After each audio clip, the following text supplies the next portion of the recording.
Dude, I want you to be as smart as I am. Motherfucker, give me a... Dude, I want you to be as smart as I am. Motherfucker, give me a... Dude, I want you to be as smart as I am. Motherfucker, give me a...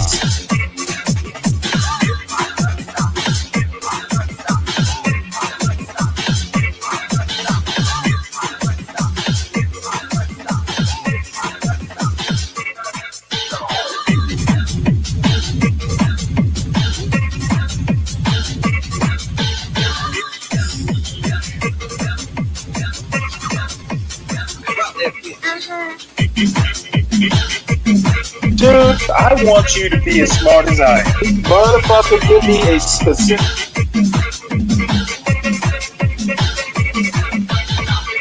Dude, I want you to be as smart as I am. Motherfucker...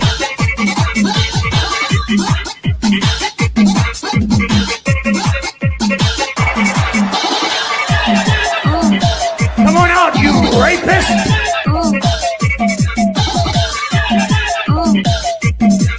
Dude, I want you to be as smart as I am. Now, I know you started writing in your 30s after Trayvon Martin was killed. Really, that's when you jumped into this. And to start writing, you had to foundationally already secretly be, writing somewhere. What was it about the Trayvon Martin killing and then the subsequent acquittal of the Cretan George Zimmerman that brought you to the pen? It was really after, living my entire life kind of in liberal Seattle, this kind of white majority space that believed that it does everything right because they check a certain box in election time and everyone recycles. Realizing that in this space and time where I was grieving and scared and heartbroken and angry, that people around me weren't, and trying to figure out what that gap is and what stops white America, especially progressive white America, from understanding and from feeling the same outrage. And this was before the phrase Black Lives Matter had been popularized, and so there was this dissonance between what liberal white Seattle got credit for as far as being anti-racist and what it was actually willing to do. So I started writing really for my own self-preservation, because I had to figure out, I had to find a way to understand why people weren't getting it and try to get people to start engaging on these topics, because I wanted to feel safe where I lived, and I want my kids to feel safe, and I want my, other Black people in our community to feel safe. And so that's really what it was for me, was trying to find a way to communicate why this matters and what it feels like to be a Black woman living in spaces that likes to pretend like race isn't an issue, and when it most definitely is.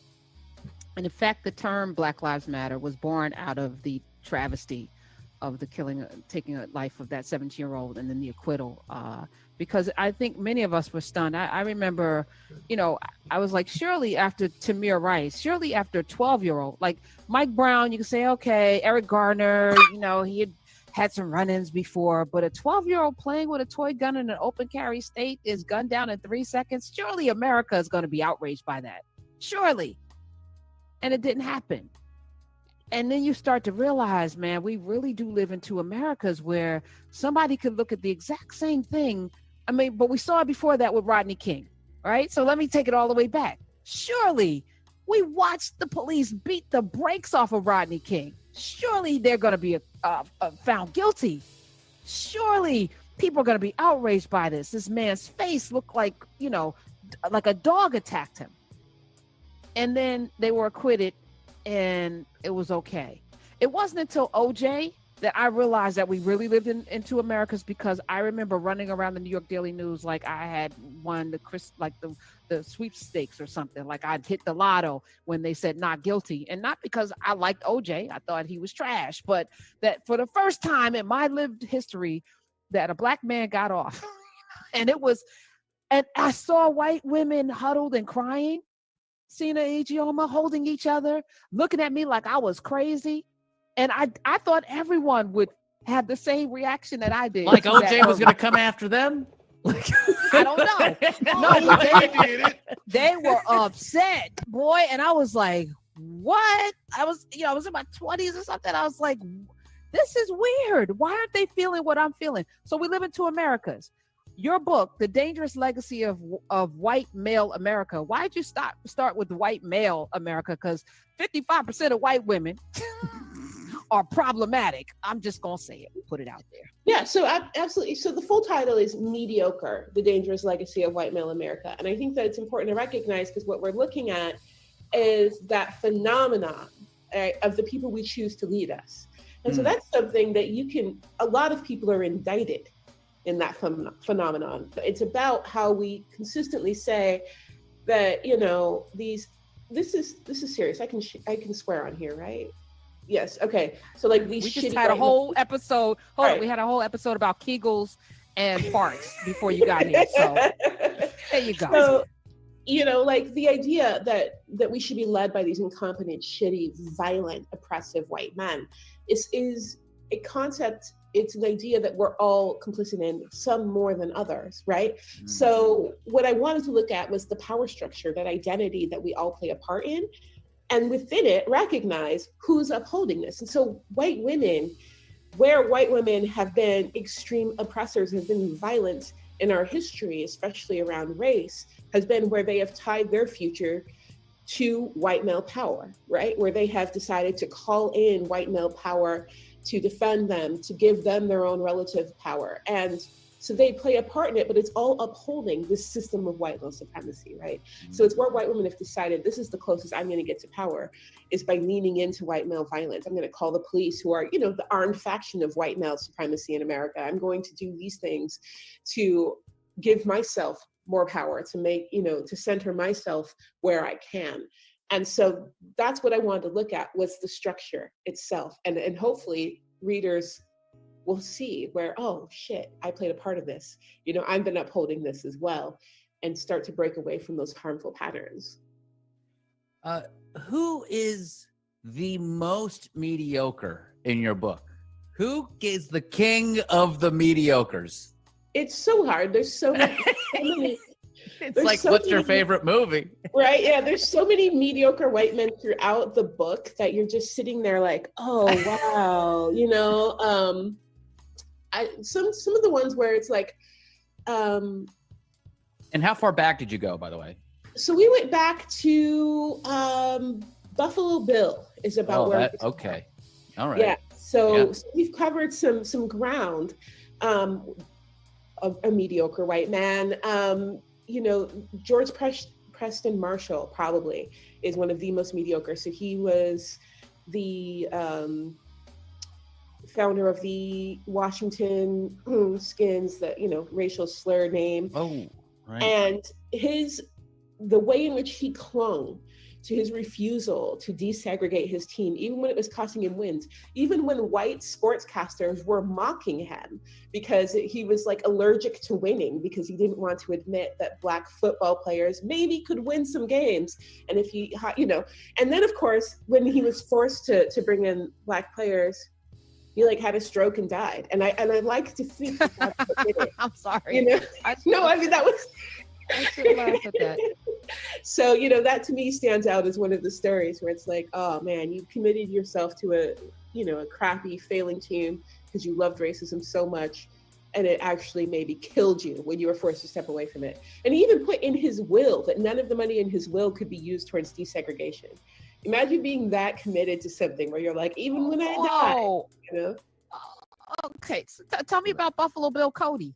Why was he number one? Why did he come first? Buffalo Bill was real? That was a real person? No, I don't think so. Was he? Yeah, he's a real guy.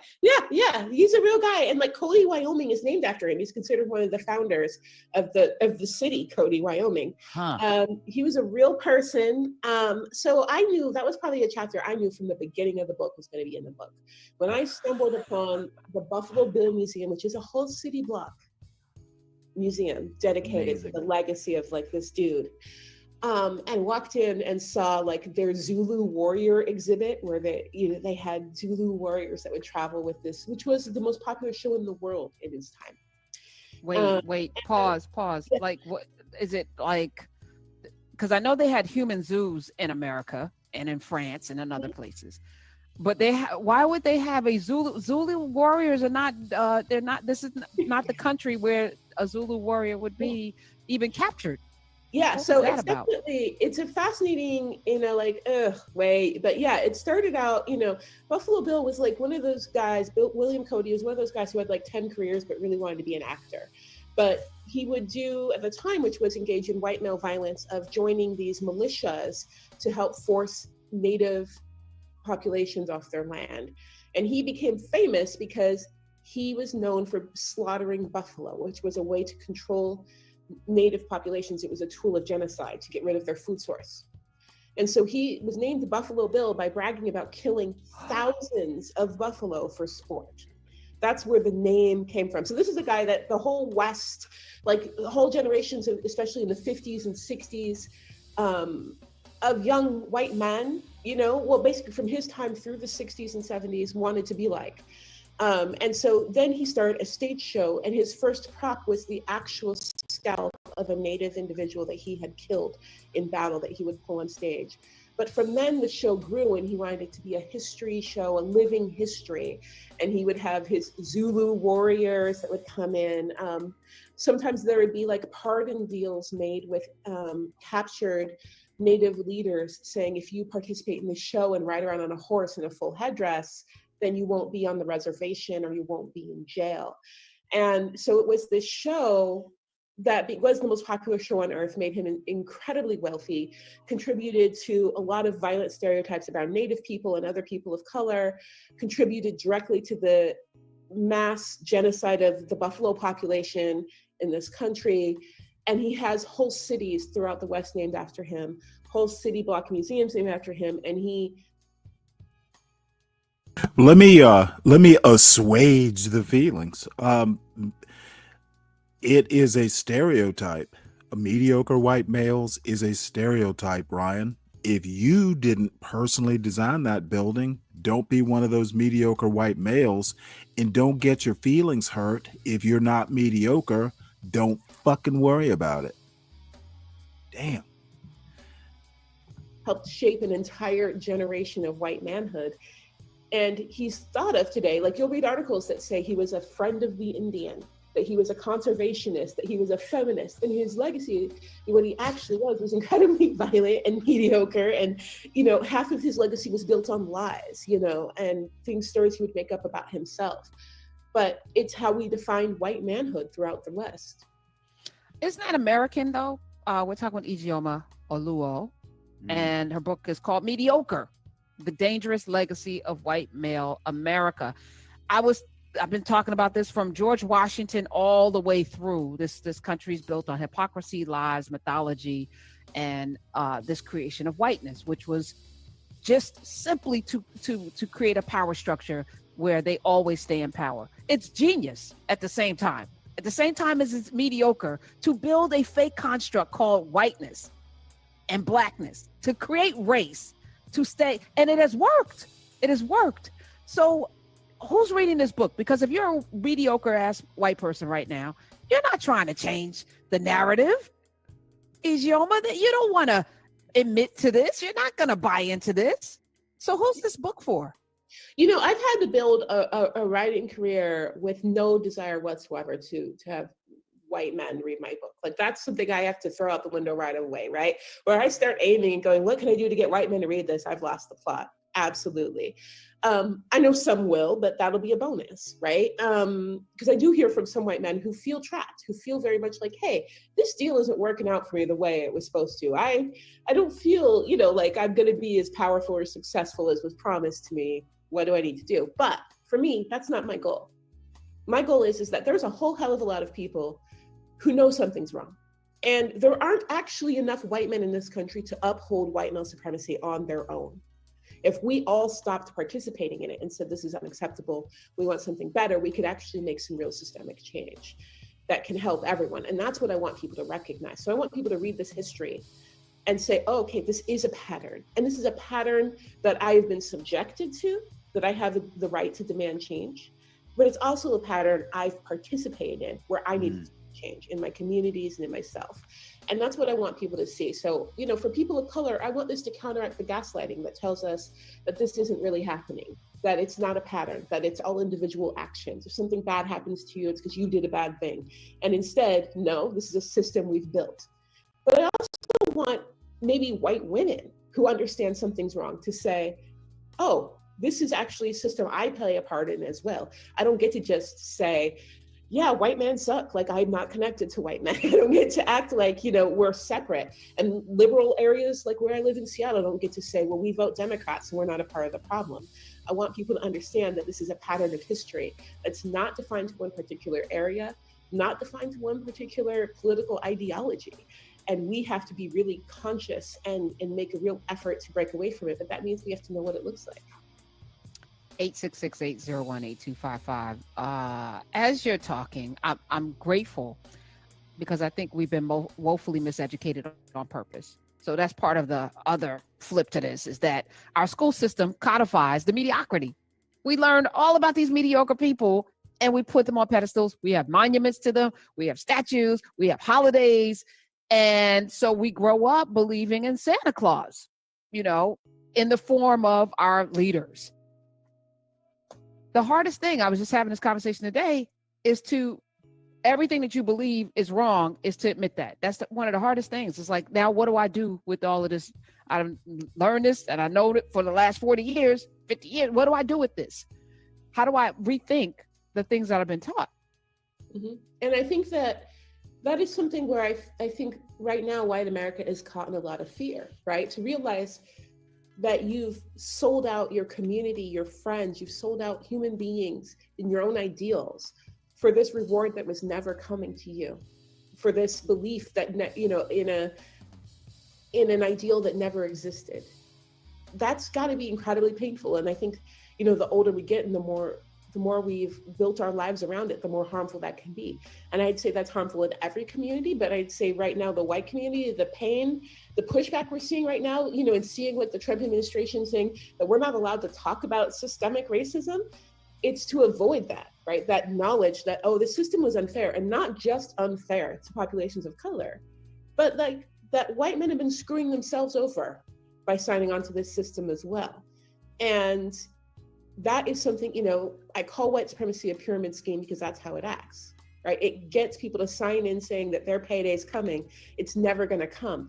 And boy, are you going to be embarrassed when you figure that out. You know, that's going to really have you questioning a lot about yourself that you may not want to question. But we got to get used to that. We have to do that work because it's going to hit us one way or the other. And how sad would it be to never realize it?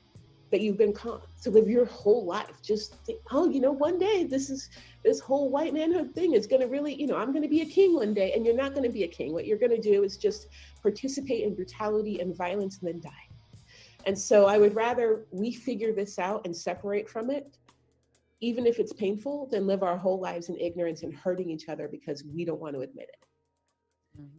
You know, I'm really happy that you brought up the pyramid scheme, because that was actually going to be my question, is like, what is, and shameless plug, I run a podcast called Fraudsters, and we're actually going to do one on David Duke, who is a fraudster, right? And he's actually defrauding white people of thinking that there is some sort of supremacy there and just taking their money. In the history, or in the kind of mediocre white men that you wrote about, what was the mechanism that they used to elevate themselves? Was there a common thread that you found that connected a lot of them? Yes, absolutely. So a lot of what I found was there was this creation of the myth of the other who was subjugating or harming white men and stopping them from achieving what they were meant to have, right? So we saw this from the, you know, we saw this in the Dust Bowl, right? This mythology, we saw this post-Civil War, this mythology of the Southern white man who had been harmed, right? The story of the Okie who had been shat upon, you know, and then we see this throughout history. We see this in tech, and the white dudes who have this mythology that they created tech because they were the outcasts, and, you know, this is their free space that they've created, right? We see this throughout the country, and that myth is your excuse for why white manhood isn't paying off, right? And you not only are exempt from looking at what you've done wrong, exempt from looking at how corrupt the system actually is, you also have a vent and outlet for your anger, which ends up being women and people of color. and you get to blame them instead. Because the only other alternatives when we tell white men that you were born deserving greatness, when we tell them all you have to do is be white and man, that's what we say, right? That's the whole ideal behind Make America Great Again, is we'll go back to where you don't have to do anything and you're going to be middle class and have a wife and have 2 kids. Never existed for a lot of people, by the way. Never existed for a lot of white men. But when that doesn't pan out, and all you were supposed to do was be born deserving, then that means it didn't pan out because either someone took it from you or something is wrong with you. And I think it's no coincidence that we see the violence of white male mediocrity either be turned on populations of color and women or on themselves in incredibly high suicide rates in white men. And what is promised by these, populists who come in spewing this hate is a way for it to not be you. To say it's not this system, it's not what you've bought into, it's this person. And we can solve it and get back to where, get you back on track towards fulfilling your potential of being the next great white male leader. And that was never going to happen at all. And it's just someone coming to really steal the political capital from your anger and dissatisfaction for their own benefit, and they're really being scammed. I cannot wait to read this book. It sounds. Gotta have you on the show. Oh my God. The history alone. History alone. As you're talking, Ijeoma, I'm also, I've been saying on this show, I want to not focus on racism and race. I would love to not talk about that. There's so many other things that we need to focus on. And I think in many ways, not that it's a distraction, because if there's a knee on your neck for 8 minutes and 46 seconds, it's murder. If you're being pulled over for a taillight and you end up dead, it's murder. If you're incarcerated without charges for 3 years and then let out at 16, you're now 19, you kill yourself, it's murder. The deleterious effects of racism are palpable. We know what that is. But I'm just trying to figure out how we can build around it.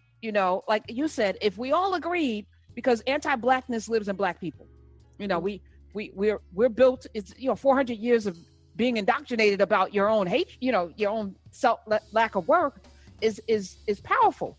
How do we get to a place where we can, put up the stiff arm against this and build around it, build the kind of world we want to live in, and not even have to consider the mediocrity when so many of our livelihoods are held in the hands of these people who are mediocre as F. Absolutely. And I think that that's something where it's important.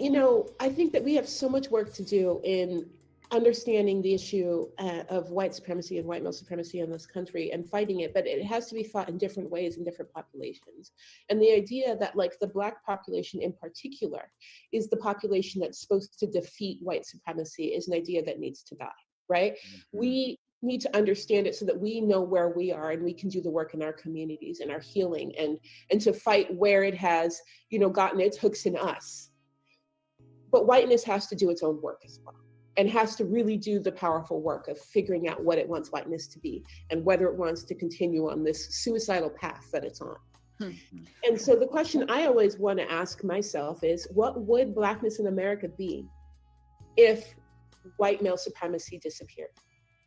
And that's a question I don't think we're ready to answer right now, right? And that's a question we need to ask. What would we be if we weren't constantly in reaction, if we weren't constantly adjusting to these constraints? Because we can't set goals based on the constraints we're in. We have to be able to imagine something free from that and something greater. But that also means we have to see what it looks like. And so part of what my writing is for this particular book is that part. This is what it looks like. But the rest, the imagination, I'm looking at, writers like Nora Jemisin, right? Like people who are saying, what are the alternate futures we could have? And I want us all to get and save time and prioritize that practice. What would it look like to be free from this? Not just what would it look like to not have this boot on our neck, but what would it look like to build ourselves up in our own image? What would it look like? What would our systems look like if we could build them from scratch and no one had ever told us it had to be this way? Those are the questions I think we need to start asking and prioritizing, because no one's going to ask that for us. And if we defeat white supremacy and we're crushed under it, or we have nowhere to go from there, did we actually defeat white supremacy? That's the thing that I think we need to look at. Wow. well, it looks like Wakanda, which is why I think so many of us definitely embrace that. And every time somebody calls up and says, I'm a white man, I said, what does that mean? Mm-hmm. What does it mean to be white? I can't get a good answer. Mm-hmm. And I think if you identify as white and you can't answer that, what's white culture? If you can't answer that outside of the framework of racism, Mm-hmm. well, it's Confederate flags and it's if it's that, what is it? Then how do you identify with something that you can't even define? And how are you going to change it? If you don't have a goal, you don't know what it is, how are you going to make it better?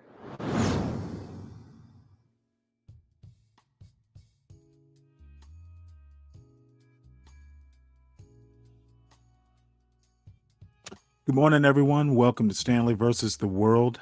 I was going to start way later, but I started listening to a video, and it got me woken up to get up. It seems I've hurt some feelings this morning. Mediocre white men rule America, starting with the mediocre white men and their women who voted Trump into office. Get the fuck over it. Dude, I don't even know what's going on with Trump right now, but this is not a good week for him. And Ghetto, I do care, and Bobby Perkins too.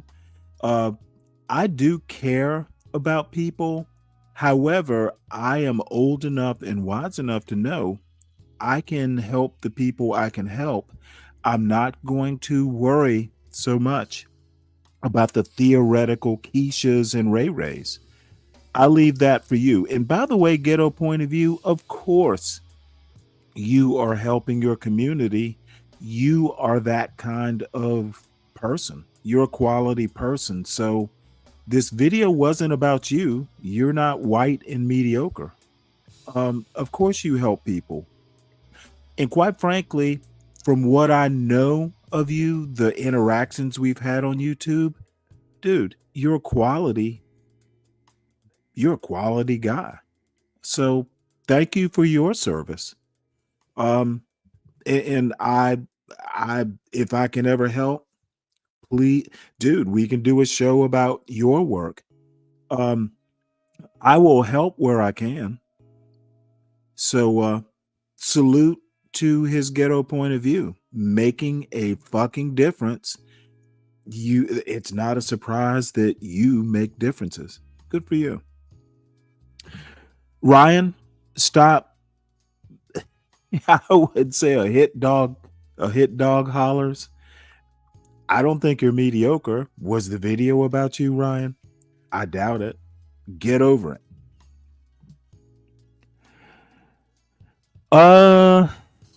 Yeah, if you must be so harsh, there is no liberal agenda. You care about Mexicans and South Americans? Damn, Ghetto. Okay. I currently don't know any Mexicans, but I care about them like I care for Pookie and Ray Ray, by the way, and Keisha.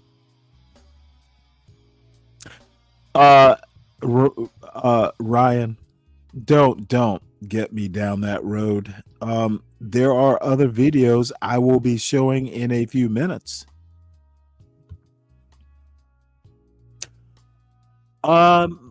I don't think mediocre built America. You and I will disagree on that, Bobby. The day to day, but no. I don't think George Washington was mediocre. He was cruel. He was a slave owner, but he wasn't mediocre. You don't get to be George Washington and be mediocre. It doesn't work that way. And speaking of history, my second favorite male historian. Let's get to the weeds a little bit this morning. Would you say the men on Epstein's list are flawed? That they're complicated? That they're men of their time? Should we revere them for their ideas, their greatness, their leadership, their examples, because look what they're building. America. They're making America great again. Great men. What I was thinking about is that we already have something of an Epstein list from revolutionary America, from the kind of stuff that I work on. It's not sealed, it's not hidden. It's been out in the open for centuries, but many Americans still embrace it. Hey, I'm Tad Sturmer. I'm a scholar of the American Revolution and author of the forthcoming A Resistance History of the United States. Thomas Jefferson wasn't an outlier. James Madison wasn't an outlier. George Washington wasn't an outlier. Patrick Henry wasn't an outlier. John Marshall wasn't an outlier. By 1775, nearly half of all enslaved people in Virginia were of mixed ancestry. How many people that you know of who are descended from enslaved people in the 18th century have European DNA? Maybe as much as 10% of the entire American population at the time was mixed. And many of them had the names of the men who claimed to own them and father them. Not just Jack or Isaac, but names like Burl and Wormley and Carter and Randolph and Beverly. Those aren't just family names. They were claims. They were first names taken from white enslavers, modeling after actual naming practices from 16th century origin. It was a cultural stamp of blood ownership, more to the point. It was a marker of origin, a marker of exploitation. And it was no secret. It wasn't sealed. An English minister recorded in his journal in 1774, a guy named Thomas Grockin, that every white enslaver's son that he ran into was exploiting, in his words, the wenches. It was so rampant that he described it as a public health epidemic for Virginia. And so people talked when they heard what Thomas Jefferson was doing with Sally Hemings. She was 14 when he started. He was 44. And he was in love with his own power. At 16, Sally had to negotiate with him about the fate of the children he would impose on her for the rest of her life. 16. And she had the extraordinary presence of mind to forge a bargain with him. That's not a romance. That's not complexity. That's what it looks like when power consumes a life and just calls it civilized, calls it enlightened. The only people who didn't blink, the other men in Jefferson's world, the other men in his club, the other men on the list. But we shrug now. We excuse. We say things like, well, they were just men of their time. We can't hold them to today's standards. They built the greatest country the world has ever known. They were geniuses. Don't throw all that away just because of some complicated personal behavior. Really? That's your standard? And extend that thinking. Take it to the next step. There's an implicit statement in every excuse for the patriot exploiters. It was okay. It was worth it. Women and men like Sally Hemings were casualties, sacrifices on some altar of liberty. That was the cost, we're told, that Jefferson and Madison and Washington had to impose to build America. So accept the lost lives, accept the destroyed lives, accept the lost girls, the lost boys by the thousands, by the tens of thousands, because America was worth it. Talk about that. Let me know what you think about that. They're just casualties, I suppose. Maybe you don't want the Epstein list released, because what if those men are just geniuses too? What if they're just troubled? What if they're complicated? What if they shape culture and say powerful things and lead impressive lives? What if what they achieve today outweighs the cost? Are they making America great again? Or would you protect them too? Wrap them in the same words, the same ideas, the same concepts, the same excuse? Are they worth the price their victims paid? Yeah, abusers, but maybe just complicated. Maybe just men of their time, of our time. Don't judge them by your standards. But here's one suggestion. Maybe the words of men like Jefferson don't mean what you think they mean. Maybe they were never meant to apply to all of us. Maybe we've spent 250 years pretending they did, because the alternative is what? Admitting they weren't who we made them out to be? And that America isn't what we think they made it? So maybe we can do better? Maybe the true measure of our time is how little we want their world to continue to govern ours. So let's not talk about imposing modern values on the past when those values are standards for all time. Abuse, exploitation, violation. 14 years old. Remove the historical frame and what's the difference? Or do you believe there has ever been a world where that was acceptable? Or in some part of yours it is? Or is it only acceptable when your heroes do it? Quote on your mug, the line on your t-shirt, the next social media post you use to own the other side? Or maybe just admit the truth. like the apologists for Jefferson and the others, down through the centuries to today, what they did is a price you're still willing to accept for your definition of greatness. Now go back to scrolling the news feed with that in your mind.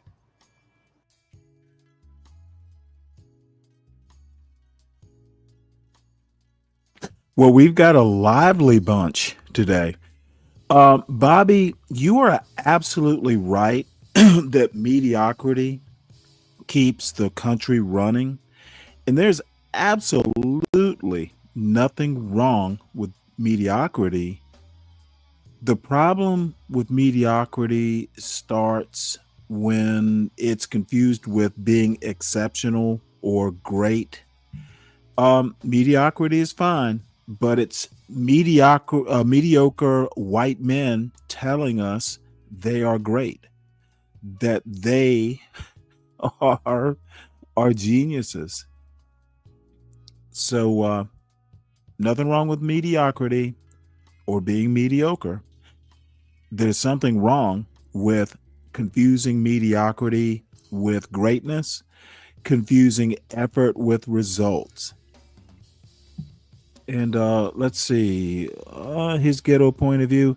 Ghetto point of view, talk about being ahistorical, accepting loss of hundreds of thousands of children that are missing now brought into this country during Biden administration. You're full of shit, ghetto. And you do you, which is you be full of shit, and we have to accept. The white supremacy culture is doing a terrible job at white supremacy. Oh, Ryan. Oh, Ryan. You know what? Cowards hide behind the kind of statistics. Look at this motherfucker. You are doing statistics on a 9-person Supreme Court to defend a non-argument. Dude, there are only 9 of them, and you're doing statistics to justify a non-argument. Ryan, do better. Dude, don't be mediocre, Ryan. Stanley, if a white man, sat on his panel and openly stated nonsense, we'd ask YouTube to cancel them now. Wait, hold it. Are you saying that I'm a token on YouTube? What the fuck does that mean?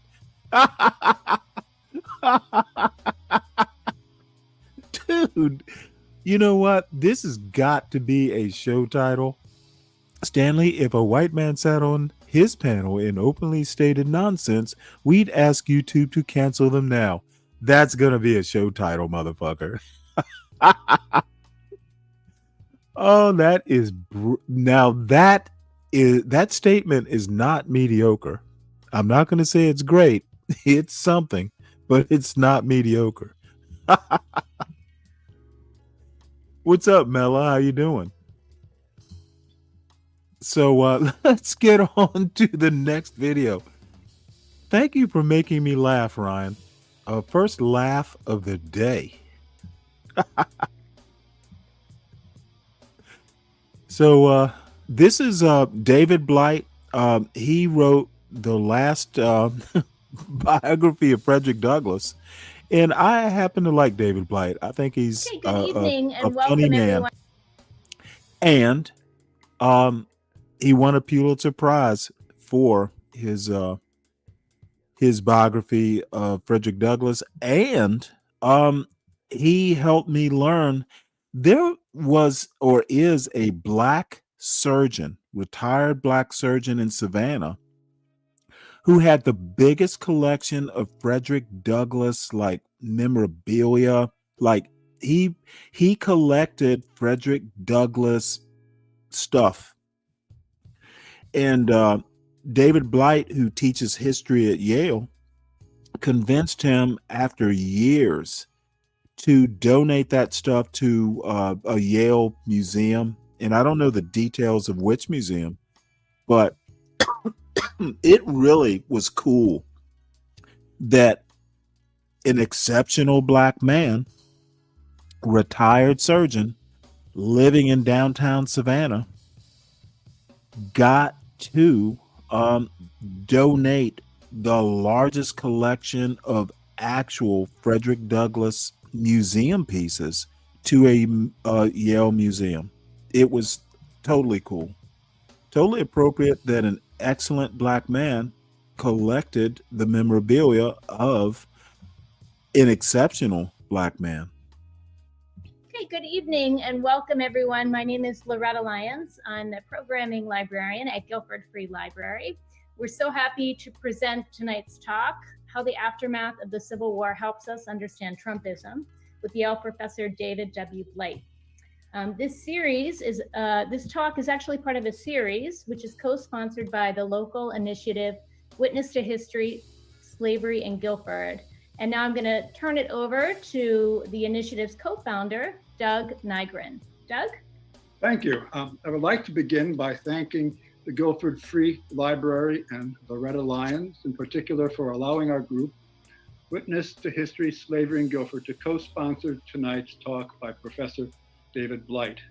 I would also like to thank Bernard Pitterman of our team, or simply Bernie as we like to address him. He arranged and scheduled tonight's speech as well as 3 others.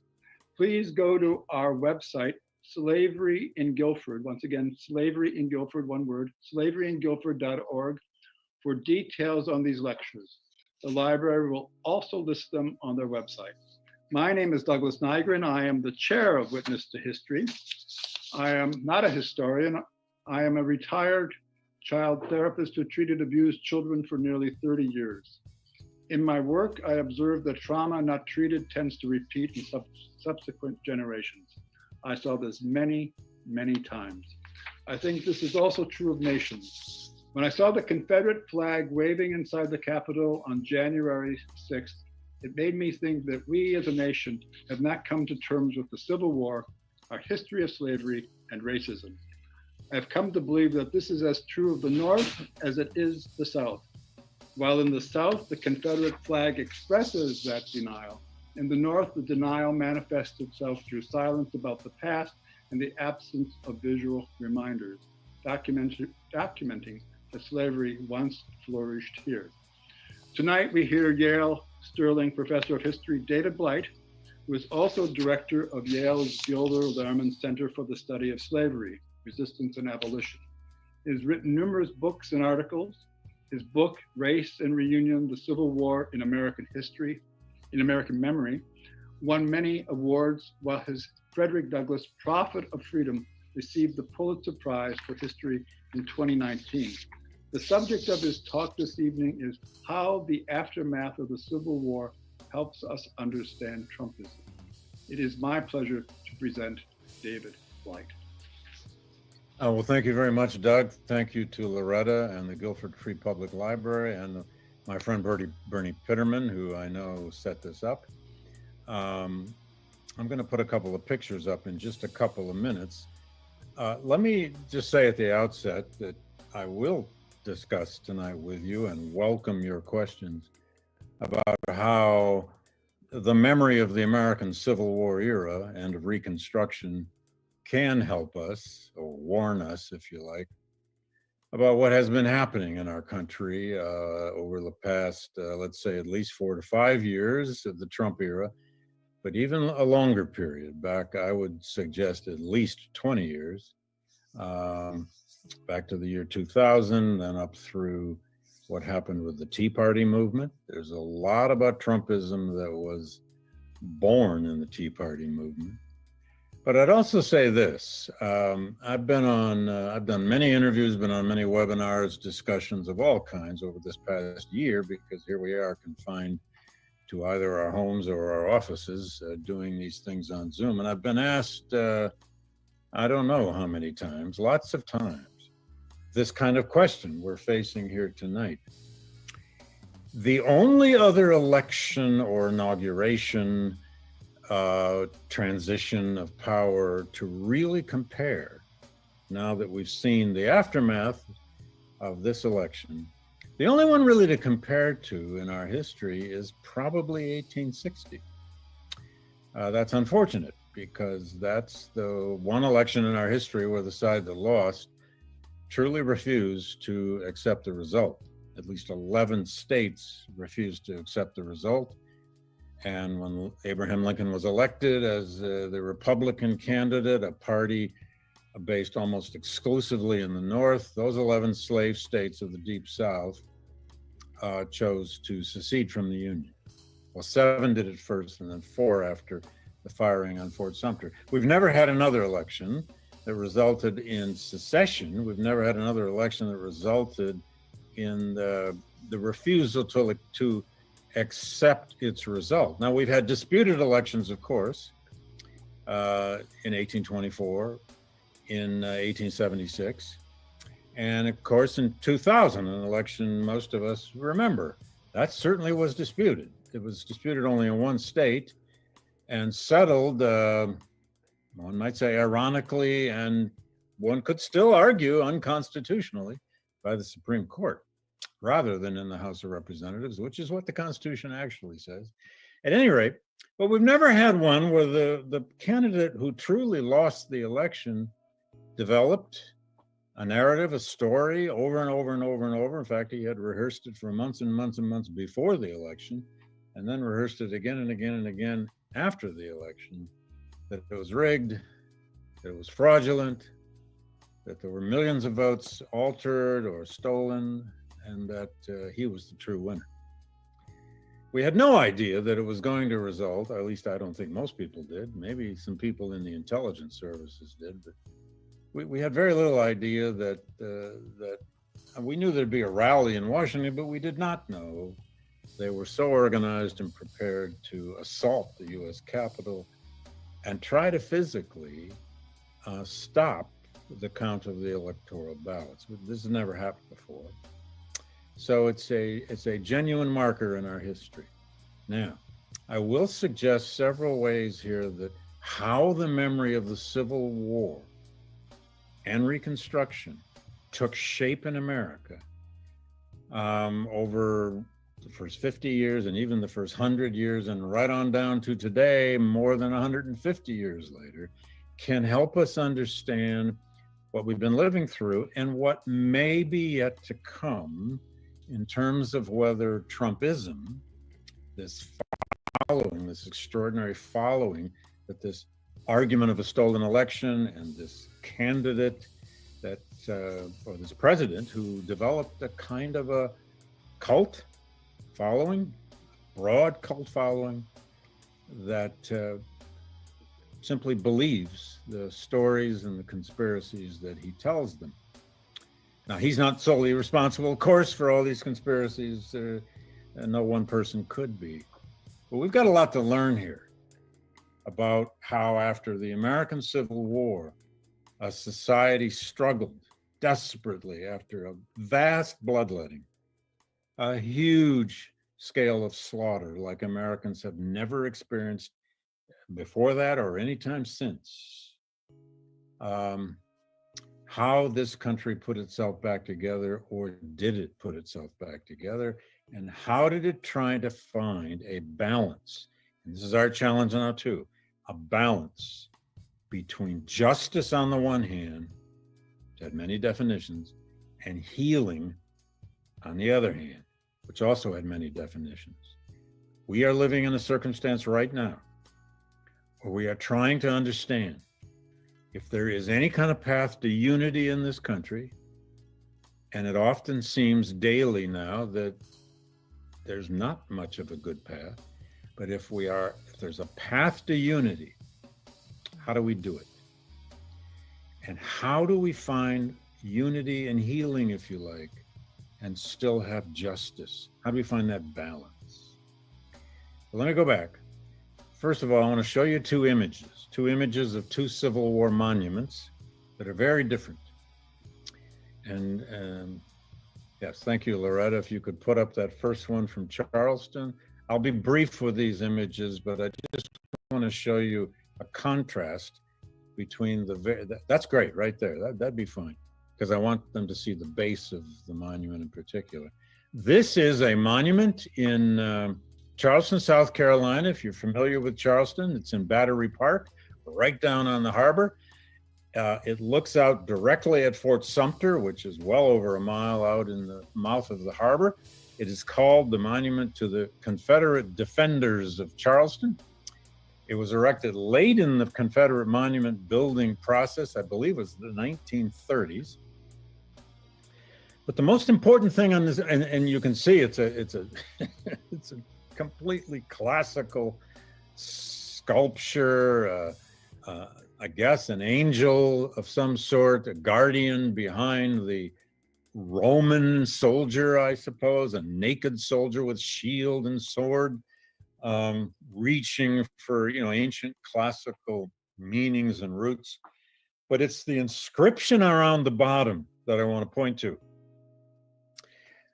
When Charleston decided to put up this monument to the defenders of Charleston, way late in the game of Confederate monument building, here's the inscription they put on the bottom. You can only see part of it, but I'll read it.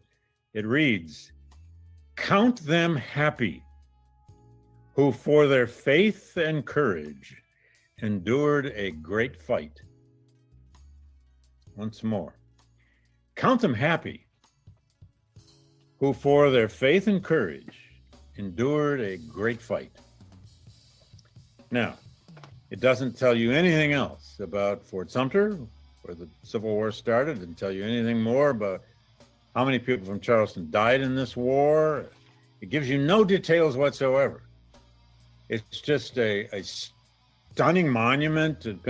Whatever your tastes are in monuments, it draws you because of the statuary. But then when you walk around it and you read that, what are you being told? Well, not much, but you're being told that the Civil War was just a great fight. It was a great fight. And those who died, count them happy for their courage and devotion. They endured a great fight. All I want to suggest here is that inscription on that monument represents so vividly, even though it's such a vague statement, it represents vividly what happened to so much of Civil War memory as reconciliation and reunion began to set into the culture. That didn't happen overnight, but over time, by the late 19th century, early 20th century, through a lot of blue-gray reunions, through a lot of culture of reconciliation, and reconciliation now between white Southerners and white Northerners. It simply became that kind of nostalgic, colossal experience in the past, and everybody fought for the right. Those who survived, count them happy. In other words, a war where the causes on both sides didn't even matter anymore. What's the Civil War about in that monument? You have no clue. All right, go to the next image if you would, Loretta. A second monument. This one is in Boston, Massachusetts. Many of you, of course, are New Englanders and have perhaps been to this monument. There it is. This is the Great Shaw Memorial. It's at the corner of Boston Common, directly across the street from the Massachusetts State Capitol. It is to some people, depending on who you talk to, the greatest work of art, at least in Civil War statuary, if for that matter, one of the greatest public works of monumental art ever done by an American. Oh, and by the way, Augustus St. Gaudens, America's greatest. And Trump wants to start a statue or a garden of heroes or whatever the fuck he calls it. It is always these weird fuckers like Donald Trump who want statues. Dude put Andrew Jackson in the Oval Office. 19th century public sculptor, a man who was actually raised in New York City, French Huguenot background. He was a prodigy as a child. I don't want to go into it too deeply, but this kid was an artist from his childhood. He got into good art schools. He ended up studying in Europe, in both Paris and Rome, where he studied at great length the great bas-relief techniques of the 19th century. He came back to the United States. He made a living for a while just making cameos. But then he started doing commissioned sculptures of all kinds, especially about the Civil War in the late 19th century. The famous Abraham Lincoln that stands in Lincoln Park in Chicago, that standing Lincoln with his head slightly bowed. I actually have the bust of it here because that's what you get if you win the Lincoln Prize, the book prize. Many, many others. In New York City, if you're familiar with New York, the Admiral Farragut Monument down in Union Square was one of St. Gaudens's earliest monuments, and that baby is a masterpiece because it actually shows Farragut on his ship, sort of tilted. But this was St. Gaudens's masterpiece. It wasn't unveiled until 1897 in Boston. He worked for some 18 years on this piece. He did it up at his studio in New Hampshire, which is right across the border from Vermont, not too far from Hanover, New Hampshire. And it's now a national park site up there. His beautiful kind of farmstead studio is where he created this. A couple little details.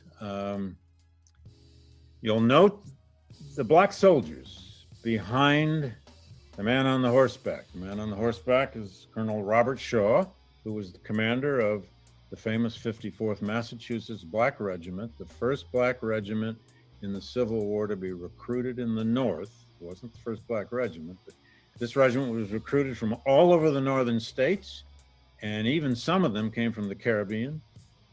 It was a truly national regiment. They were assembled in Boston by the state of Massachusetts in the spring of 1863, and they were sent to South Carolina with an extraordinary march down Beacon Street. This monument stands and will stand forever right there on Beacon Street, right where they turned off Tremont Street onto Beacon and marched out to the wharf onto the ships that took them to South Carolina and their appointment with their fate at the Battle of Battery Wagner on the beaches around Charleston in July of '63. But what St. Gaudens was trying to capture in this monument was the march of the 54th Mass on the day they were sent off to war before a huge crowd of thousands of people in Boston. Shaw on the horseback is exactly the way it occurred at the time. A colonel would ride on his horse. It isn't just because he's the white officer, but behind him are the soldiers.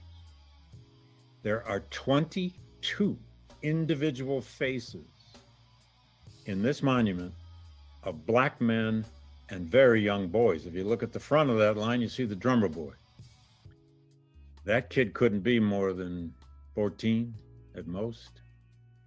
Now, what St. Gaudens actually did is he went into the train stations of New York City and Boston and just started trying to meet black men. I'm not kidding.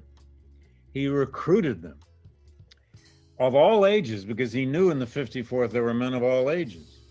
The oldest member of the regiment that actually went to South Carolina was in his late 50s, and some of them were young teenagers. He recruited them to come up to New Hampshire to his studio, and they did. And he made models of their heads, and many of those models are still there, although you can see some of those models now at the National Gallery in Washington, D.C. And in this creation, 22 different faces of those men appear, and they are thoroughly individualized and humanized. This is commemorating an actual event, the March of the 54th down Beacon Street in late May 1863. But here's the key. When we think about Civil War monuments, I just showed you the one in Charleston, where it has that inscription that gives you absolutely no sense of what the war was somehow about. This monument is all about the causes of this war. These men are Black soldiers, many of them former slaves, although many of the members of the 54th were born free in northern states. They are marching forward down the street, across the Boston Common, out to the wharf and off to war. But when you know the history of what happened, you know that about one half of them are really marching to their deaths. And they were the test regiment. They were to be the regiment that would test, could Black men actually become soldiers? Could Black men learn and be trained and learn musketry and all the rest? And would they? I want to make a point here, and I hope that SKC watches this video or the show at some point.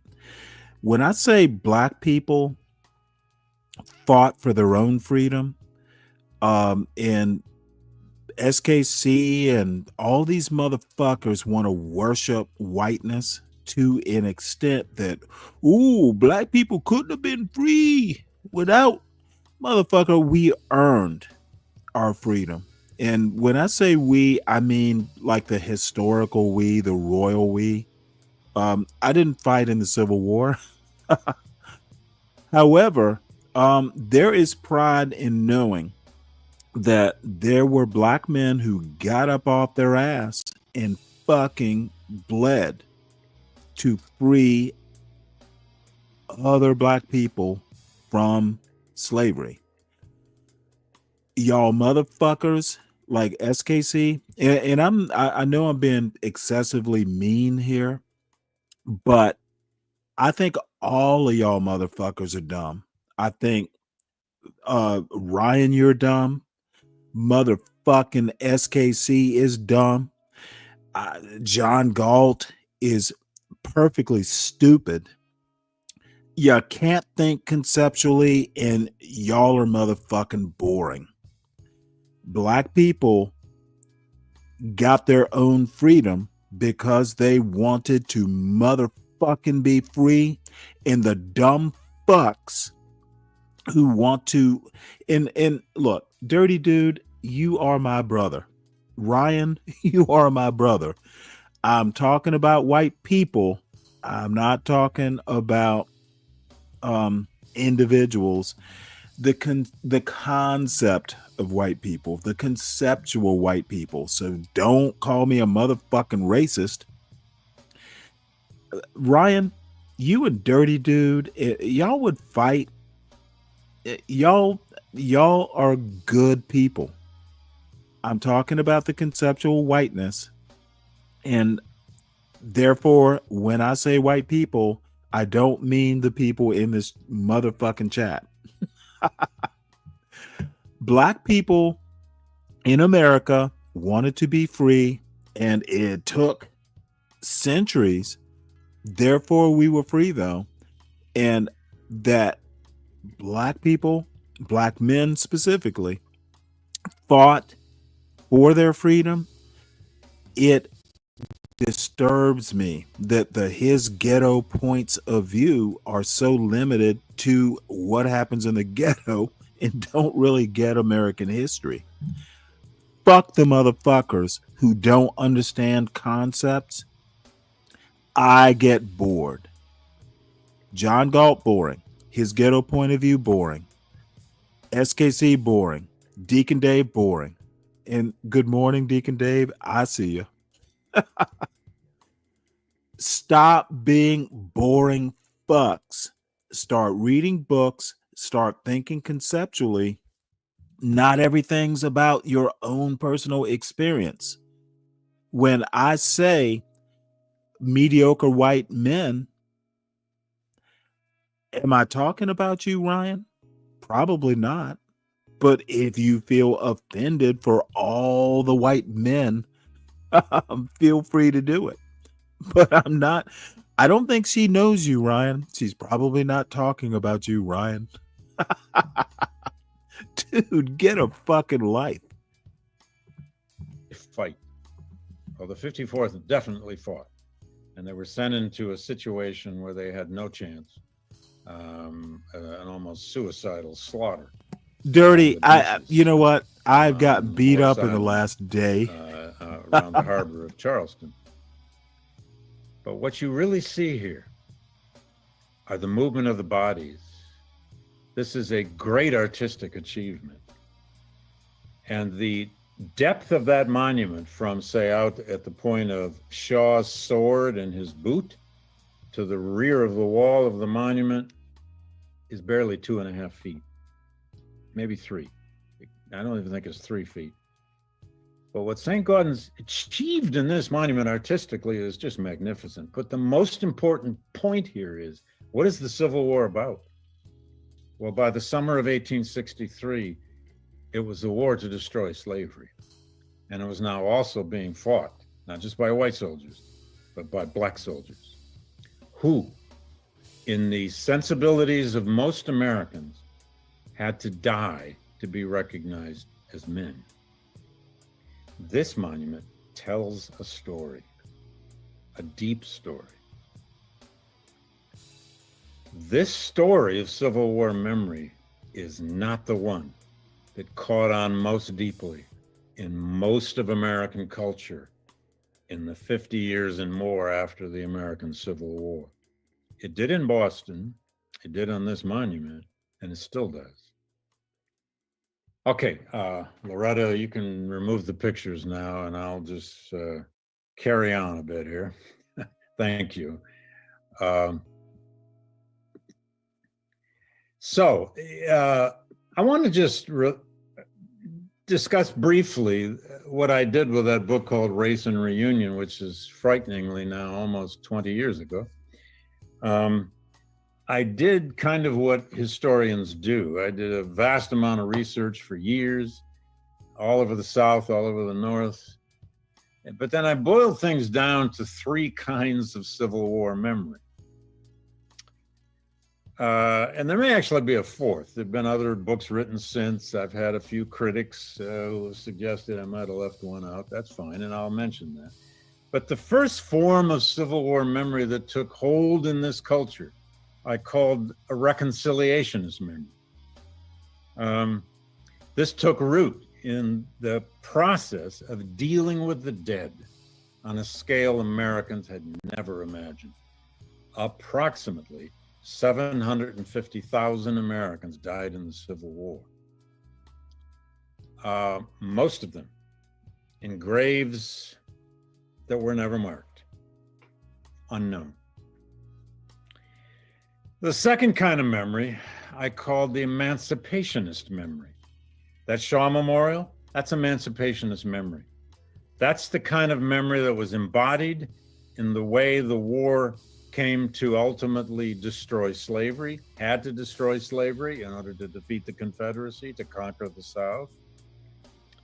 And in the launch of Black freedom, out of which came the 3 great Civil War amendments, the 13th Amendment abolishing slavery, the 14th Amendment bringing about equality before law and birthright citizenship. That Section 1 of the 14th Amendment is possibly the single most important language in our Constitution now. And emancipationist memory was also embodied by the radical wing of the Republican Party in the immediate wake of the Civil War. They brought about a political revolution. It became a new interracial, or it became an experiment, at least, in interracial democracy on the ground in the South and on the ground to some degree in the North. It's not going to hold. It's going to get defeated by the white South, by violence, by terror, by the Ku Klux Klan, by a Great Depression that hit the country in 1873. But it was a revolution that gave us a new constitution and, frankly, a new republic. The third kind of memory in that book, and this is a term you hear a very great deal now, is what I called white supremacist memory. This was the memory rooted in the idea that the 2 races, white and black at least, could never really be equal. The assumption so many people held in the 19th century, that this could never work. That emancipation had been a result of the war, but that it had come too fast, and it had come by violence and force, and that blacks were unprepared, so went the argument, and even incapable of living as free citizens. That's what white supremacy really says, it really is, really means. It's a set of assumptions about the capacities of one race held by people of another race, or people even generally. Now, what happened to American memory of this war is that reconciliationist memory kind of linked arms with white supremacist memory.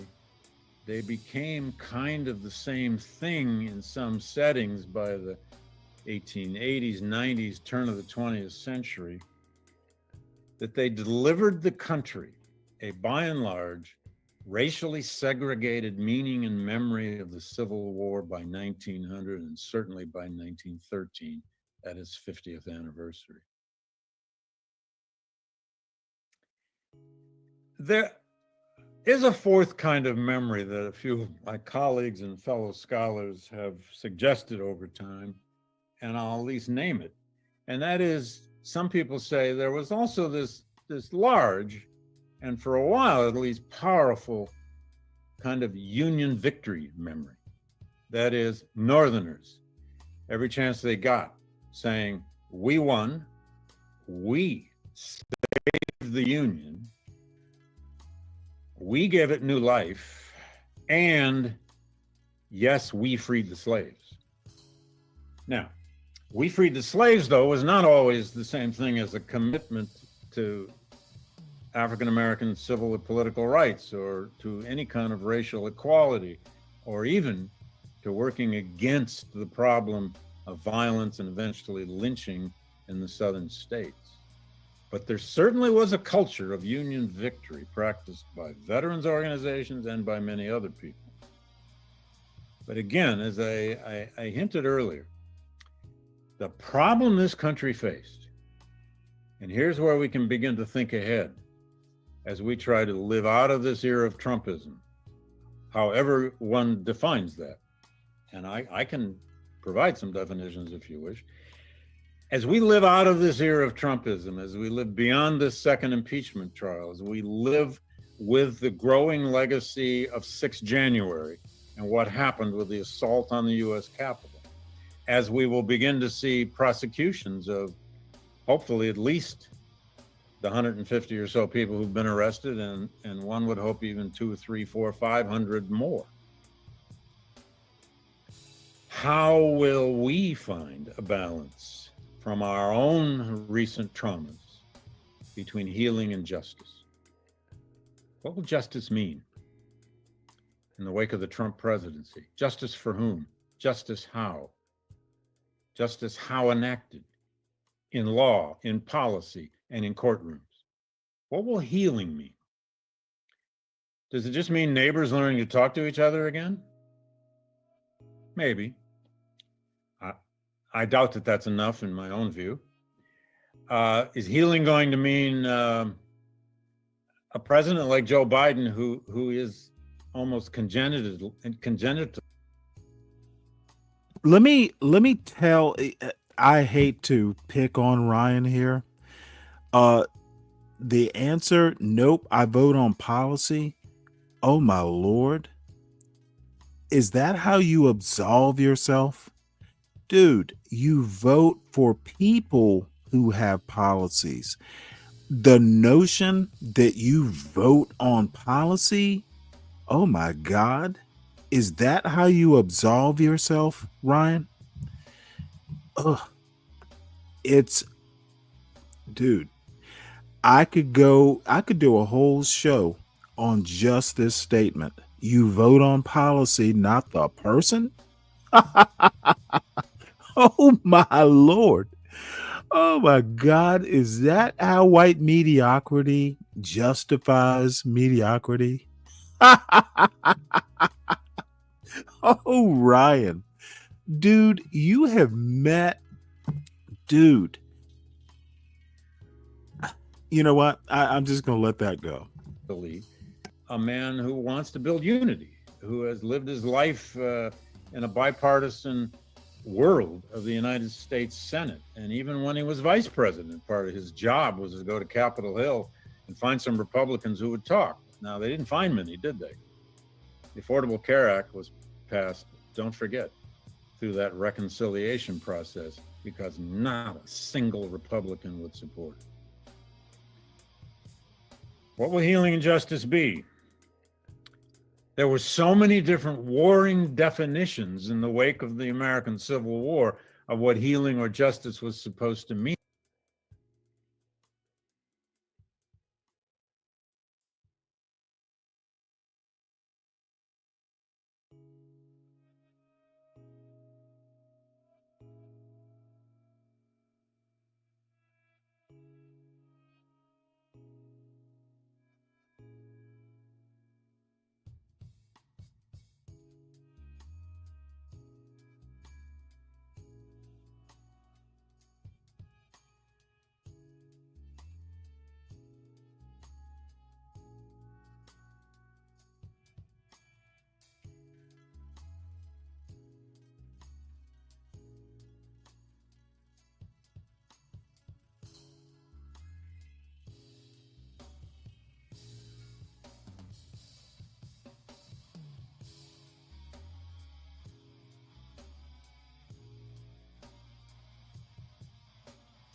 It is why they never fully developed in balance.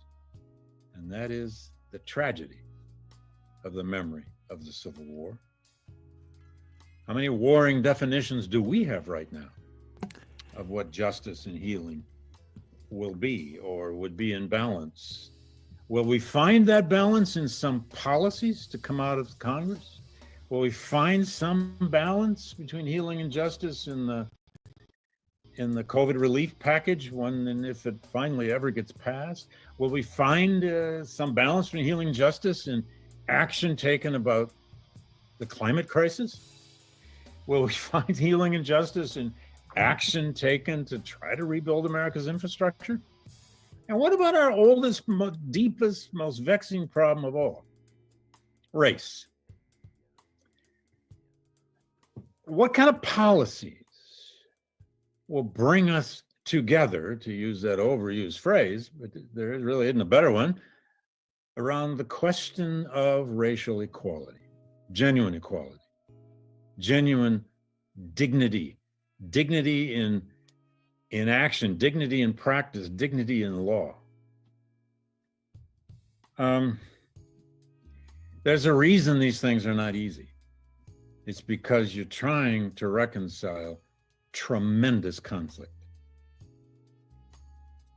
I can still remember, this goes back 10, 11 years or something. I sit on the board of trustees of the New York Historical Society, although it baffles me now why they haven't thrown me off, because I've missed so many meetings in recent years. They like to keep a few historians on, I guess, because I do things for them. But anyway, I was at a board meeting of the New York Historical Society somewhere around, I don't know, 2009 or 10 or somewhere in there. It was right after Obama's election. It was the Tea Party was sinking its teeth in. You remember all those incredible protests against Obama? Vicious imageries, and a lot of terrible stuff was going down. And the board of the New York Historical Society was then, and it's a little different now, but was then about roughly 30, 35 pretty rich New Yorkers who love history, and some remarkable philanthropists. And then about maybe 3, 4, 5 historians who were there to just to be historians, I guess. And I don't even know what the issue was now, but we had this rather vexing discussion. It was about a new exhibition they were going to do. And that, I think, was about the time they were doing the second exhibition on slavery in New York, and up through the Civil War. And it was a little contentious. And one member of that board, who I don't even remember which one now, but I do remember what he said. He said, you know, I love history, but why can't we just write history and teach history about people of goodwill? Why can't we just find the goodwill in the past that will help us cultivate goodwill now in the present? And you know, it was a lovely sentiment in a way, but I remember thinking at that time, I didn't say anything. I mean, it wasn't my place to denounce this man's theory of history, but I thought, goodwill? Goodwill? Historians don't study goodwill. We have to study the conflicts. We have to. Well, the point that the great David Blight is making, historians study events, good, bad, indifferent. This thing about can we only talk about the good stuff is bullshit. History is history, good, bad, the ugly, and the ugly tends to be fairly interesting. Ryan, you know what? I need to ask you if you are okay. Who is a great person of color? What the fuck? Why are you even asking? Why does a great person have to be racialized at all? Answer that.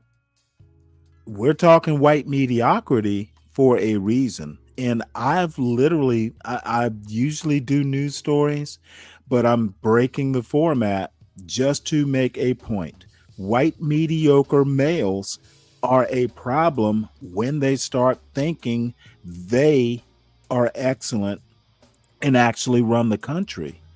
Motherfucker, mediocre white males don't run this country.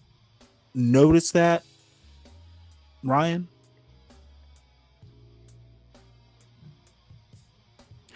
And Peter Thiel doesn't give a fuck about you, Ryan, or Be brave. Y'all are his doormat. Stop thinking because you share a phenotype that you are as great as him. White people are crashing this country. Okay, when Be Brave talks about, the motherfucker shooting up, those drive-by shootings, motherfucker, it is a white man's country. I keep hearing the white trash like Be Brave saying white culture's great. Well, motherfucker, white culture isn't saving this country. And see, this is the other odd thing. The reason white culture can't save the country. Like 60% of the population can't defend itself against 14 or 13% of the population is ludicrous. Be Brave's notion is that white people can't save America because of the global corporate machine. Pure motherfucking crazy ass stupidity. So the global corporate machine doesn't allow the white majority to save America. You know what the 70% is? The 70% is dumb fucks who believe Be Brave has a point. 70% of his chat doesn't go there for entertainment. They go there for Be Brave's. Be Brave is a professor, not a professor, a professor. 70% of Be Brave's audience on a daily basis actually thinks Be Brave is onto something. And Ryan, you were up on his panel half the time, contributing to the nonsense.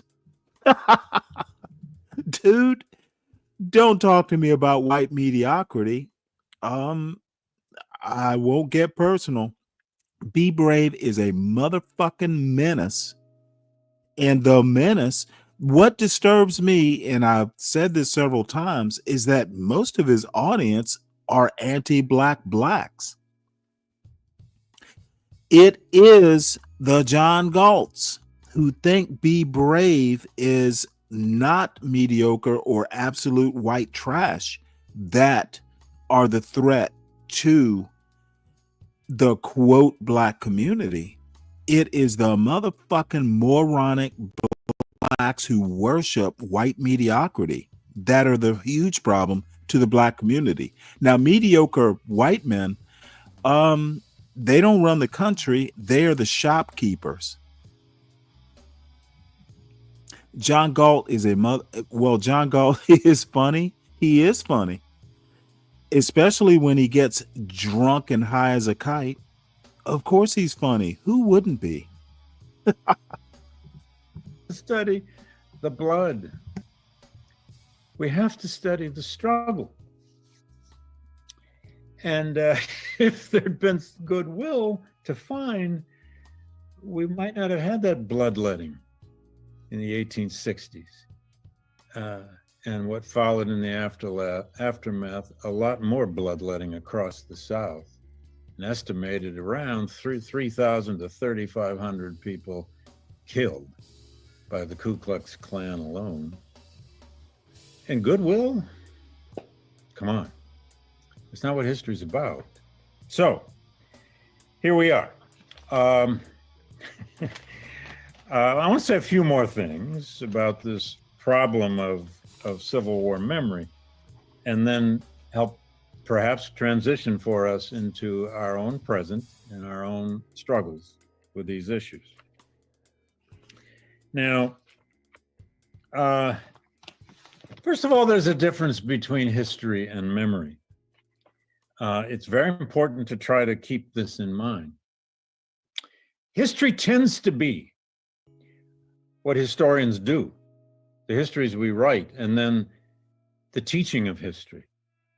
The teaching of history we like to think, or we hope, is based upon a process by which the best historical writing over time gets into textbooks, gets into teaching materials, gets into the jigsaws and the diagrams and the timelines and all of the materials of teaching young people.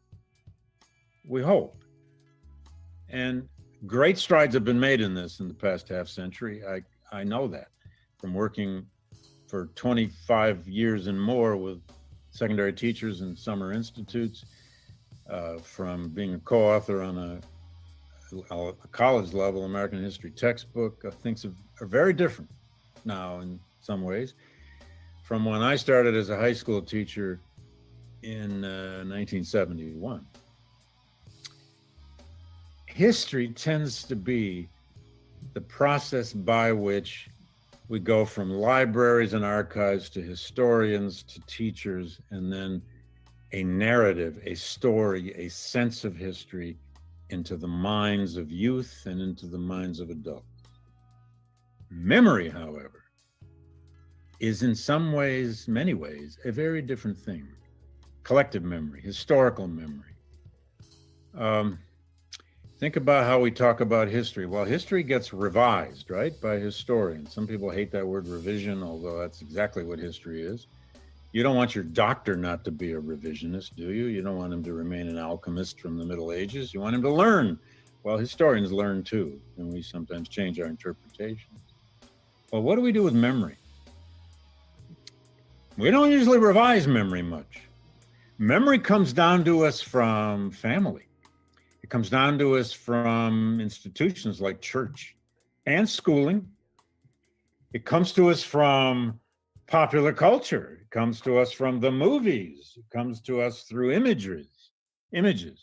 It comes to us from our grandparents. It comes to us in political rhetoric. We have just lived through 4 to 5 years of an incredibly powerful and mostly insidious use of memory by a particular kind of populist demagogue named Donald J. Trump. Make America great again? Well, where in the past was he looking to find that greatness? What does MAGA really mean? What story had the Trumpists been telling themselves? What story, think of it this way, what stories were roiling around in the heads of those thousands of rioters that assaulted the US Capitol? What historical memories were in their heads? What story were they acting on? Was that history from history books? Oh, some of them would tell you it was. They were going to have, remember the shouts of this was their 1776. They were rebelling against, I guess, centralized power, like the American patriots were against Great Britain. And I guess hanging Mike Pence I forgot that. I don't know. For some of them, maybe that was going to be. I forgot that part. Yeah, this was their motherfucking 1776. Dude, that was the attack of the white mediocre males. And they still failed. and you know what, Ryan? I wouldn't be so enthusiastic about telling us you voted for Trump because of his policy. His policy is Trump don't lose, go riot. Oh, Renato. Dude. They're tarring and feathering of a British official moment or something. But memory tends to be more powerful than history. That's unfortunate.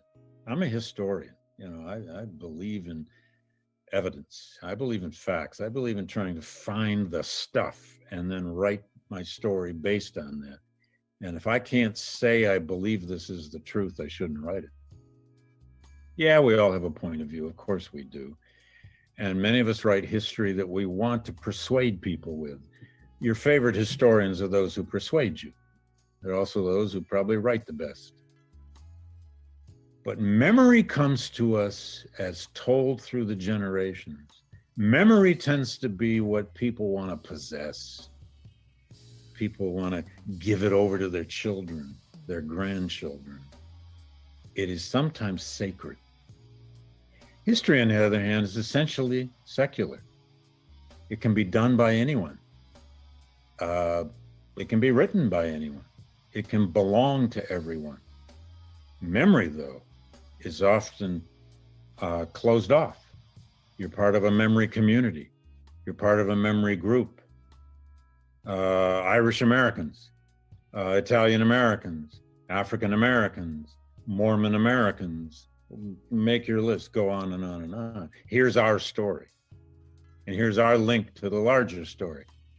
But don't you mess up our story with all of your pickpocketing of evidence out of all your libraries full of eggheads. But you know, this thing called memory, we can't live with it and we can't live without it. That's the power of it. That's the trouble of it, but it is with us forever. One of my favorite pieces, and there are a million pieces of writing on memory. In fact, there would be no writing without memory. There'd be no great fiction without memory. What are novelists writing? But something that comes out of their memory, even when they deny it. One of my favorite pieces, though, of all time was written in the 4th century. It's by St. Augustine in the Confessions. He has about a 40-page section in that great book on the nature of memory. He actually just reflects on and on and on and on about what is this thing humans have, this most powerful thing he thinks that humans have. He said, memory, these are his words, is a vast court. It was the treasury in our mind. Beautiful phrase.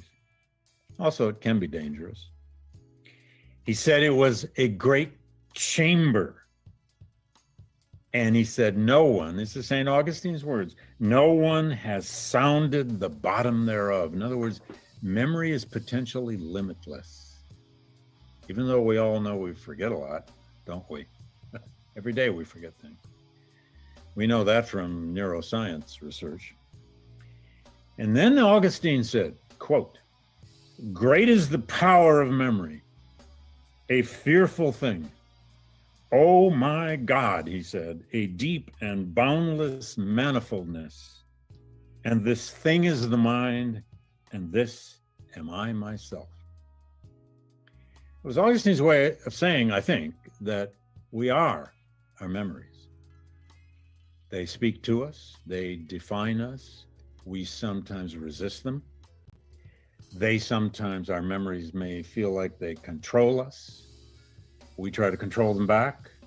They can be elusive, and they can sometimes just come around and smack us between the eyes when we least expect it. Memory is both individual, of course, and collective. And for Americans, like other peoples, we live in a society that has always had a variety of narratives it believes it's living in. Master narratives. And one of the oldest and most enduring master narratives of America is the story, irresistible often, that America was born into this universe for a purpose, that it was chosen. Now, you can believe that on a sacred or a secular level, but it came out of this Enlightenment world, this remarkable republic, where there were so few of them. It had to fight this revolution. It had this difficult, violent birth. Its Articles of Confederation didn't work, so it wrote this Constitution, this amazing Constitution. Yes, it had flaws, but my God, what an amazing Constitution. James Madison, what a genius. And then it has to live about 80 some years under this Constitution, this vast, expanding people across this seemingly limitless continent. But oh boy, it had a problem. This huge and growing dilemma with slavery and race. And it had this big collision and it fought this civil war, but the nation survived. We got better for it. We unified from it. Yeah, it was bloody, but it was a happy fight. We came out of it all right. We grew out of it all right. Yeah, and then we had other problems along the way. We had depressions and we had world wars. Oh my God, but we win our world wars. And we did indeed fought on the side of the angels in the Second World War. And without the United States, there wouldn't have been a victory over fascism. Let's just say it. Yeah, my father was a 4.5-year veteran of World War II. I think I get that. But we haven't always. Well, apparently if anyone wants the rest of the video, you know, it is kind of history from a pulpit, and we can move on. But David Blight is actually a great white man. Won a Pulitzer, writing. He's written some stuff that is actually, I think he's a better writer than preacher, for sure. But let's move on, because I sense that the white mediocre men in the chat are getting bored with listening to a great white man. If it's phony stuff in there, because there's a lot of phony stuff with that whole world. But I think I would. Phony stuff with that whole world, eh? Yes. It's so unfortunate when there are consequences for your actions. Really hate to see it. It's Thursday, July 24th. I'm Jane Coaston, and this is What a Day, another place where Vice President J.D. Vance can never go on vacation. The Vice President went to Nantucket for a break and instead found a whole bunch of angry protesters. Buddy, if you thought you could go to a whaling museum in peace right now, you were clearly incorrect. You were on a winning presidential ticket. You did not win the right to be liked. On today's show, a federal judge rules that Kilmar Abrego Garcia can be released from a Tennessee jail. And the Environmental Protection Agency wants to argue that greenhouse gases are completely fine. But let's start with former President Barack Obama. Remember Obama? Two-term president, left office in 2017. Ring a bell? Well, according to President Donald Trump, who is definitely not trying to distract from the ballooning Epstein debacle engulfing his administration, Obama is at the center of a massive conspiracy centered on Russian involvement in the 2016 presidential election. If you're thinking, that was 9 years ago, I thought this whole thing was settled, why are we talking about this again? Look, I get it. But here's the TLDR on the latest version of Trump's Russia hoax. He's alleging President Obama and members of his administration lied about Russian efforts to swing the 2016 election for Trump, and they made up intelligence to back up their claims. Now, Russia's meddling in the 2016 election is well established, as was its preferred outcome, that Trump beat Democratic nominee Hillary Clinton. It was all laid out in a 2020 bipartisan report from the Senate Intelligence Committee, which at the time included now Secretary of State Marco Rubio. He signed off on the report. But now, according to Trump, Obama has committed, quote, treason, and obviously everyone involved has to go to jail. Here's Trump speaking to reporters in the Oval Office on Tuesday. What they did to me, and whether it's right or wrong, it's time to go after people. Great. But what makes this all really scary is that Trump's wild claims are being fueled by his own Director of National Intelligence, Tulsi Gabbard. She's been releasing documents targeting the Obama administration, alleging they contradict the intelligence community's well-established conclusion that Russia was trying to help Trump. She also says she's referred the documents to the FBI for investigation. Gabbard spoke Wednesday during the White House press briefing. President Obama directed an intelligence community assessment to be created to further this contrived false narrative that ultimately led to a years-long coup to try to undermine President Trump's presidency. Point of order. I remember Trump's inauguration in 2017, which Obama attended. I do not think that's how coups traditionally work. It's fair to say that right now Trump could really use a distraction because things are not going great for his administration. On Wednesday, the Wall Street Journal and the New York Times reported that the Justice Department alerted Trump back in May that his name appears in the Epstein files. We'll talk more about that in the headlines. But for more on the return of Russia conspiracy theories and what Trump's willingness to go after his opposition, including a former president, says about this presidency, I spoke to David Frum. He's a staff writer at The Atlantic and host of The David Frum Show. David, welcome to What a Day. Thank you. You know what? David Frum, by the way, I think he has a podcast now. This motherfucker is smart as shit. Not a mediocre white man. Maybe, Ryan, you should subscribe to his podcast to hear a great white man. Or actually, ask Be Brave to subscribe. That way he will know white greatness and maybe can talk about it. I want to start with the latest conspiracy theory Trump is trying to peddle. It goes something like this. Former President Barack Obama and others in his administration committed, quote, treason by forcing the intelligence community to alter its conclusions that Russia tried to influence the 2016 election to help Trump in order to undermine his first term in office. Now, to be clear, there is no evidence to support this claim. The claim doesn't actually make any sense, and it contradicts multiple previous assessments, including a bipartisan Senate Intelligence Committee report that Marco Rubio signed off on. Rubio is now, obviously, Trump's Secretary of State. But how seriously do we need to take this? Well, one of the remarkable things about Trump scandals is the way they take place in public. So you don't have to look at assessments. You don't have to know much about the intelligence community. You just have to have a memory, or even if you don't have a memory, you just look it up. So here's what happened in 2016. The Russians hacked Hillary Clinton's communications, or they got lucky. People in the Hillary Clinton campaign or around the campaign, some people made mistakes, they got phished. Anyway, the Russians got their hands on a trove of documents. They released these documents to WikiLeaks. WikiLeaks posted them in October. The documents really hurt the Hillary Clinton campaign and knocked it off balance. And in a very close election where Hillary Clinton won the popular vote, but not the Electoral College, all of this made a difference. Now, there are a lot of question marks. Why did the Russians do this? There are a lot of question marks as exactly what was the connection between Trump and the Russians. Much of, again, it's memory. You saw it happen in plain sight. You saw Donald Trump's son take a meeting when he was offered dirt by the Russians. You saw Donald Trump himself in a press conference say, Russia, if you're listening, and ask for the release of documents. So that's what we know. That's what we've always known. It's not a complicated story. Russia helped the Trump campaign. Trump welcomed the help, and the help probably made some difference to the outcome. That's the story. Those are the things we know. And Trump is using the one scandal that we know about from 2016 to sort of protect himself from the other scandal that we're just remembering in plain sight in 2025.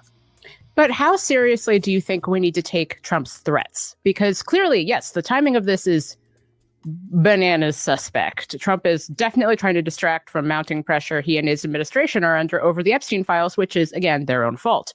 But in a way, does that make this moment more dangerous? Because Trump feels real pressure. He feels there are real stakes. He feels backed in a corner.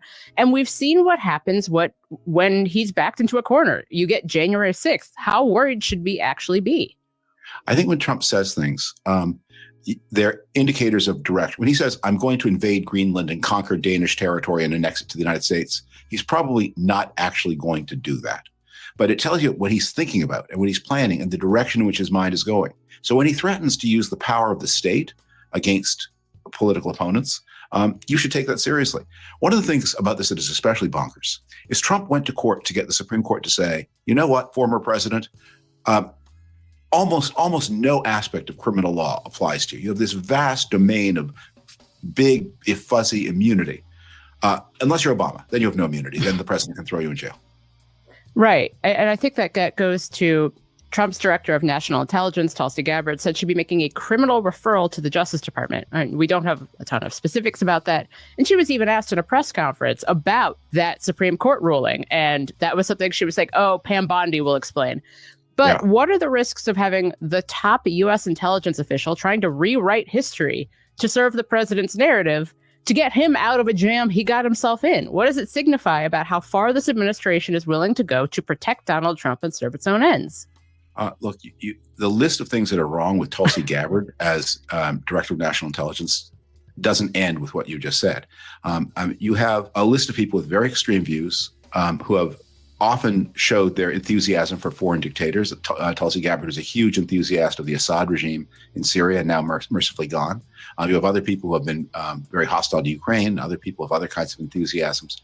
And they have all these crucial points in the national bureaucracy. And so whether they do this thing they say or not, the whole government of the United States is spinning in these crazy directions at a time when the United States has fewer friends than it used to do, at a time when we're facing these global pressures, and at a time when in the United States itself, police power is being used in all kinds of astonishing new ways. I mean, I personally don't fear that I will have a masked man in a tactical outfit playing dress up seize me and put a rifle up my nose, but it's happening to dozens, hundreds of people. And if this continues, one of the things I think about a lot is how do you conduct the 2026 elections in situations where ICE, which is going to be on its way by then to being bigger than the United States Marine Corps, is doing these random raids, harassing people and intimidating people.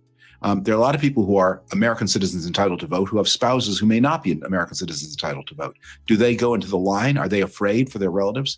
And can you create enough chaos that Trump can selectively seize this part of America, that part of America, and say we're having a state of emergency here during the 2026 elections?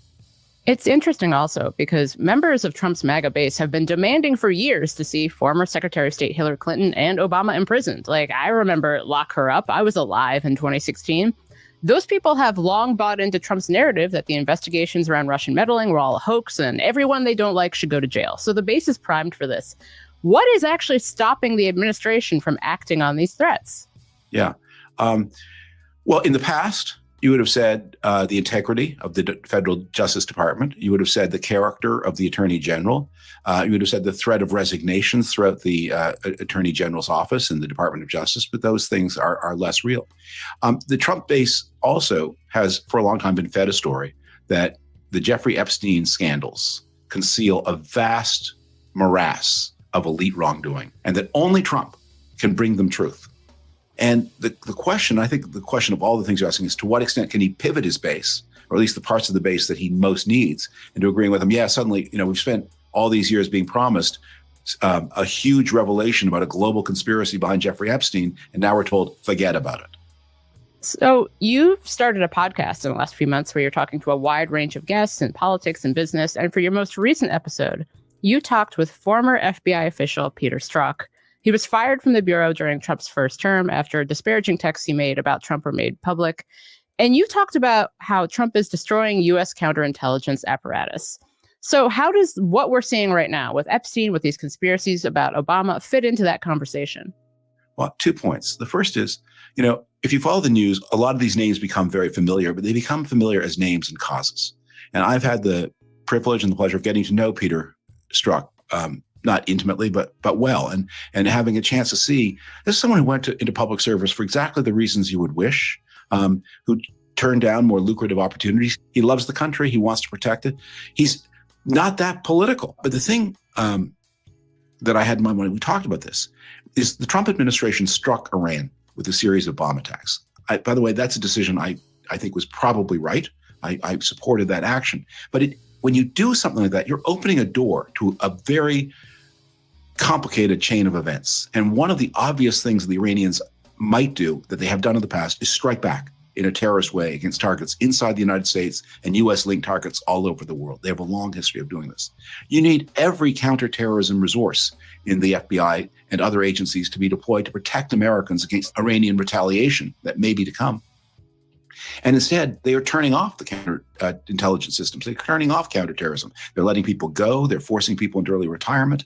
And they're moving resources from all of those things that are probably, in most people's opinion, the first line job of the United States government domestic security operation, and putting them all into putting guns up the noses of gardeners and roofers. What kind of advice did Strzok have, if any, for current career government officials, especially in his former department, who are now being pressed to toe the line for the administration or be fired? Well, we didn't talk about that advice. I've talked about that kind of advice with other people and many times over the years, 2016.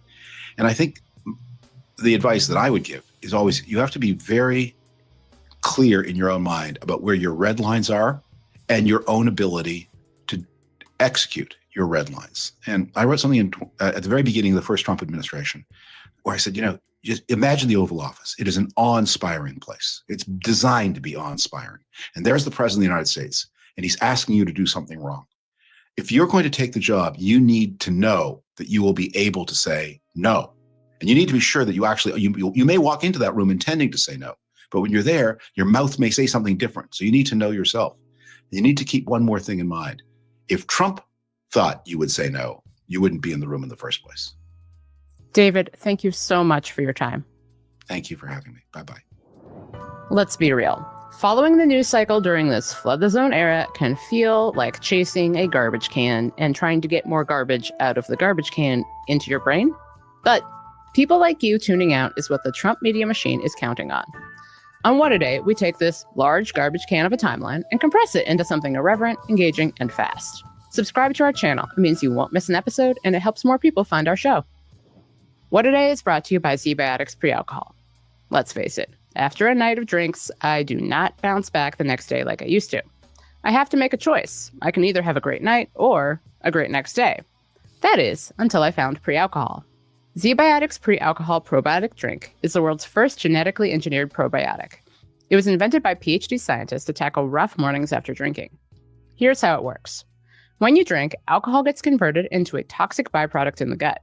It's a buildup of this byproduct, not dehydration, that's to blame for rough days after drinking. Pre-alcohol produces an enzyme to break this byproduct down. Just remember to make pre-alcohol your first drink of the night, drink responsibly, and you'll feel your best tomorrow. Every time I have pre-alcohol before I have drinks, I notice a difference the next day. Even after a night out, I can confidently plan on working out without worry. Summer is here, which means more opportunities to celebrate the warm weather. But before you have that backyard barbecue brew, glass of Pinot watching the sunset at the beach, or a cocktail by the campfire, don't forget your Z-Biotics Pre-Alcohol. Drink one before drinking and wake up feeling great and ready to take on the next day and all that summer has to offer. Go to zbiotics.com/WAD to learn more and get 15% off your first order when you use code WAD at checkout. Z-Biotics is backed with a 100% money-back guarantee, so if you're unsatisfied for any reason, they'll refund your money. No questions asked. Remember to head to zbiotics.com/WAD and use the code WAD at checkout for 15% off. Headline. They just signed the largest trade deal in history. I think maybe the largest deal in history with Japan. I don't think it's the largest trade deal in history, but President Trump announced that Japan and the U.S. reached a tariff deal. Trump elaborated on the terms of the deal in a Truth Social post late Tuesday evening, saying all imports from Japan would be subject to a 15% tariff, notably lower than the 25% he had threatened to enact on August 1st. In exchange, Japan will open its market to American cars and agricultural products like rice.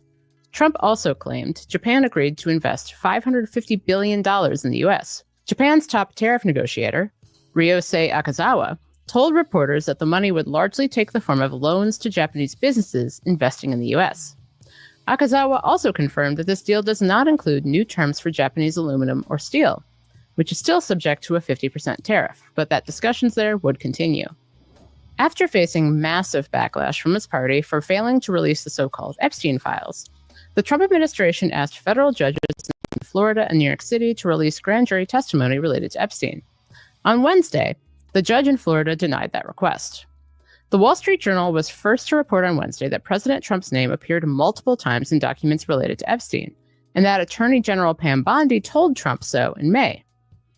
Which is interesting, since just last week, President Trump claimed that Bondi never told him that his name appeared in Epstein-related documentation reviewed by the Department of Justice. Did she tell you at all that your name appeared in the file? No, she's given us just a very quick briefing, and in terms of the credibility of the different things that they've seen. And I would say that, these files were made up by Comey, they were made up by Obama, they were made up by the Biden, Sure. According to the officials who spoke with the Journal, Bondi also told Trump during the May briefing that the DOJ wouldn't release any further documents related to Epstein because they contained child pornography and personal information about Epstein's victims.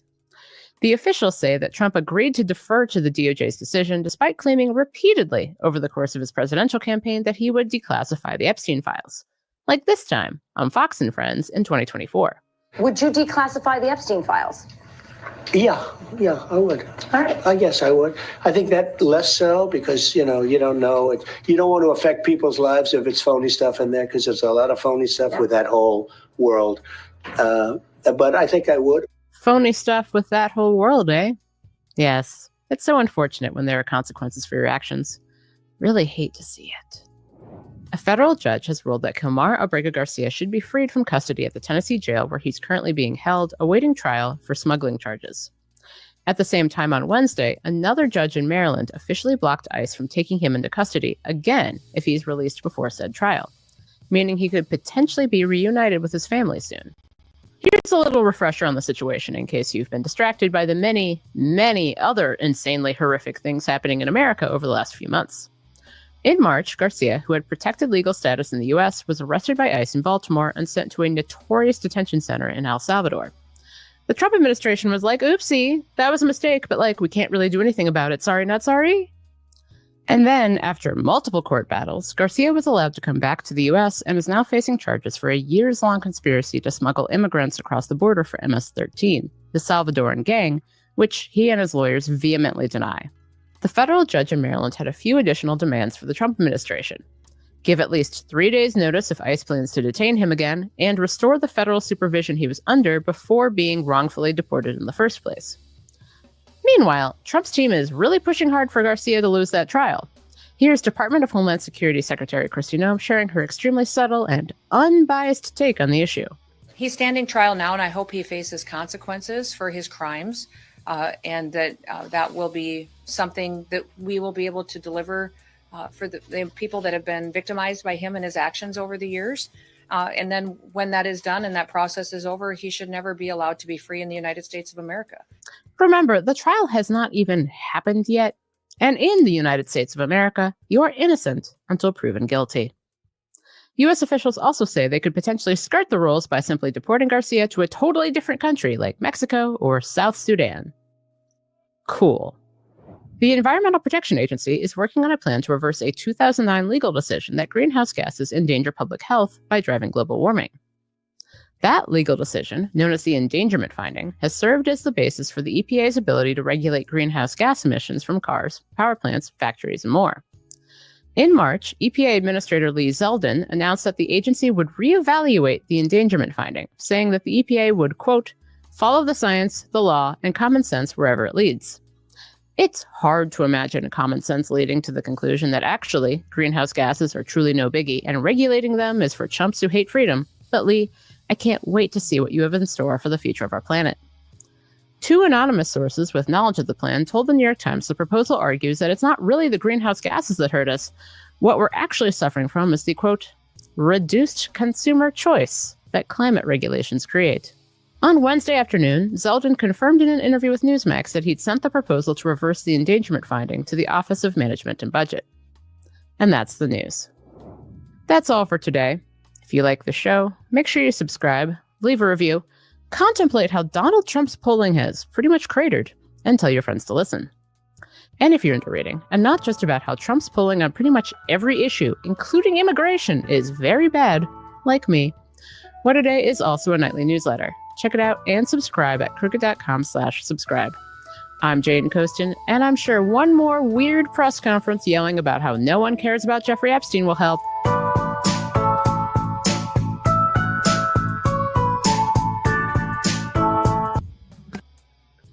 All right, well, that's the end of that.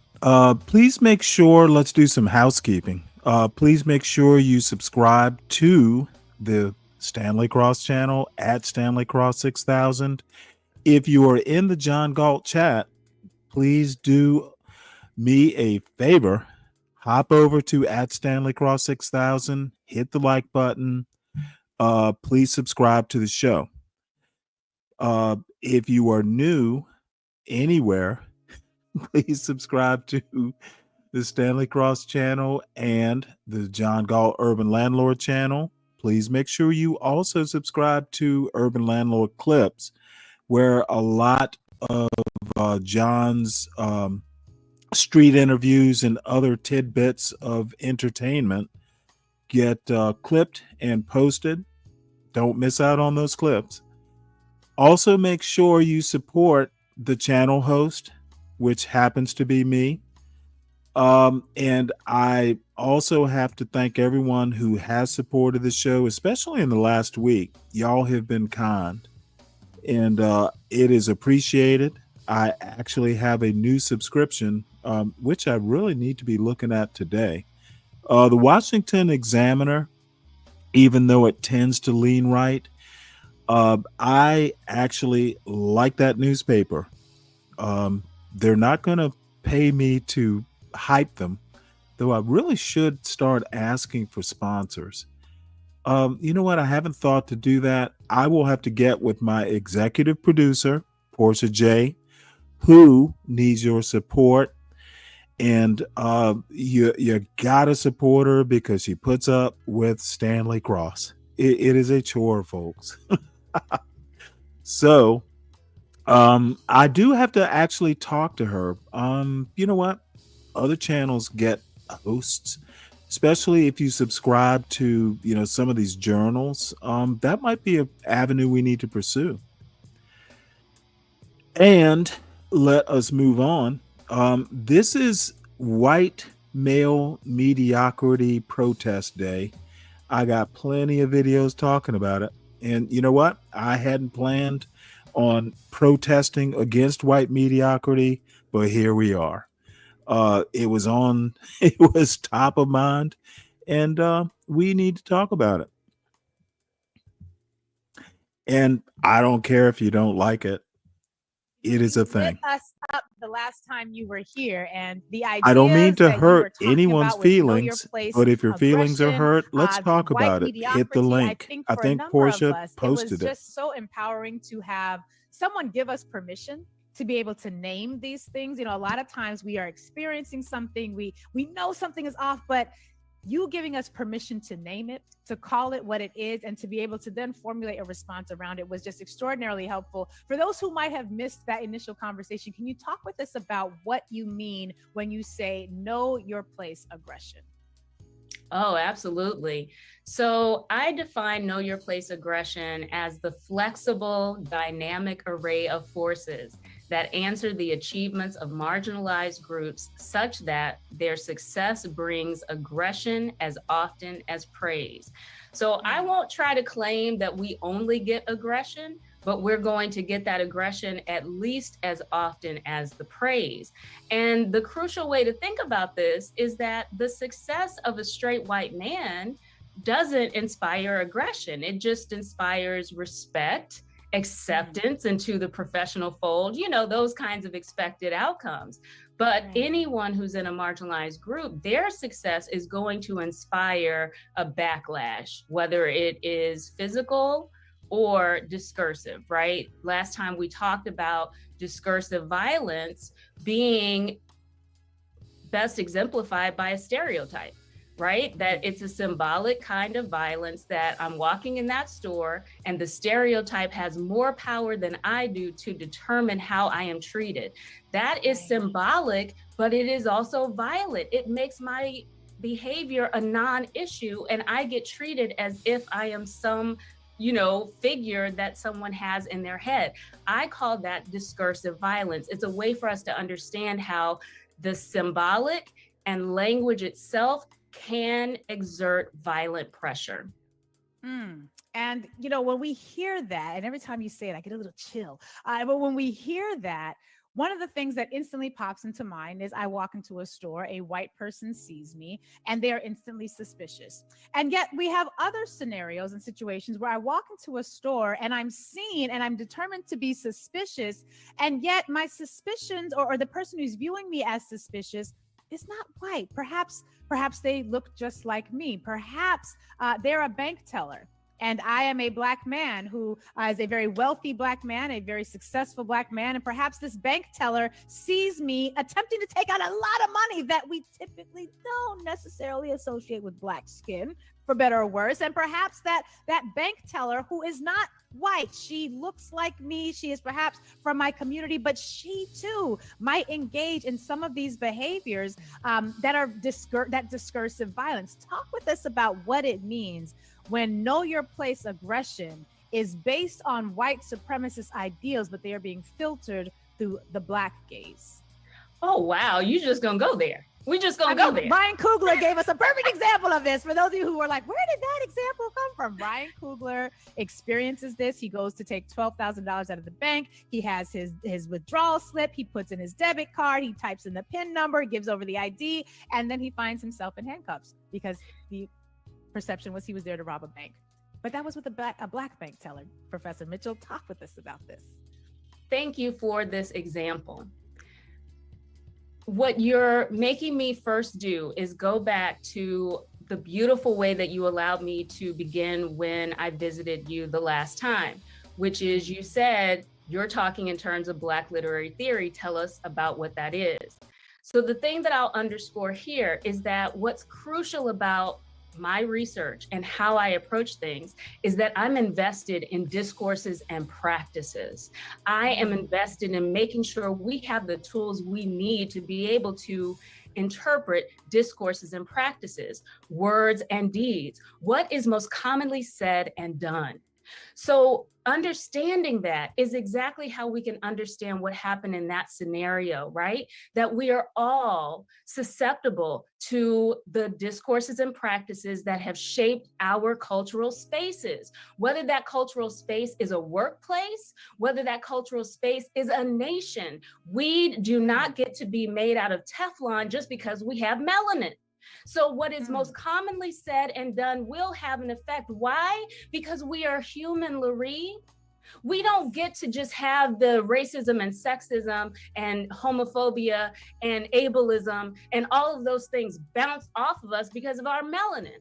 We are human, so we are also susceptible to believing the lies because we are bombarded with them. This is why it's important to understand the power of discourses and practices, of words and deeds, of what is most commonly said and done. Everything in our nation has informed us that what she did would make sense. You have to work actively to unlearn that. And you know, this is the other thing I have to say to you. This is why it is so powerful. We talked last time too about the ritual. This is why it's so powerful that you end your show every time with those three things. And number two is where I'm going right now, right? You say that I need y'all to have that Harriet Tubman, Marcus Garvey, Nat Turner love so that you can learn to love Black people more than you have been taught to hate us. That is crucial. We gotta learn it. It's not gonna be automatic. And so when you understand the power of discourses and practices, what is most commonly said and done, then you understand why it is that you are naming the fact that we have to learn how to love because we have been taught to hate each other and ourselves.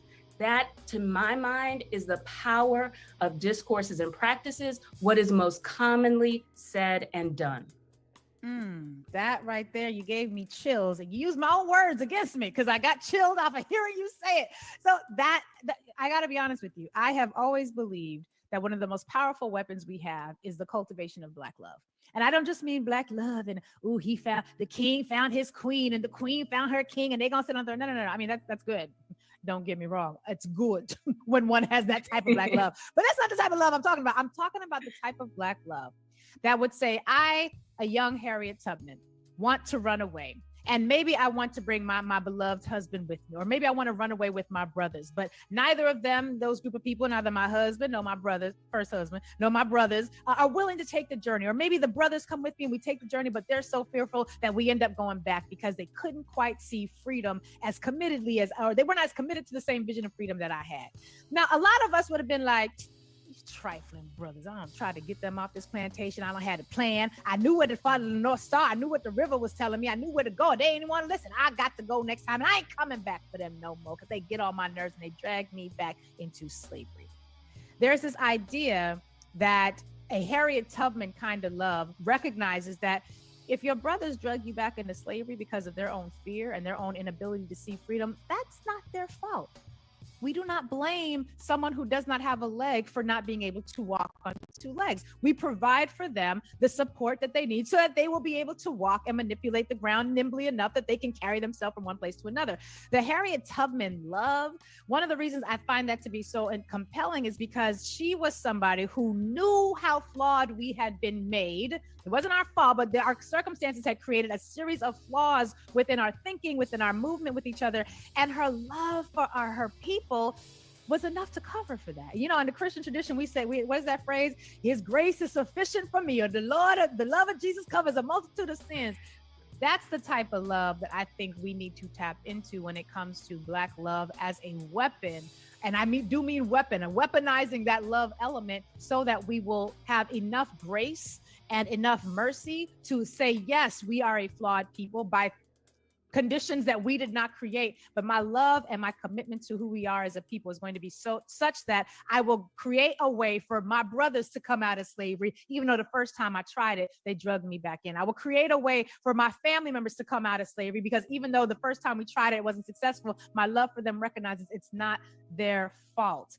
But a lot of times we are so wounded by our own that we get stuck in that space, Dr. Mitchell. How do we manage to be aware of that and create pathways of opportunity that can help us navigate that space so it doesn't become a stumbling block? It's so beautiful. And thank you for how you've laid that out.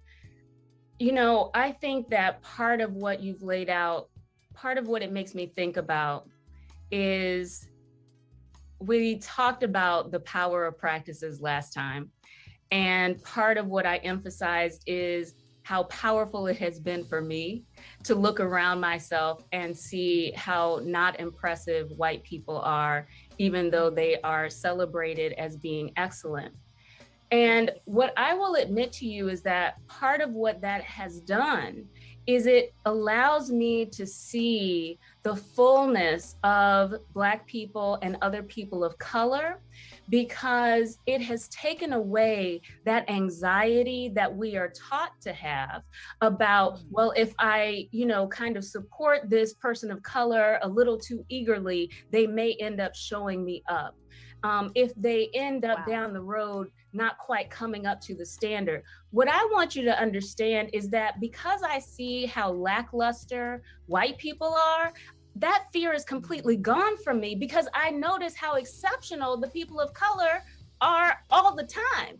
The chances that that person of color in that space is mediocre are really, really low.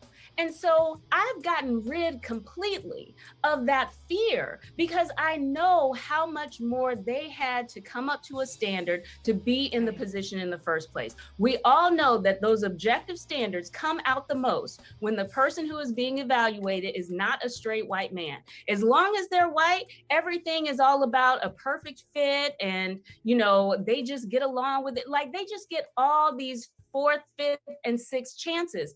So what I want to admit to you is that it is the practice of seeing white mediocrity and white villainy that has allowed me to recalibrate so that I could actually appreciate how exceptional my Black and non-Black people of color colleagues are wherever they are, in whatever arena they're in. So to my mind, that's part of how I got to that place, that unlearning the hatred that you're talking about. That's part of how I did it, because I saw, wait a second, they are exceptional. And here's the other thing.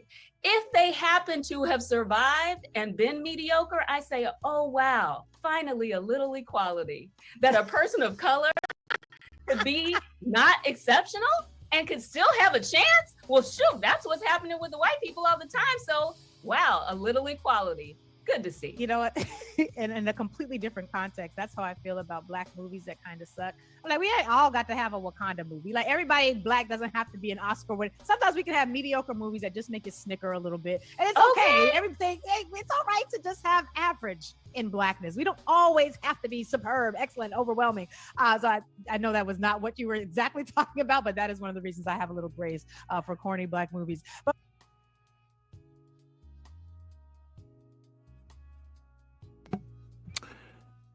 well, that is the end of that one. But here is Ijeoma Oluo again. Turning turning to another pandemic, which is still raging, of course, racism. It's only going to get worse, folks. And the social media buzz This show is dedicated to all the white mediocrity that we can muster for the day and or talk about. Book, So You Want to Talk About Race, shot up the bestseller And list all their tomorrow's show will be named for the worshipers of white mediocrity. And y'all know who you are. This power regardless of merit. And here she is talking to our Hari Srinivasan about it. Christian, thanks. Ejima Oluo, thanks for joining us. What are examples of the Here's your girlfriend, Bobby. On maybe perhaps a day-to-day basis? Because you also talk about this sort of intersection and interconnectedness of both race and gender. And you go back in several chapters throughout history talking about not just the women's movement, but also the civil rights movement. And yet here we are at this place where white male is still the dominant lens through how our policies are created and how we interact on a daily basis.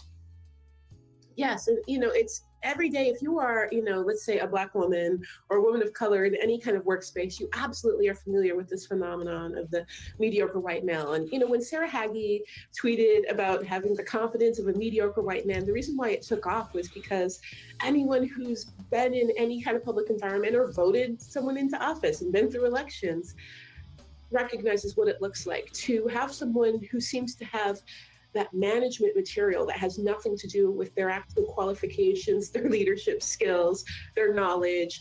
It has to do with the way they look in a suit and tie, or how demanding they can seem in a meeting, or how they can talk over women and people of color, right? And we see this time and time again, white men who fail upward, while people of color and women are trying so desperately to just prove their worth and working twice as hard to still be passed over time and time again. So on like an everyday level, we see this all of the time, and we see this impacting our lives, but it also becomes incredibly dangerous when we try to protect it, because the only way you can protect the image that you deserve to be in power because you're white and male and nothing else, it means you really can't allow an image of someone who isn't white and male being more talented than you, being more successful than you. And so it's not only we elevate certain people regardless of their skill or talent, but we suppress others in order to keep that elevation.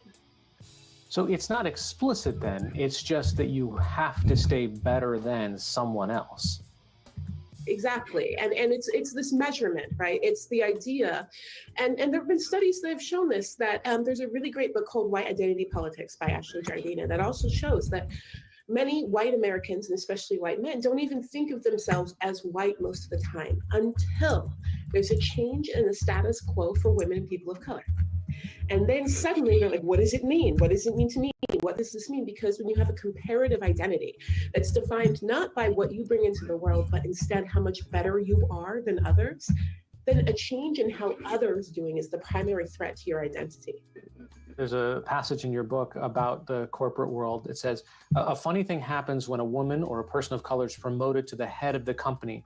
White male managers stop collaborating with their coworkers, especially their women coworkers and coworkers of color. Why do white men decrease their level of performance when a woman or person of color becomes CEO? Because suddenly they feel less connected to the company. And you can actually abstract from that, not just in the corporate level, but really in the civic and government level as well. Yeah, absolutely. When I was reading this study, it felt very familiar on a personal level. We've definitely seen this. But then when you look politically and you see surveys that show them, when Barack Obama was president, white people saying, I don't think he represents me. But he was absolutely representing more than anything the interests of white America. And he was, by all measurements, a pretty centrist president. But because he looked different, suddenly you're disengaging. And I think we see this in companies. This is actually a rather interesting point. Obama was never going to win. Okay. The fucked up blacks on the left and the right, at the extremes, think he did nothing and was just an embarrassment, I guess. And the fucked up whites, which are probably about 85%, think Obama was a black president. Look at this. Look at this motherfucking moron that Ryan voted for, bringing Obama into something that is nothing. This young lady, and her book wasn't that well written, by the way, but the point was better than the book. Let's be honest. Look at the tizzy it's causing.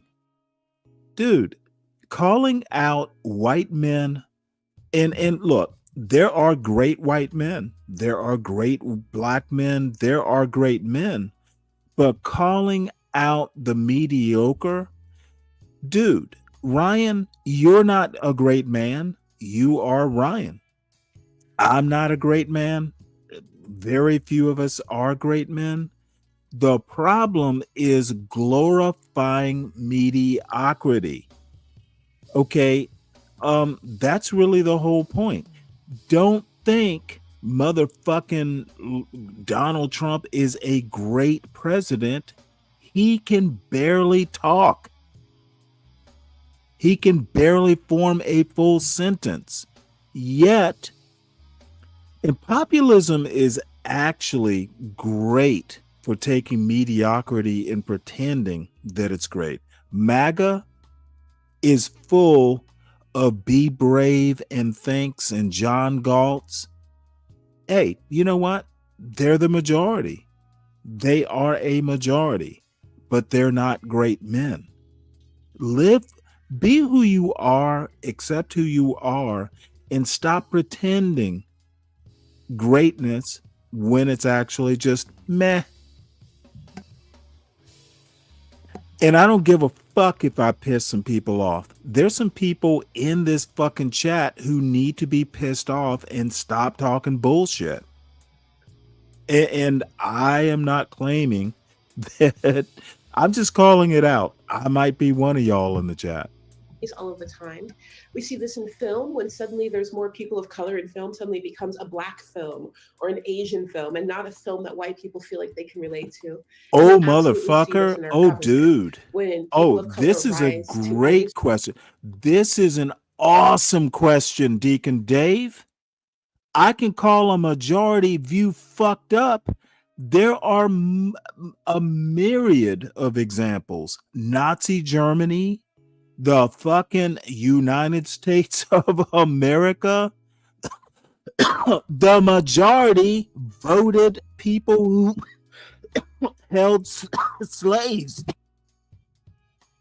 to be president. Dude, this country was literally formed to not accept majority views. Motherfucker, read a history book, Dave. The fuck? The majority is usually wrong. How can I call a majority view fucked up?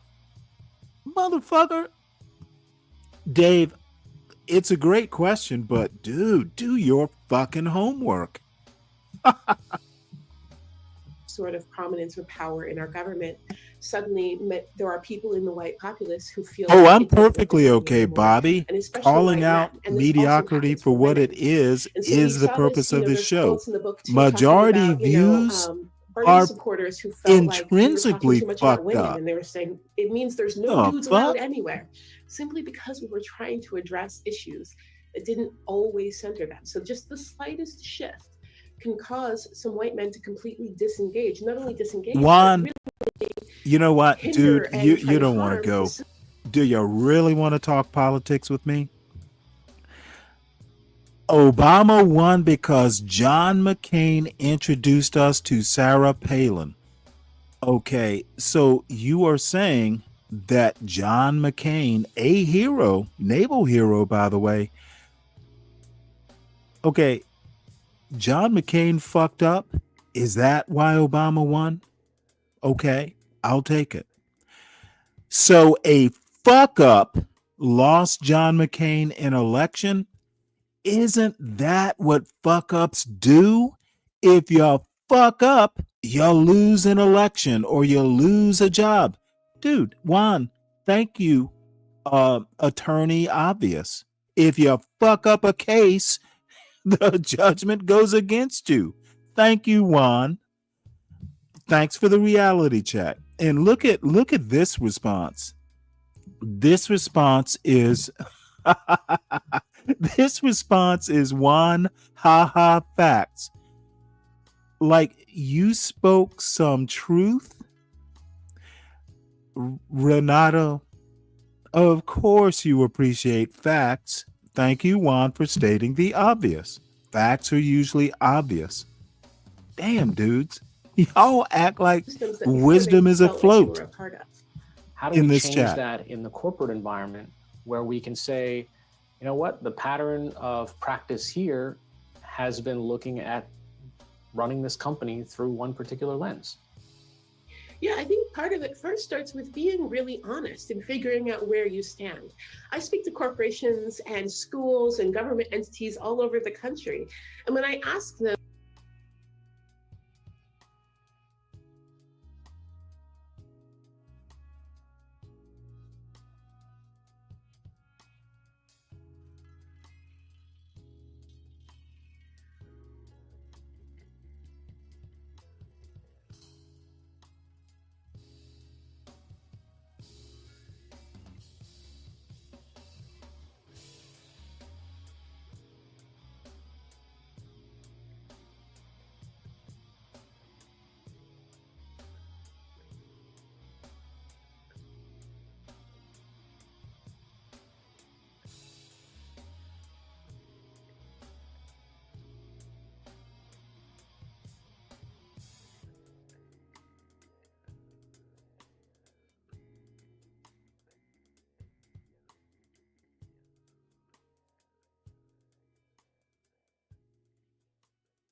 how are you doing as far as race and gender? What I get are some Juan, very you vague might be the only feelings, right? sane I think we're doing motherfucker okay. in this Maybe some chat people are today. upset, but what we don't have is, You and have Bobby you Perkins. surveyed your Y'all are employees the to only see two your employees of sane color, your people female in this employees, chat this to morning. ask what they would need to feel successful and supported?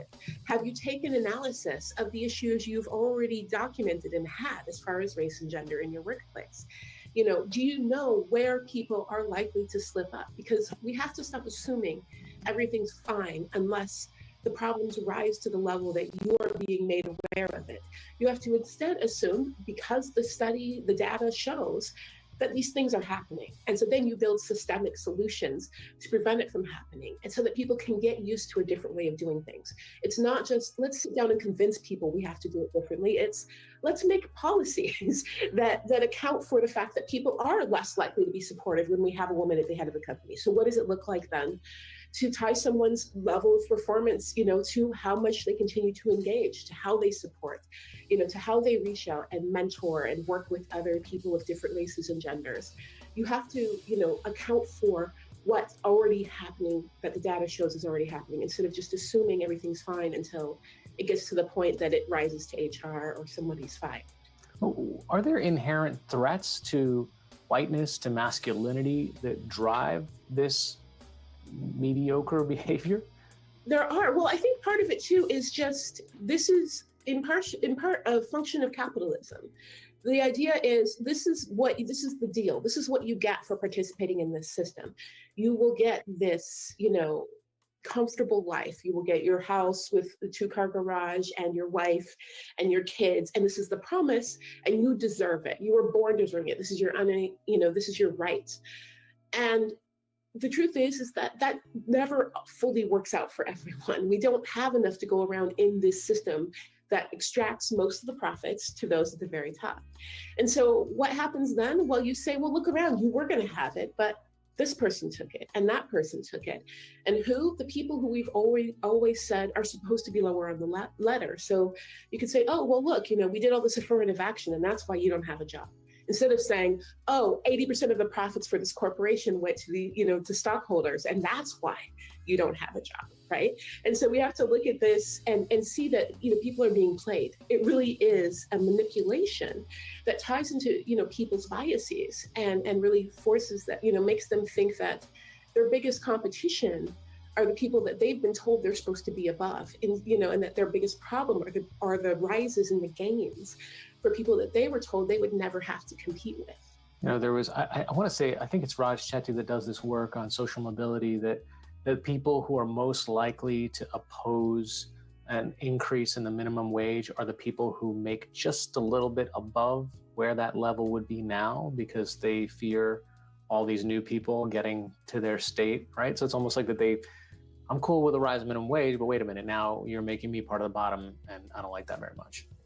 Yeah, absolutely. And you hear these questions, well, am I going to get a raise too then? Because even though I wasn't starving, I still have to feel like I got this much more than the people below me. It's the idea that the hierarchy shouldn't move. So people kind of hold these two competing thoughts, like, yes, we don't want anyone to starve, but also I always want to see myself as doing this much better than the people who've always been below me. And that's really harmful, especially in, this kind of closed system where we say there is this much money to go around, this much resources to go around. Then you're always viewing the rise of others, if it doesn't immediately keep you above them at the same level, as a threat. You also talk about how this is unhealthy for white males. Yes, absolutely. It is incredibly unhealthy. I mean, to wake up in the morning and not know if you're successful until you can measure how the people supposedly below you are doing means that you don't actually have an inherent sense of self-worth. And it also cuts you off from connection. You can't connect with people if you're constantly measuring how much power you have over them or how much better you're doing than them. If success is only comparative, if self-worth is only comparative, then you're lacking that real inherent sense of self-worth. But also, because the story of this country, which is a lie, is that if you work hard, you will get ahead. And you were meant to get ahead. And this is a story that white men are able to, believe in more than anyone else, right? As a Black woman, the story told to me was not, if you work hard, you'll get ahead. It's, you have to work hard because otherwise you'll die in the street. But maybe, you might make it. If you work extra hard, you might be okay. But for many white men, the thought is, of course, you do good, you'll get good. It'll be great. So then what happens when it's not? Either something is wrong with you or somebody stole from you. And so we see this split, right? We see the violence. We see Charlottesville. We see this outward violence of people that white men are thinking stole from them. And then we see the internal violence, the rage, the suicide of people who believe I must be broken. And instead of looking at the system and saying the system's broken, it's something's wrong with me. I could see a viewer watching this segment and saying, okay, what's a white guy to do? I'm stuck here. I have no intentional racism in my body. I don't want to be better than, and I'm not trying to be this person, but I'm clearly profiting and benefiting from the system. What step can I take to help? One of the things that I think it's really important to recognize is systems of oppression don't only oppress people of color, they also give power to people who weren't oppressed by those particular systems. So recognize where your power is. Don't let the guilt stop you from actually engaging that power, because we don't have that power, right? So saying, yeah, it sucks that politicians are gonna listen to me and not you, so I'm gonna disengage from politics. No, it means talk to those politicians, right? It means if you're in a work meeting and people listen to you and don't talk over you, but they'll talk over women and people of color, well, then use that voice to up and hand time to women and people of color and support what they were trying to say before they got talked over. It's about utilizing that power. So whether that's power you have in your school system with the money you spend, whether it's the influence you have with your white peers to look at local issues, use it, engage it, get past feeling like, oh, it's bad, so I'm going to engage. And I hear this from a lot of white men going, yeah, white men suck. I don't want to be a part of it. No, be a part of it and make it better. Engage with it and say, like, no one's going to hear you, you know, if you're someone that people feel are less than that. So if you're a white man and you hate the way white manhood looks, know that no one's going to listen to me the way they'll listen to you, that you actually own this and you can engage with it and make it better. So start looking at your power for opportunities to create real change. Well, what about white men who don't have any power or don't feel like they have any power? Because what you're saying is inherently you do. Yeah, well, and you have some. And I will say, it's important to recognize that there is less power for the average person than a lot of people think there is, but you have some. You have that relative power. That's why often white men are clinging to the status. That's a bit of power that they have, they don't want to give up. Use that power. So a lot of that is about educating yourself. So what I recommend often to white men is look at what's happening in your city, in your town. So start saying, you know, what are the graduation rates and the testing rates by race in my schools? What are the, you know, how are women doing in STEM? What are the sexual assault rates in my area, right? Start looking at look at who's representing you in office. Look at where you're spending money and say, okay, this is where I have some power. I could be heard here. In the wake of your last book, you want to talk about race, and in the speaking engagements and the columns you've been writing, you've personally been attacked in ways that I think most of our audience would find reprehensible. You know, tell us, what does it mean to be doxxed? What does it mean to be swatted? Yeah, we were actually just doxxed again a little over a week ago. But doxing is where you put someone's personal information out on the internet so that people who do not like you can harass you. And often nowadays, for me, it's not only been me, my family, anybody associated with me. My mom is currently getting harassing messages on her phone about me, people, you know, wishing horrible things to happen to me. And so that's doxing, and it kind of creates this general feeling of unsafety. You know, it caused harassment. I've changed my phone number multiple times. And then swatting is an offshoot of doxing, where once you have someone's address, you spoof a phone number from where they live, and you call the police and you make some sort of a threat. And the goal is to send a SWAT team into their house, to have someone, you know, guns out, knock the door in. People have been killed from this because someone unsuspecting doesn't understand why a cop's banging their door and reaches for a phone. People think it's a gun. So last year, our home was swatted. I was actually out of town, so my 17-year-old son was asleep alone. And I got a call saying there was a report of shots fired in my home. And it was someone pretending to be my son saying that he had murdered his parents. And the goal was to actually target my son and send SWAT teams in the house. Luckily, I knew that we were at risk because I knew we had been doxxed. So at least they called me and told me they were going before 6 officers with guns showed up, and 6 officers with guns did show up and pull my son out of bed at 6 o'clock in the morning. But if nobody broke the door down, they at least knew there was a chance that everything was going to be okay, because I got to talk to them. But I was literally across the country trying to board a plane home and wondering if my son was going to get shot. And from then on, it was regular, you know, terrorism at our home. And the goal is to create violence and to use this against Black people, to utilize police violence against Black people. That is the goal of this technique. And so it was very painful and scary. It is something that many Black journalists face. It's also something that regular activists of color face all of the time. It's pretty widespread, and police in most jurisdictions don't actually have a good response to it.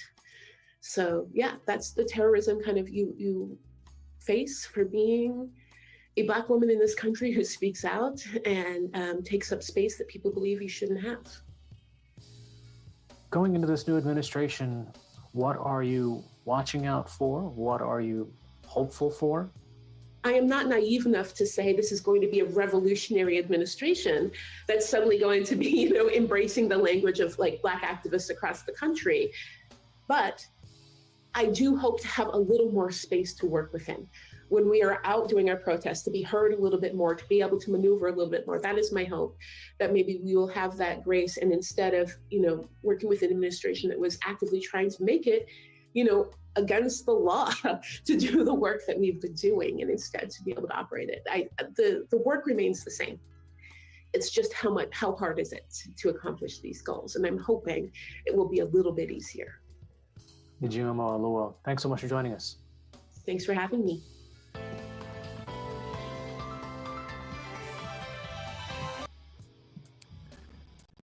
Well, I got one more by her, and I want to make sure it hurts.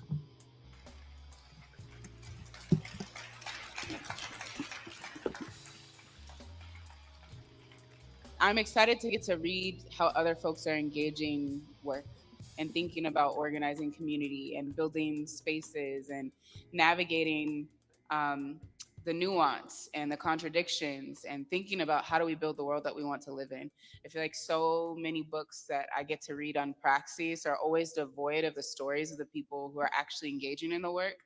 And I love that it's folks who I feel like I connect with, people with intersectional identities, people in communities like the ones we're in here. And so first off, I just want to say thank you for engaging and writing and doing something that uplifts and amplifies the words and the work of people on the front lines. I think that's really powerful. And I know you've been asked a million times, why did you write the book? So I'm not going to ask that. What I actually want to know is what makes you excited about this book now being in the world?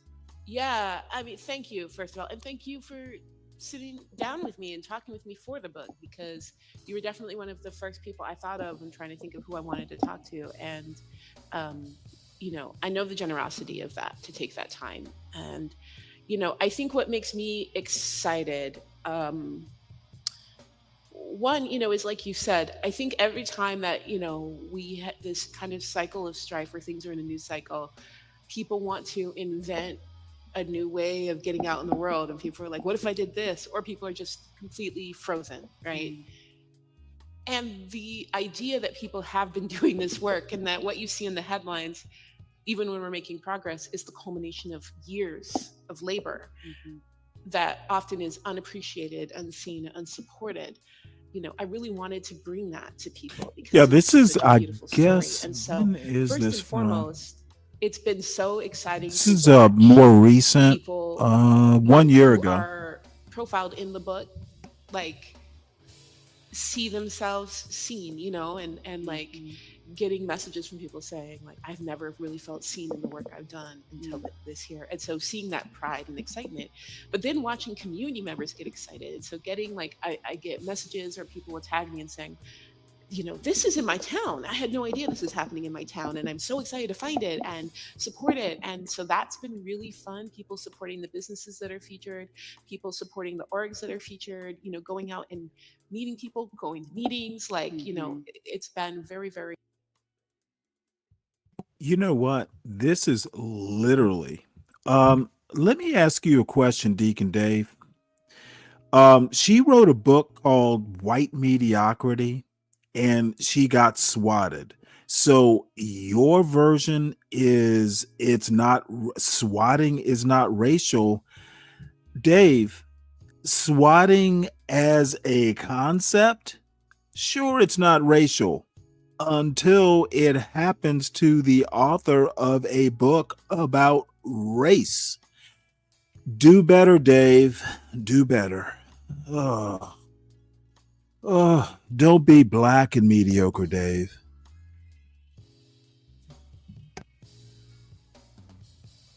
Exciting in that sense. And also hearing from people saying, oh, I've reached out to this org because I've been trying to do something similar in my city. And, they've been willing to sit with me because, I'm going to move this earring. This earring is going to be a problem. We never account for how much I gesticulate. All right. Also, earrings are just like an important part of the fit. They are. I'm really upset about this. I think you could start a trend though. It could be a one earring thing. All right. Y'all saw it and appreciated it. No one take pictures of the left side of the face. No photos until I can put that back. Yeah. And so, watching that and watching people, sparks fly, even just, I got actually a DM today from a lovely person who was a fan of my work who had sent me a bunch of chili peppers that he grew. Nice. And they're amazing and the spiciest peppers I've ever had in my life. And I actually just used them last night to make some pepper soup for a neighbor who had surgery. And, he reached out and he just said, by the way, I've been trying to start my pepper business. And then I read your chapter on business and realized I could make an abolitionist pepper business. And I was like, this is amazing. Burn it down. Exactly. With peppers. Exactly. I'm here for it. Let's go.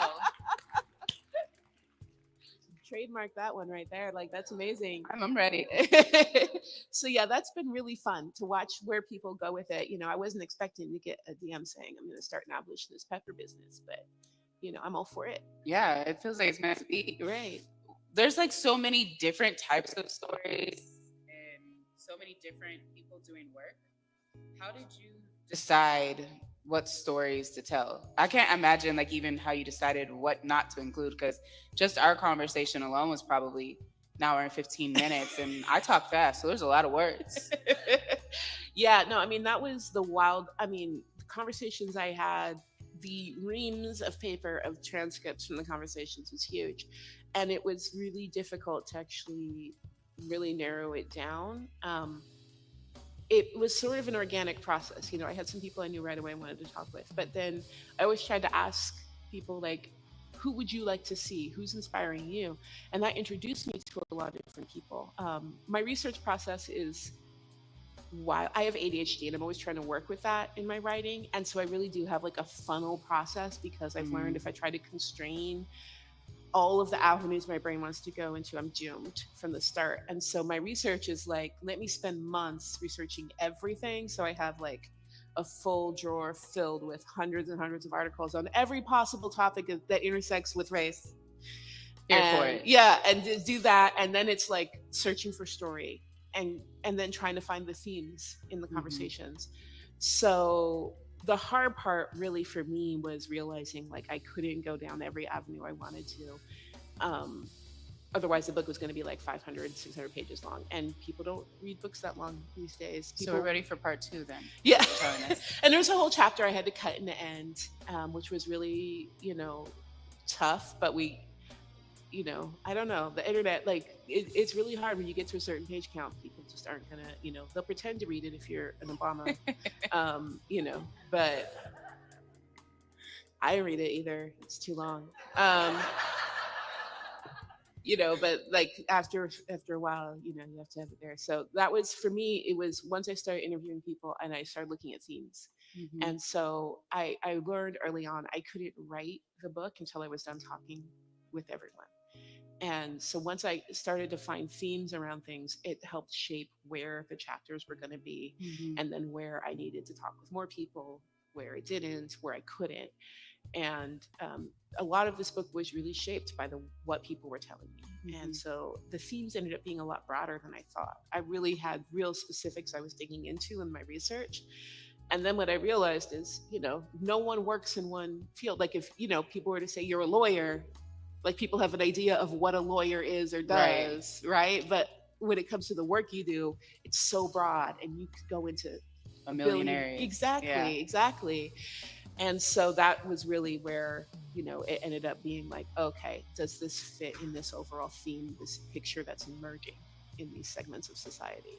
Which I love, because, when I think about abolition, we tend to talk about prisons and police, but abolition is environmental justice, it's climate justice, it's economic justice, it's food justice, it's housing justice. There's so many things that go into building a world beyond carceral systems. And I listened to your book. I tried to read it. I have dyslexia. So I'll be trying to read a book and I get lost. So I was like, let me listen to Gioma's wonderful voice.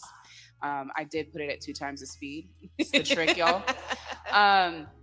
But what really stuck with me is just like how the solution to the problems that we as abolitionists are digging through they are broad, they are expansive, they are multifaceted, they are not one size fits all. When you're thinking about and talking about abolition, and you probably inevitably get the answer in spaces, it's like, well, what do we do about insert whatever crime they want to give?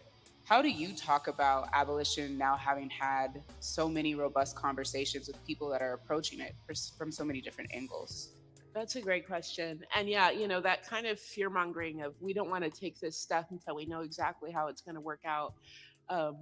One, my standard is to actually look at what happens, right? So people are like, what are you going to do if a murderer comes to your house? You're going to get murdered, just like you would now.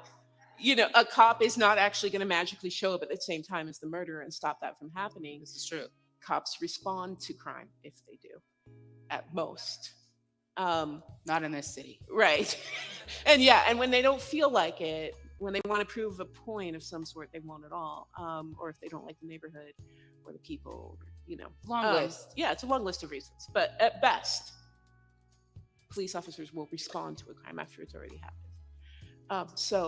But these worst case scenarios that are informed by like these TV shows of like a cop bursting in to say, that doesn't happen. Yeah. It just doesn't happen. And so recognizing that the reality of that is as scary as that is, like we already have a reality right now where we don't actually have an effective entity that prevents crime from happening. And actually what abolition aims to do is to look at the societal issues that cause, like it's the only thing looking at cause and saying, let's address this. But it's also, abolition is not, the concept of freedom. Like our focus is often on policing because it is the strongest, most direct continuation of chattel slavery. But freedom in itself doesn't just end at, I don't want to be killed by a police officer or locked away. The idea of liberation is broader than that. And so that was something that was so inspiring and amazing and challenging for me in the conversations with people, was watching people who were trying to say, what does it mean to integrate this in my day-to-day life? If, we're trying to do this, there's theory and there's practice.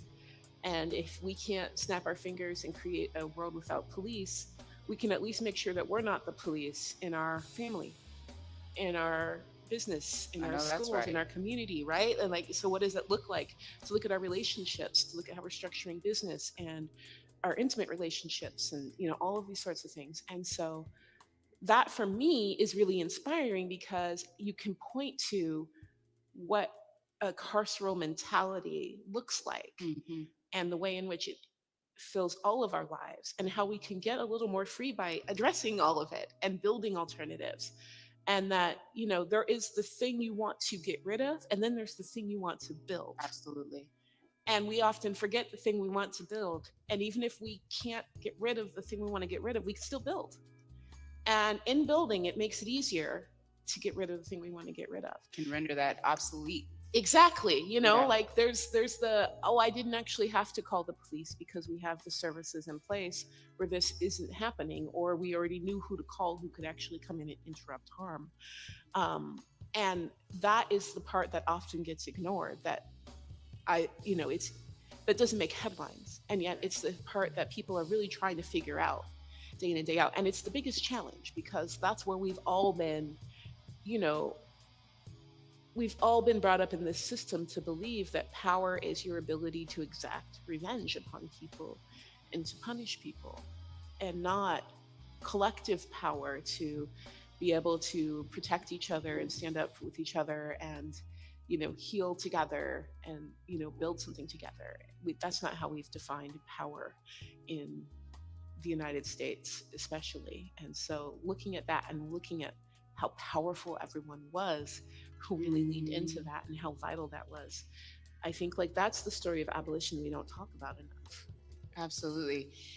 The other part of that sticks with me is folks in your stories don't seem obsessed with needing to make massive change. They seem deeply committed to making change in their sphere of influence. Are there a few examples from the book, or even ones you couldn't include, that you feel like really emulate this idea of, because I really think about Mariam Kaba's A Million Experiments, and this idea that replacing this singular system that treats everyone with a one-size-fits-all response to harm, or even the potential of harm, is not replacing it with another singular system. It's actually replacing it with a million different ways that people can select or self-determine how they do the prevention, intervention, and healing work.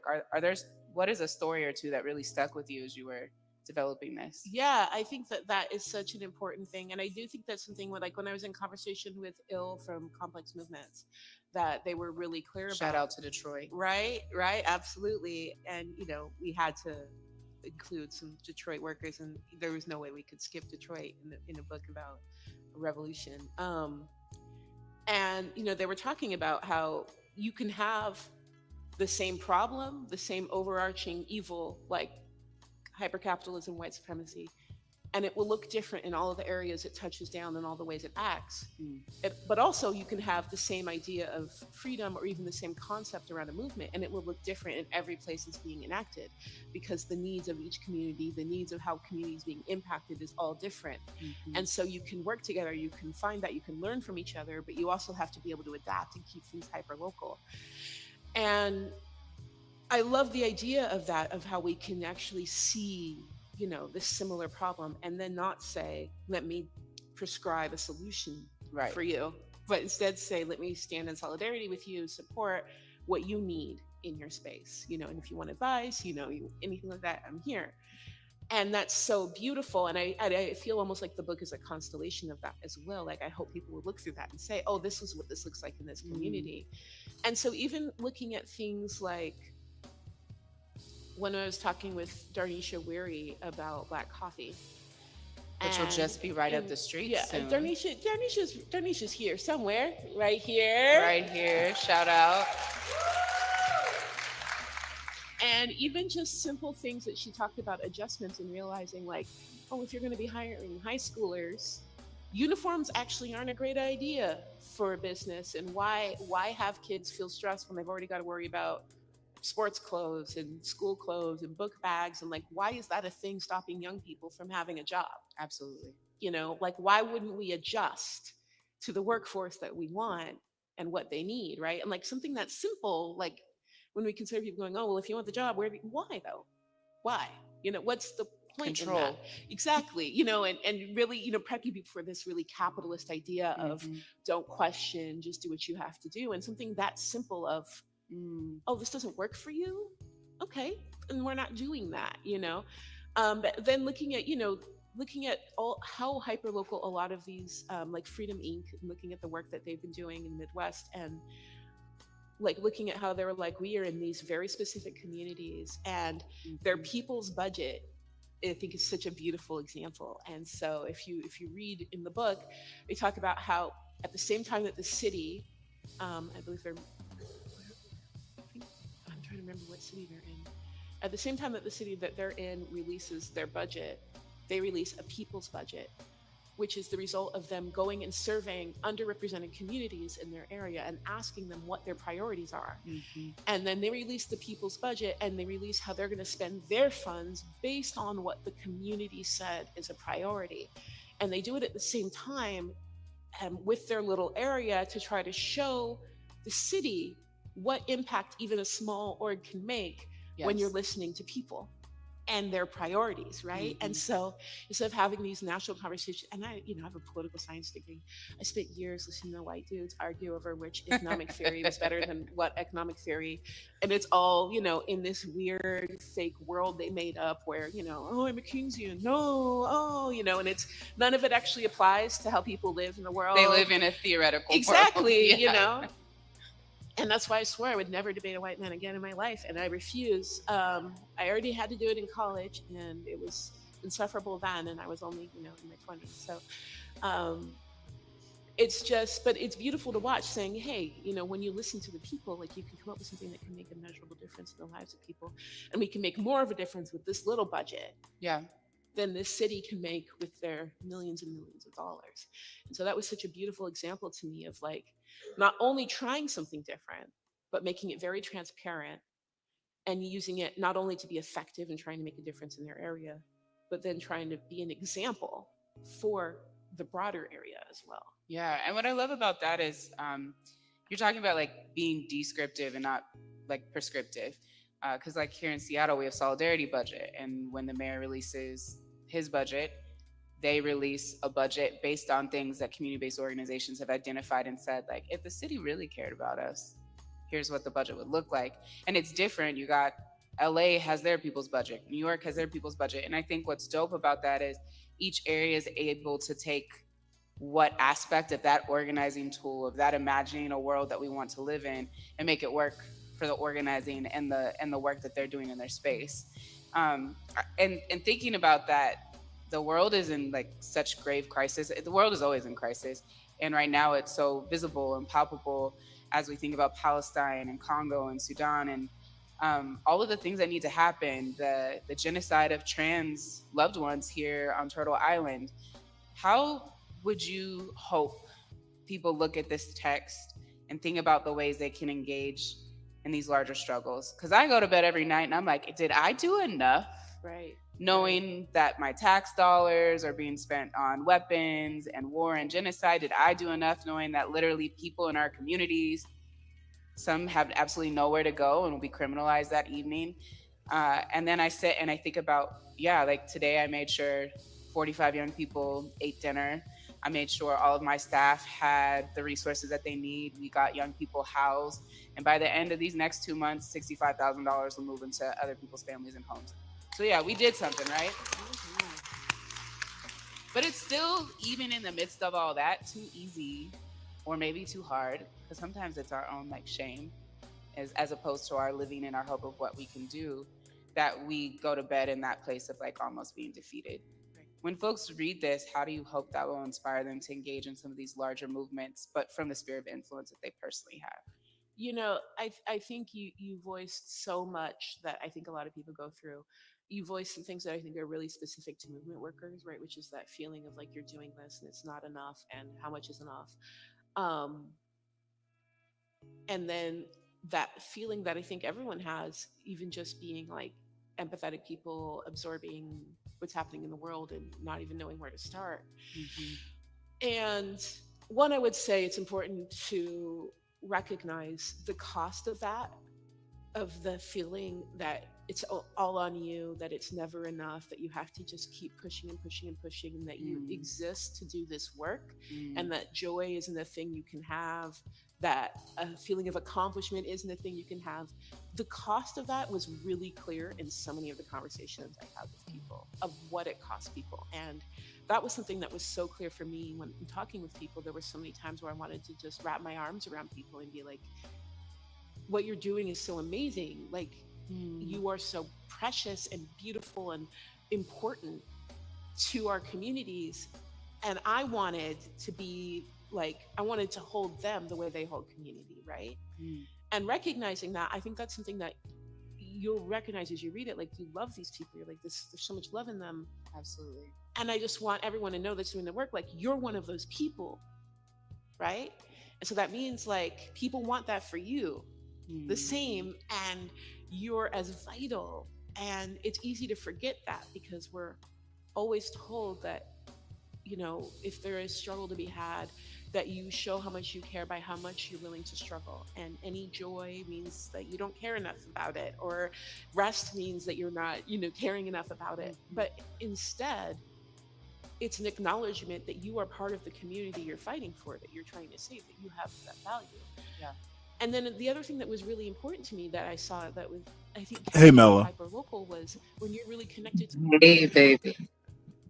You know what? You were the only one with enough bravery to come up here.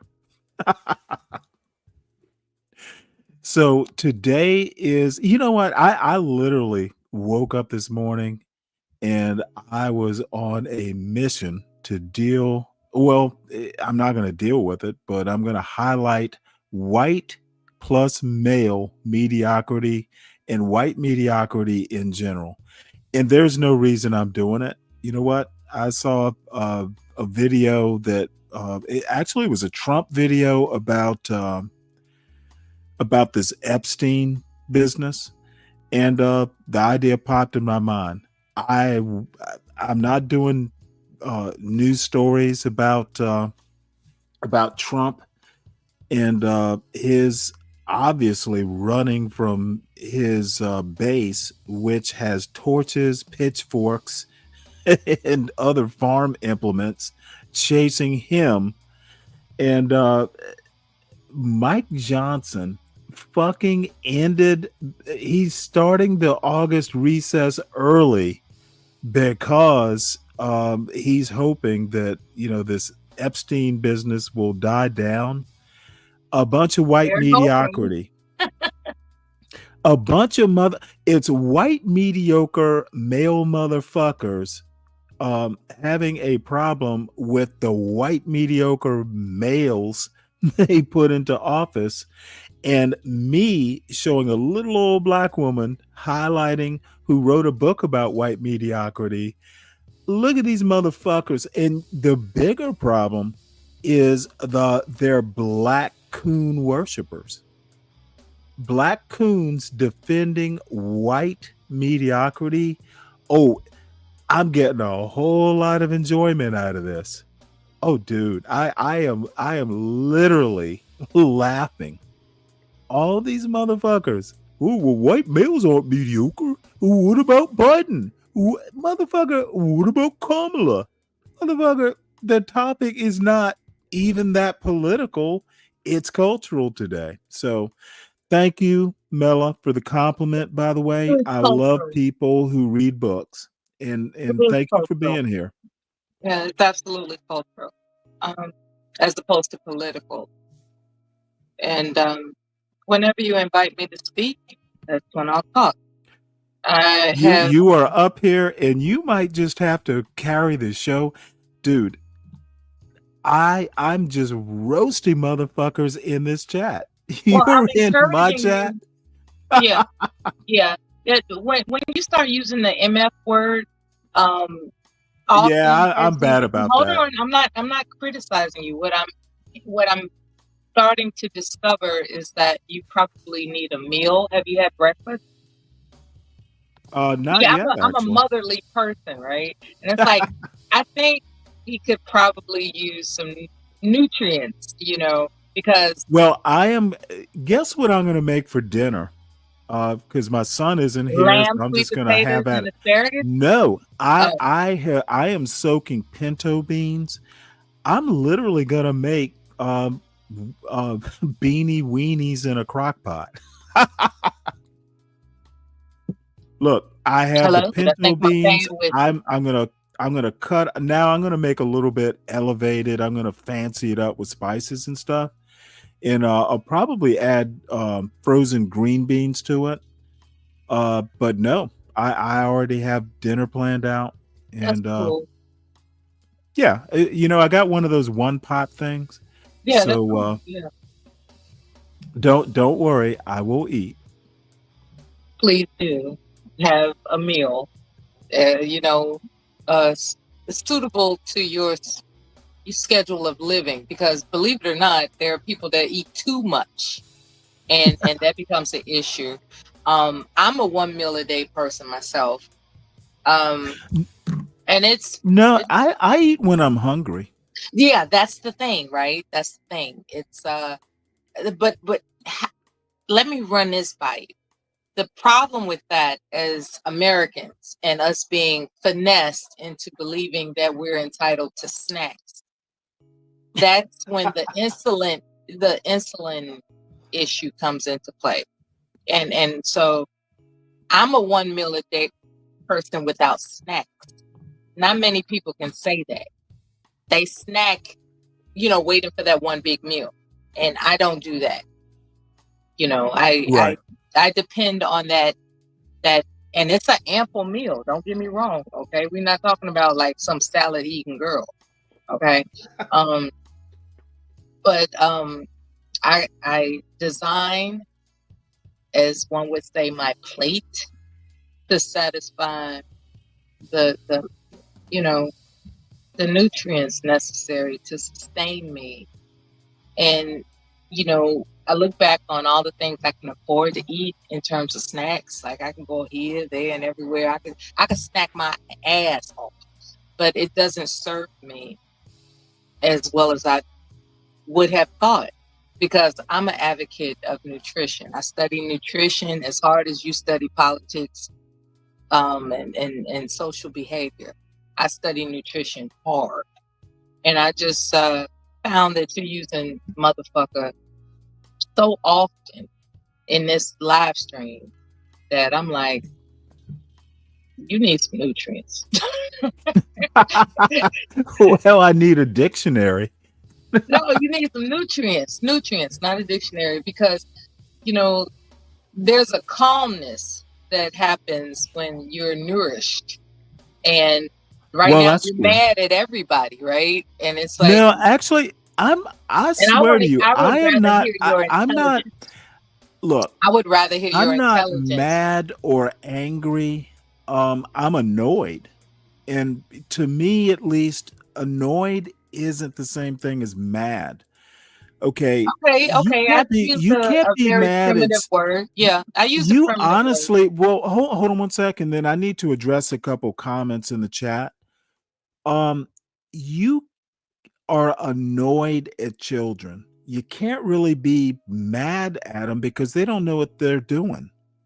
Okay, you can be Good annoyed point. at a child, and most of the people who don't really understand this point about white mediocrity, they just dude. I look at and I haven't always. I mean, maybe for the past 10 years, maybe a little bit longer.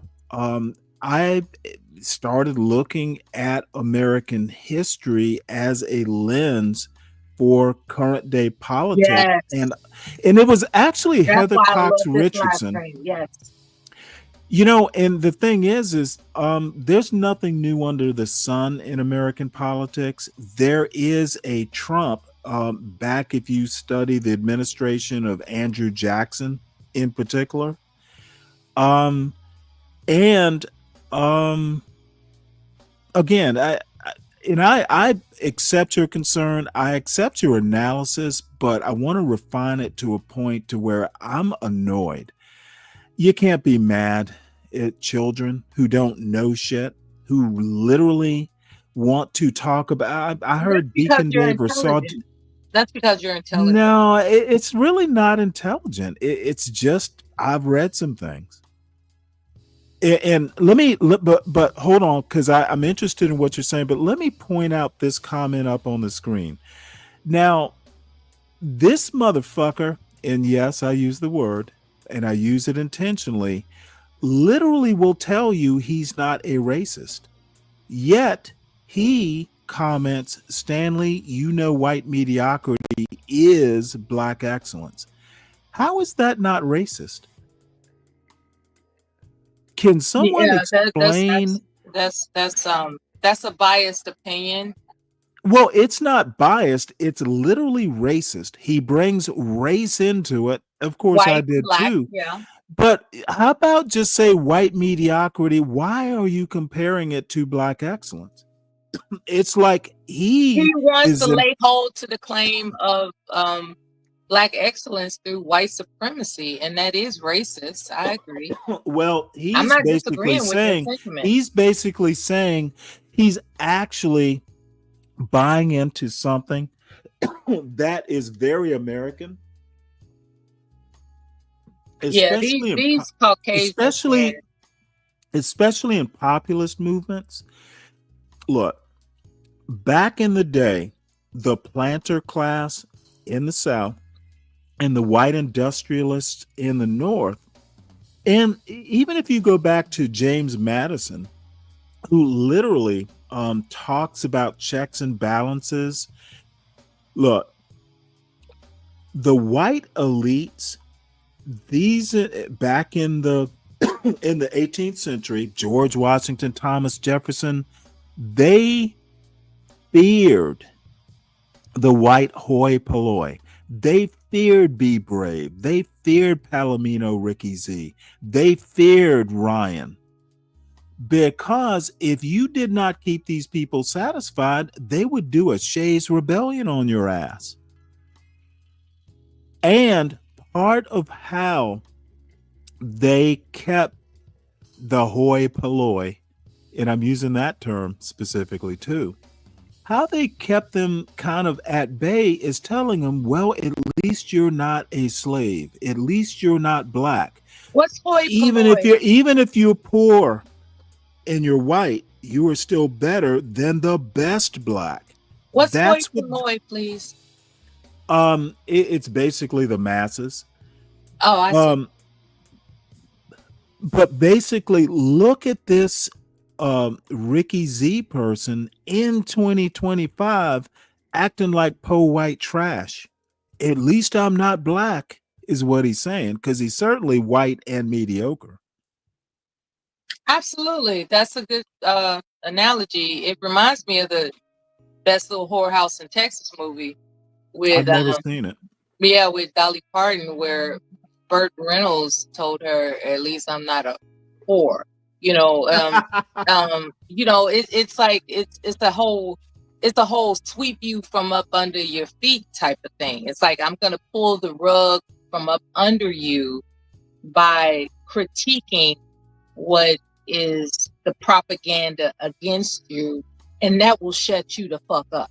And that's, excuse my language, but that's pretty much a tactic, more so than, see, when people understand the nature of tactics, then nothing really can hurt you, because you expect it coming.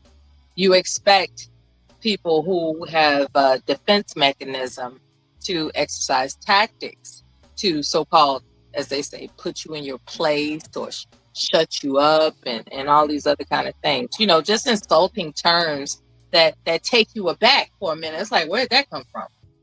But the pause comes from not understanding that a depraved person prefers to access the defense mechanism of utilizing tactics against you, as opposed to actually reasoning with you soundly. You're dealing with people who are not of sound mind. And the fact that they agitate you, you know, I'm just trying to figure out, you know, why you let them do it. But this is your channel. This is your channel. Do what you do.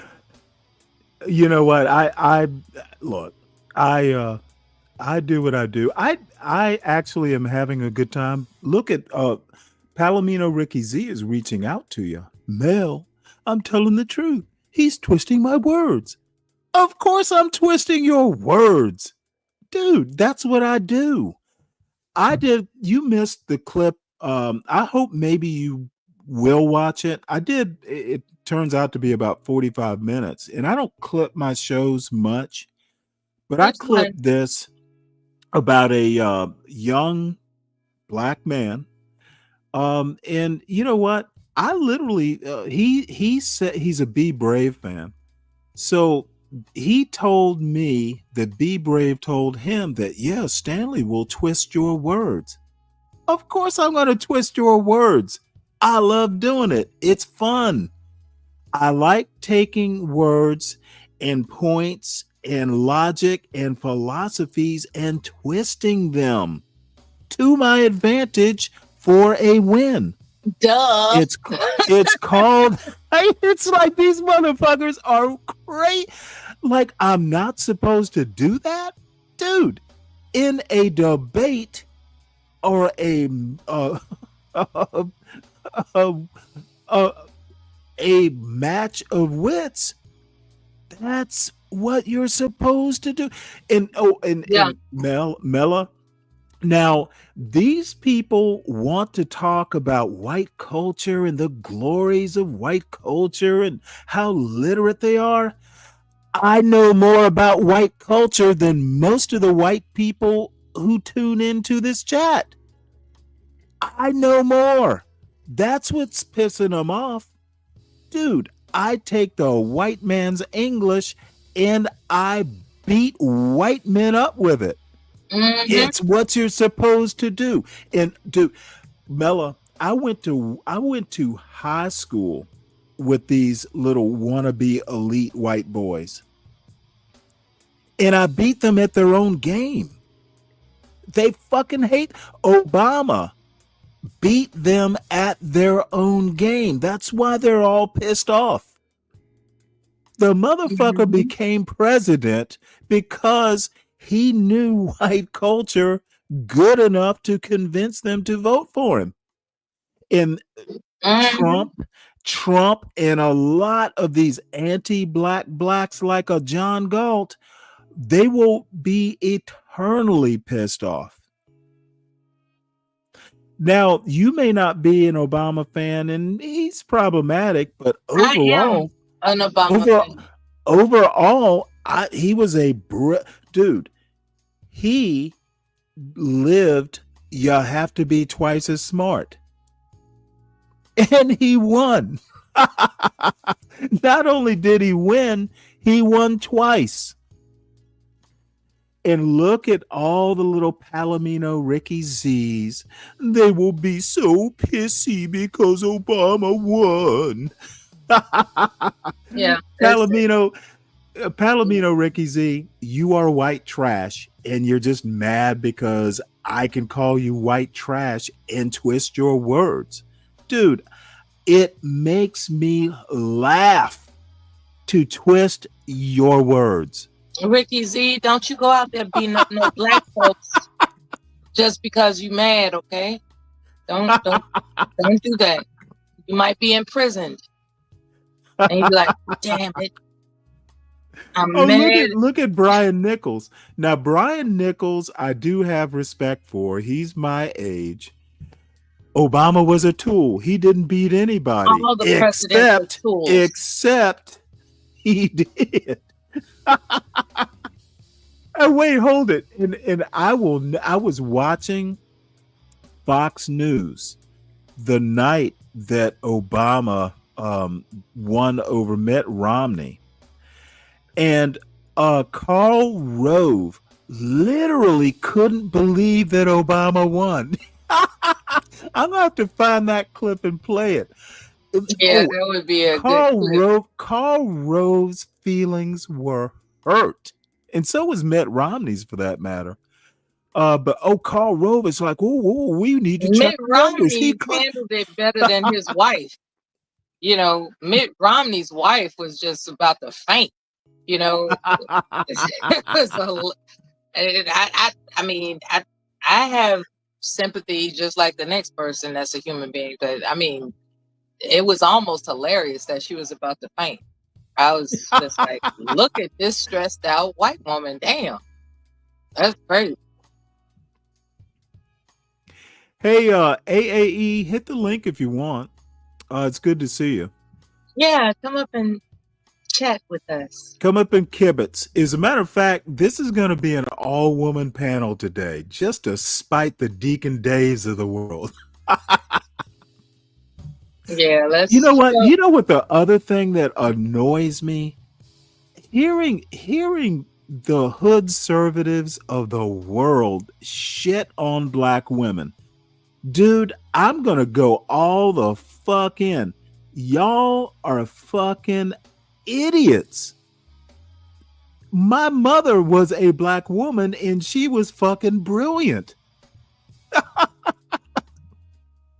That's why I respect black women, because I had a great black mother. You fools. I just simply, you know what? I guess I'm just in a mood to just shit on dummies today. Hey, run the momentum. You know, I promise. I promise attention. I'll be kind of good. No, you know what? I will take it too far. I know, but I'm gonna have fun doing it. Yeah. What I like about you is that you perceive a slick diss when it comes to you, and you don't let it go. Well, I do take things too far. I will admit. It's okay. I'm what you call someone that's never slept with a white man, right? It's not that white men haven't been attracted towards me, and there are white men that are attractive in this world. However, it's a foreign concept for me to, how can I put this? I'm not going to convince myself. I'm going to put it this way. I'm not going to convince myself that I can lay down with someone outside of my ethnicity, believing that we have memories in common. Now, this previous author that you had mentioned that talked about. Well, by the way, she's she happens to be biracial, if I Okay, I'm recall. not referring to her. I'm talking about the previous clip regarding the author that featured St. Augustine about memory. Okay. Oh yeah, well he wrote Yeah, he's brilliant. Yeah. Frederick Douglass's last biography. He won a Pulitzer for it. Yeah, he's And I brilliant. tell the story. There was a black surgeon, or is a black surgeon in Savannah, my hometown, who had the biggest collection of Frederick Douglass stuff, like I letters. looked it up just because of you. I looked Oh, it up. you didn't think you did? It's wonderful. See, in Savannah, all the Georgia. weird random knowledge I have. Yeah, But there's wonderful. other ones. There are other ones, but the one in Savannah, Georgia, I wasn't Well, aware of. he had the biggest, as far as I know. But here's the wonderful story. Obviously, brilliant black retired surgeon living in an exclusive part of Savannah. Downtown is exclusive. However, it took years, but that author you're talking about, David Blight, convinced this black surgeon to donate his stuff to, a collection I in would a have museum loved to have heard in that Yale, conversation. I at would have Yale. loved to have heard But that conversation. the great part is an excellent black man. Look, Frederick Douglass, I don't have heroes, and I say this a million times. My father is my hero, but if I had heroes, Frederick Douglass would be a hero. And I honestly don't have too many black men in history, some military men. Okay, let's prove your fanship. What My does he fanship. claim? What does he claim, Frederick Douglass? What does he claim his birthday to be? I don't think he knew it exactly. He did not know it, but he claimed one. He claimed a specific You know what? date. I don't recall. July It's 4th? February 14th. Oh, okay. February 14th. Isn't that something? And he said he chose that date specifically Valentine's because he Day? remembers that his mother baked him a heart-shaped cake. Oh, I and he remember never that. forgot it. I remember that. Yeah, because people were always pressuring him. Well, what day? When were you born? When were you born? And he was like, I don't know. I was a slave, but I guess I could, since I got to come up with something, it'll be February 14th because my mother baked me a heart-shaped cake, and I love my mother, and I appreciated that in memory, emphasis on memory. So, I like this live stream. This is if I had to do life over again, I would be a historian. Right. There's so much wealth to be gained with the notations of what actually happened, as opposed to everybody redesigning what it is you think happened. And so I just really enjoy this live stream. I hope my bandwidth agrees with me and I can, continue this journey of this live stream with you. If I drop off,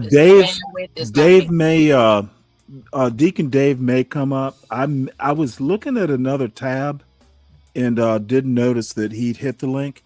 And this will make questions to ponder laugh. If I had it to do all over again, I'd be a classics professor. You talk about Catholicism and Latin and all that stuff. Oh, hell yeah.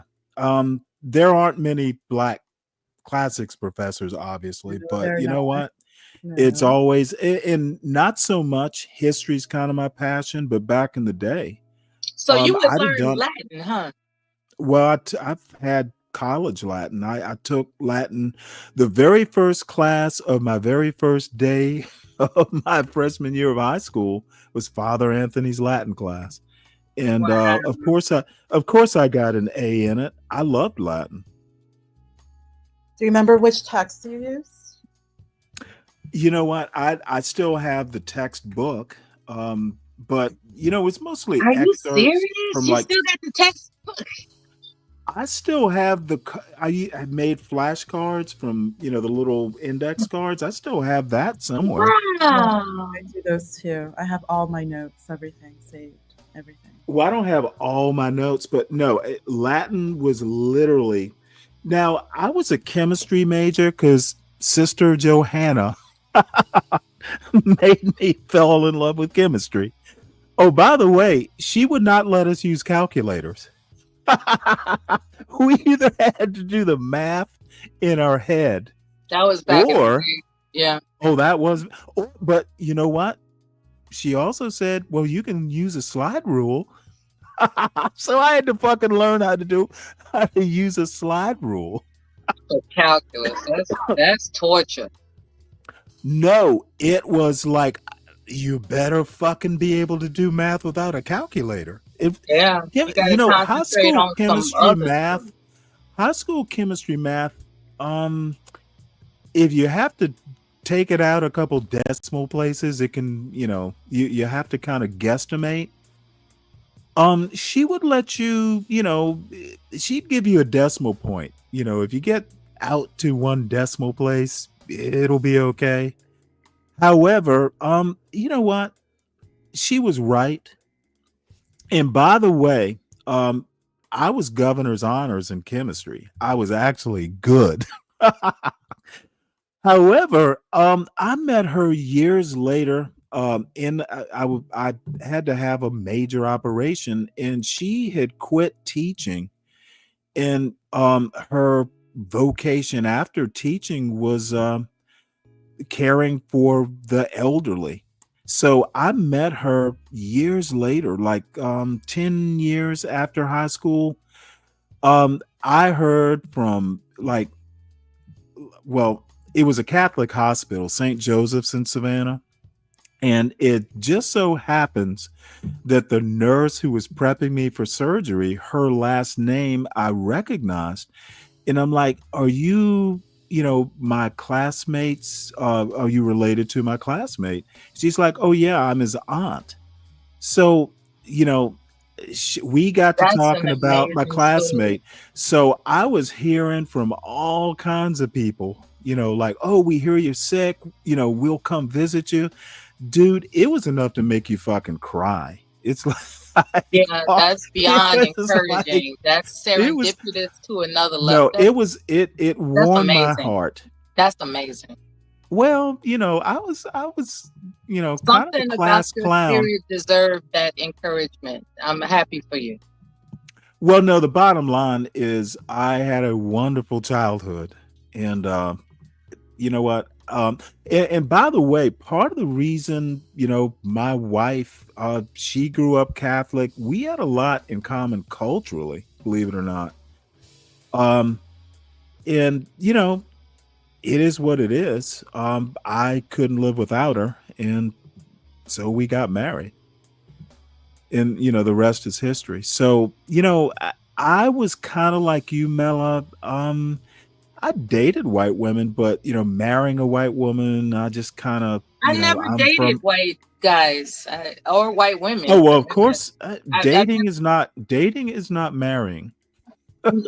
what I'm saying is that the offers to spend the evening with or going to lunch or having coffee, any invitation I had ever received from spending time personally with anyone outside of my ethnicity, I just didn't entertain it because I wasn't raised. It's about my formative years. I'm due to my formative years, the only white man that really impacted me was Mr. Rogers.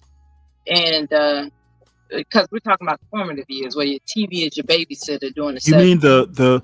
the guy who had the land of make believe?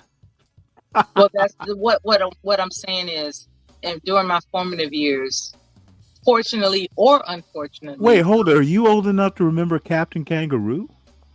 No, just Oh. Mr. Rogers, which is what I was speaking on. But Yeah, I know. I understand that you want to make a joke about it, but my point is that due to my formative years and the lack of access and proximity to Caucasian boys, it was just never my it wasn't my thing. If that makes any sense. So a lot of if it's not your thing, it's not your thing. it's not that There's I don't nothing think wrong they're with that. attractive. It's just Right. there's this barrier. Okay, well, And that's why? what I'm sorry, what? Sounds normal to me. But you dated white women, so you Well, were exposed now to I them have in a your formative thing. years. First through sixth grade, I went to an all-black Catholic school. I am a member of the oldest black parish in the United States. I think. Mhm. I think it's the This oldest. is the hardcore reason as to why However, well, let me finish my point. interracial I mingling don't, was prohibited. I don't prefer white women. Believe me, I think if a woman is attractive and smart, I don't care that much. What race she is. She just I needs feel to the be same way. attractive and smart. But there's Okay. something about those formative Well, years hold in which on. you're Let me exposed. finish. You asked the question, was I exposed to white people? Not particularly from seventh grade on, way more. I lived in an all-black neighborhood, went to an all-black Catholic school, and was a member of an all-black Catholic parish. Now, the priest was white, so I wouldn't say I was exposed to it. I mean, I knew white people existed, but exposed, not particularly until seventh grade and beyond. I'm talking about running around playing running around during recess time with counterparts or peers who are of opposite ethnicities. That wasn't From my seventh experience. grade on, yes. From Okay. first through sixth grade, no. I could Okay. go whole summers and not see white people. I understand. So I wouldn't say exposed. Look, I think, if you want to say, and I'm going to make the argument, and it's a flimsy argument, that from first through sixth grade, I was fully formed. Now, I had nuns. There were white nuns who taught at the all-black Catholic school, but like running around at recess, socializing, that Yeah, sort that's of thing. different from No, peers. it was all black. Yeah, the peers are different than Right. authoritative figures. I'm talking about your Right. So I peers. knew white people existed, but let me Right. also make this point. I grew up in the South. I grew up in Savannah, Georgia, 2 black parents. My father grew up in the deep South. And well, what I call the deep South, South Georgia. Savannah's deep South too, but my father still tells stories in his 80s about, picking cotton. So this is why I don't shiver, shudder, or am afraid to call out white people. Or, you know what? If I like reading Shakespeare, it doesn't threaten my blackness. I married a white woman. I grew up first through sixth grade black. I know who the fuck I am. I know I'm a black man. I know black excellence because I had black excellent parents. All the little fools, the John Galts on this channel, they're no threat to me. I know I'm black. I don't think they know they're black. I am very comfortable telling most white men are mediocre. Yeah. They run the country.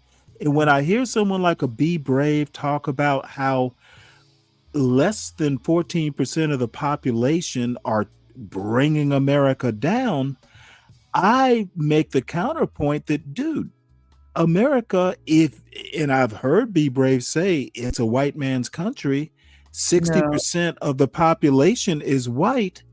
y'all are the ones trashing America. Right. Black people don't have that kind of political power. When you've always been the majority. That's what I Yeah. just bring to you. He doesn't understand that because it's technically not his history. Be Brave is first generation. You laugh, but it's true. This is not his history. When you he thinks it is. Well, let Dude, him- I've literally never heard someone with a past or a background like his. He's whiter than George Washington. No, what's funny is that he's not. He's not technically. He's Well, not. that's the joke. He Right. thinks he is.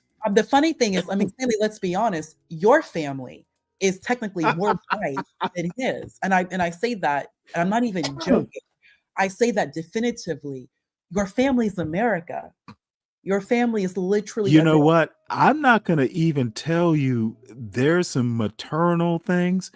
Dude, I Sure. think I have roots back to like the 1700s. That's my point I made to you yesterday, where he comes from. I mean, we don't need to know how old he was or how old his parents was when they got here. You come from a generation, the boomers, which there was about 6%, 7% from the data I showed you yesterday, the citation, that came from white Europe, and they come from a particular area, Eastern Europe, a lot of Polish, a lot of Hungarian, Eastern Europeans, also Sicilian, who came here mainly around like the end of the 19th century, the beginning of the 20th century. And then there was another small immigration time, which I shared with you, which is basically Be Brave's time. I don't think Be Brave's parents were here for 20 years. It doesn't make sense. I do believe they came probably in the late 40s, early 50s, and then had Be Brave a few years after. Like you're an immigrant, which is fine within like the past 60 years. Also, if I may, before I continue, I want to bring up someone. You remember Scaramucci? You remember Scaramucci? He was Trump's. Yeah, Michael Scaramucci. Yes. He brought up a point. He became very angry at Trump when Trump was on that anti-immigrant charade, and the way that Trump spoke about Ilhan Omar. Scaramucci was in an interview, and he even said that it really pissed him off because that same type of rhetoric was also said to his grandmother, his Italian immigrant grandmother. Mm-hmm. And he remembers that being a kid and hearing that type of commentary to his Italian immigrant grandmother. And of course, that would also be neighbors. And remember, Scaramucci's Gen X. So he's the grandchild of an immigrant and Sicilian. Brave is the child of an immigrant. I don't want to, because that word tether, no. They are new Americans. Italy's a little bit different because the Italians have really just kind of ingratiated and moved themselves in the country for a number of reasons. And there's no more question about their quote unquote whiteness. I read that basically once September 11th hit, there was no question that Italians are white. Like that back and forth and all of this, the whole situation with the mafia really died down. The Italians being like the other, all of that finally came to an end once with September 11th and the whole situation with, the Middle East. But we all know, Stanley, there was a time when they were going through quite a bit of issues. I don't know if it was you or someone else I think it was you who brought up, I don't know if it was Scalia or Alito, when they were in school and they were in Catholic school and what they went through, because the Irish were real hard on the Italians themselves. Right. And of course, remember, they're Catholic. These are both Catholic countries, very Catholic countries. So it would make sense that they are all going to go to school together as they are Catholic families, Catholic children. The Irish went off on the Italians. It's, in the Northeast, in New York. We know these stories. We understand this. There's a movie called Brooklyn, which you should watch, which is basically how you're bringing the Irish and the Sicilians. Did that have Sears? What's her name? Saoirse? I don't know how to pronounce her name. Yeah, so you know who I'm talking about. You know the movie and the actress. Yeah, I'll have a look at it. Yeah, and she's of course coming in as an Irish girl, Brooklyn at that particular time of the 20th century, and she's meeting an Italian boy, a Sicilian boy, which would have never happened in Europe, but now everyone's in Brooklyn and they're all close together, and they're Catholic. So you have like this, and one thing about America, you have a lot of that Italian-Irish mix. Ray Liotta, Ray Liotta, David Boreanaz, that the actor from Bones. You see that a lot. Things have changed, but at that particular time in the early 20th century, mid 20th century, there was a lot of conflict. There was. I mean, let's be real here. JFK, first Irish president, there was a lot of pushback. We all know how JFK's father made his money. And JFK's father, number one, he wanted to get his sons into higher society. I remember in college, a college professor directly told me in my poli-sci class, Stanley, that there were certain country clubs that JFK, even after making the money, he wasn't allowed to enter. Even after his family, his father was the ambassador of Great Britain at that time. Right. Which you know, Stanley, still to that day, country clubs he could not enter just because of his background. Never mind that he had white skin. Ireland is Europe, point blank. But that's just the United States at that time. So, and what is the United States? White Anglo-Saxon Protestant. That is not brave. That's not being brave. Also, Stanley, if I may also say something to you, there was an interview, Lavrov, he's the foreign minister in Russia. Do you know what he said? He actually used the word, these Anglo-Saxons. He directly said that. So Europeans are even taking all the way back tribal. The Russians going back and forth with the Anglo-Saxons. Like he literally said that. You can find it online. I'll try to find it for you. This is the Russian foreign minister, Lavrov, using the terminology Anglo-Saxon. Like they have clear, discernible groups. So Brave can keep bringing up white this, white that. First off, it's not your history. Stanley, well, I tend to just go, you know what? Germanic, British Isles, Anglo-Saxon white. That is 30%. The average Black American is literally by definition white. When I say white, I mean white genetics, WASP genetics. White Anglo-Saxon Protestant genetics. That is the 30% Black America on average. These light skins running around, a lot of them literally come from that. That's the WASP background. The British Isles, the Netherlands, Western Europe, Northwestern Europe. That is white. That has always been white. And one thing people like to bring up, and you do hear a lot of mixed people, they want to say the Irish were not white. The Irish are white. They want to bring up that the Germans were not considered white. Germany, if you even say something like that to a white person, they're going to know that you have no idea what you're talking about and that you're not white. You have a lot of people who think they're white, you look white, and you're going to actually open your mouth and say that the Germans are not white, which means you don't even know Western civilization history. Point blank, period. Like certain people, they don't know what they're talking about. They so desperately want to ingratiate themselves in what they refer to as white culture that they don't even know white history. And respectively, we got to include Brave in there. Let's be real. Well, you know, I honestly don't. Do you know the UK wants Polish out of the UK? They're just not assimilating. The UK will have the Jamaicans, Barbados, hell, even the Nigerians, the West Africans, Ghana, Kenya, they'll bring them in. But the UK is literally wanting the Polish out. Poland, are they not white? But they want to kick them out. First off, Poland is not part of the Commonwealth, the British Commonwealth. You don't share that type of history with England. And secondly, you come from a part of the world that is not, it's not white as they see it. Why are they are that hardcore in this country? Think about that, Stanley. The British would rather have these Black people coming from these Black countries, these Black islands and West Africa. They would rather have them than the Polish. Hell, the British would rather have the Pakistanis. They just want them to stop inbreeding, stop this cousin inbreeding. Oh yeah, y'all can stay here, pay taxes, do all that. You're not a British citizen. You're part of the Commonwealth, but you're not a British citizen. But the Polish are not. You're not part of the Commonwealth. We don't have any type of colonial tie to you. We don't have a shared history of you. We don't even have the same literature. We don't have anything in common. Like, it's just so uncanny. It really is funny. Think about this, Stanley. The UK would rather have you than Brave. Isn't that interesting?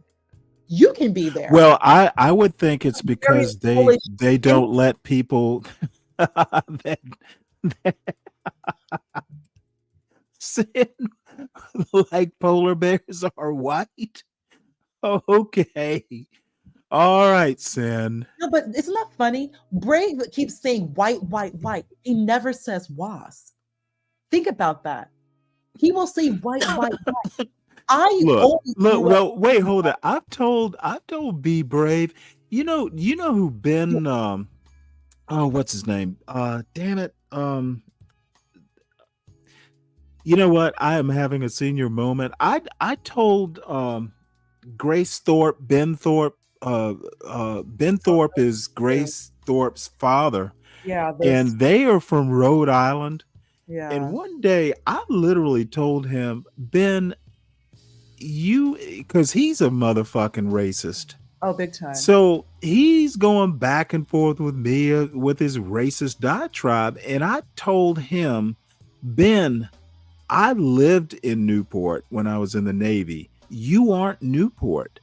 Dude, you are not in any of those mansions, or, you don't have property on Narragansett Bay.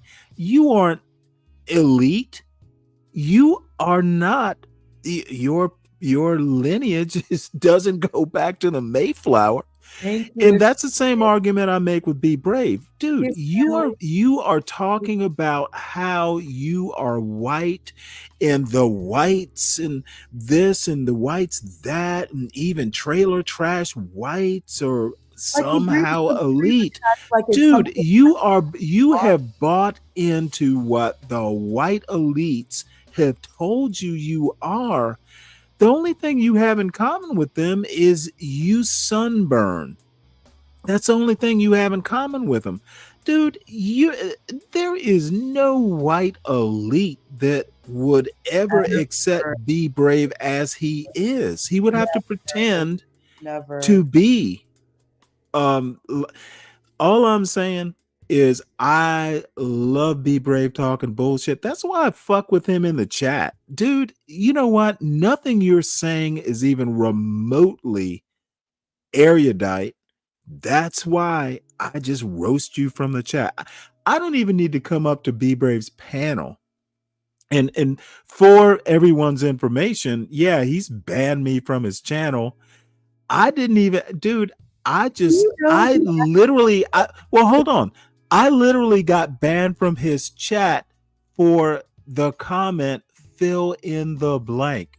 I didn't have to even, I knew what button to push. I didn't even push the button. I just said, basically, imagine me pushing the button. And the motherfucker spun out of control. It was so funny. It was classic. Yeah, Sin, you're right. Black skin, white fur. Gotcha. Oh, wait, hold it. Now that I didn't know about their fur. I didn't know that. That's interesting. Yes, Ricky Z, that's what happened. I was there, you dumb son of a gun.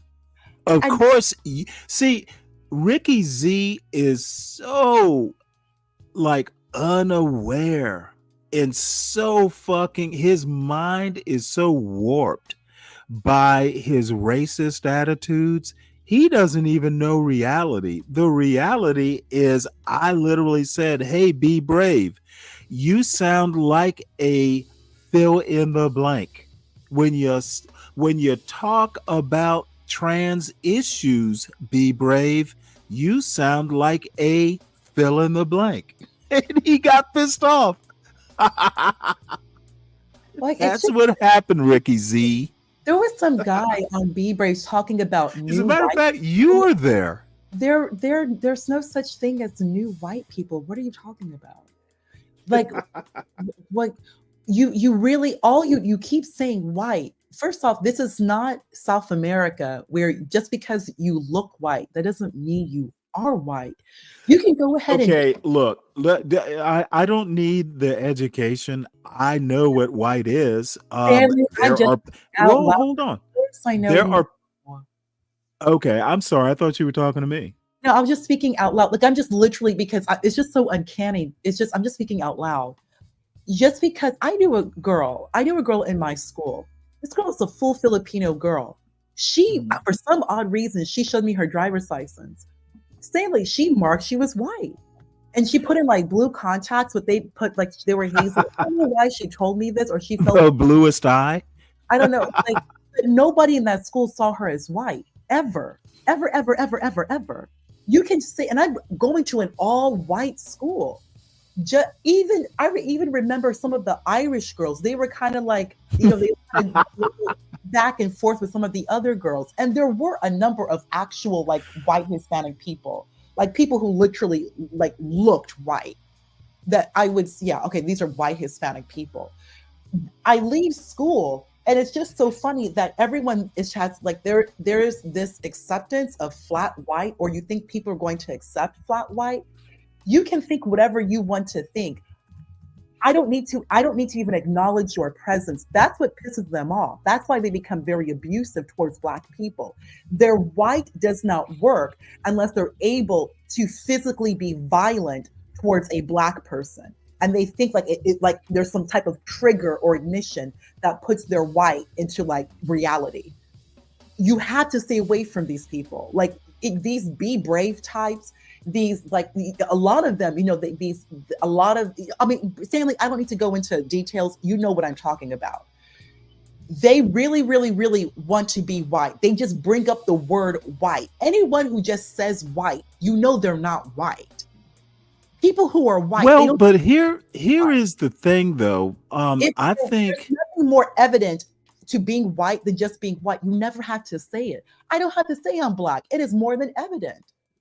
Anybody who is white, they already know they're white. And there's like what's understood need not be explained.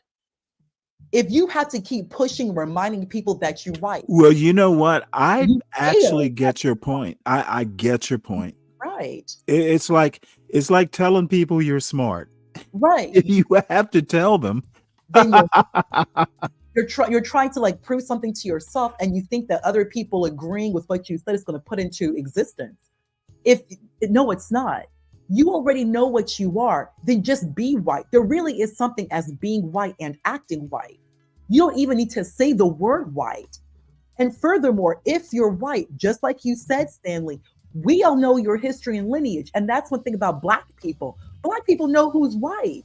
For some odd, because Black people want so much acceptance to be white, they will sit here and allow flat white.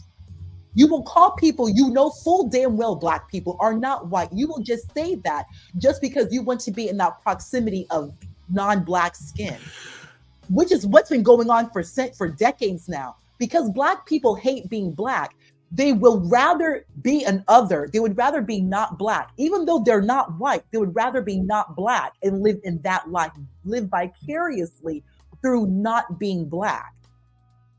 That's it's funny. It's funny you talk about these distinctions, and I don't know. I understand America. I understand. America is swimming. It is a water tank filled with racist waters, and all the fish, kind of swim in it. However, I honestly think that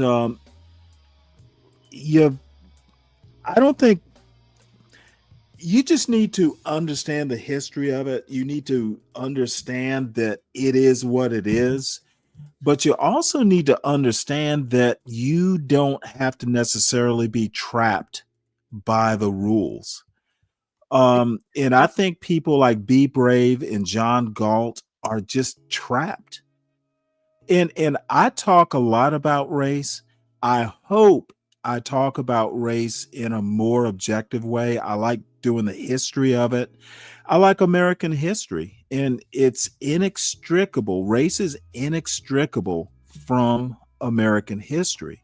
So you have to deal with it, and you have to teach it, in a way that, no one thinks that anybody today would condone slavery. At least most people wouldn't. I think they're more proud. Yeah, I would. Now, this is a joke, folks. I think the only people, this is a joke. Let me preface it. I think the anti-black blacks would be more willing slave owners than most white people I know. 100%. They would. John Galt, Yes. John Galt, in that Johnny Boy thing he did for a week. You know what? It was modern slavery. He talked about Johnny Boy like Johnny Boy was a slave. Yeah. They want to be victimizers. They want to be colonizers. They want to be slave owners. They want that. They want to crack the whip. They want that experience. That's what they want. They want to be slave owners. And that, Stanley and I bring this up. It comes from that generation when you're so wanting acceptance and validation, and you just don't want the shame and humiliation that comes from having black skin, because this country has such a history of racism. And one thing about this is, whoever that Palomino guy, he makes it like he's did you see what he wrote? I mean, you did see it. It was your comment. White mediocrity equals black excellence. That's a typical statement. Well, you know what? In a way, that's kind of prescient. It kind of reflects what you just said. That the thing, what's so funny, Stanley, is that they somehow believe that white people have to be mediocre for black people to be excellent, as opposed to just accepting the fact, right, on face value, prima facie, you are mediocre. With or without black people, you have always been mediocre. But the thing is they think it's some insult. And really, look, 99% of people in America are mediocre. Now, they're, not all are, some are at the top end of the scale, some are at the bottom end of the scale, but you don't have a whole lot of great men.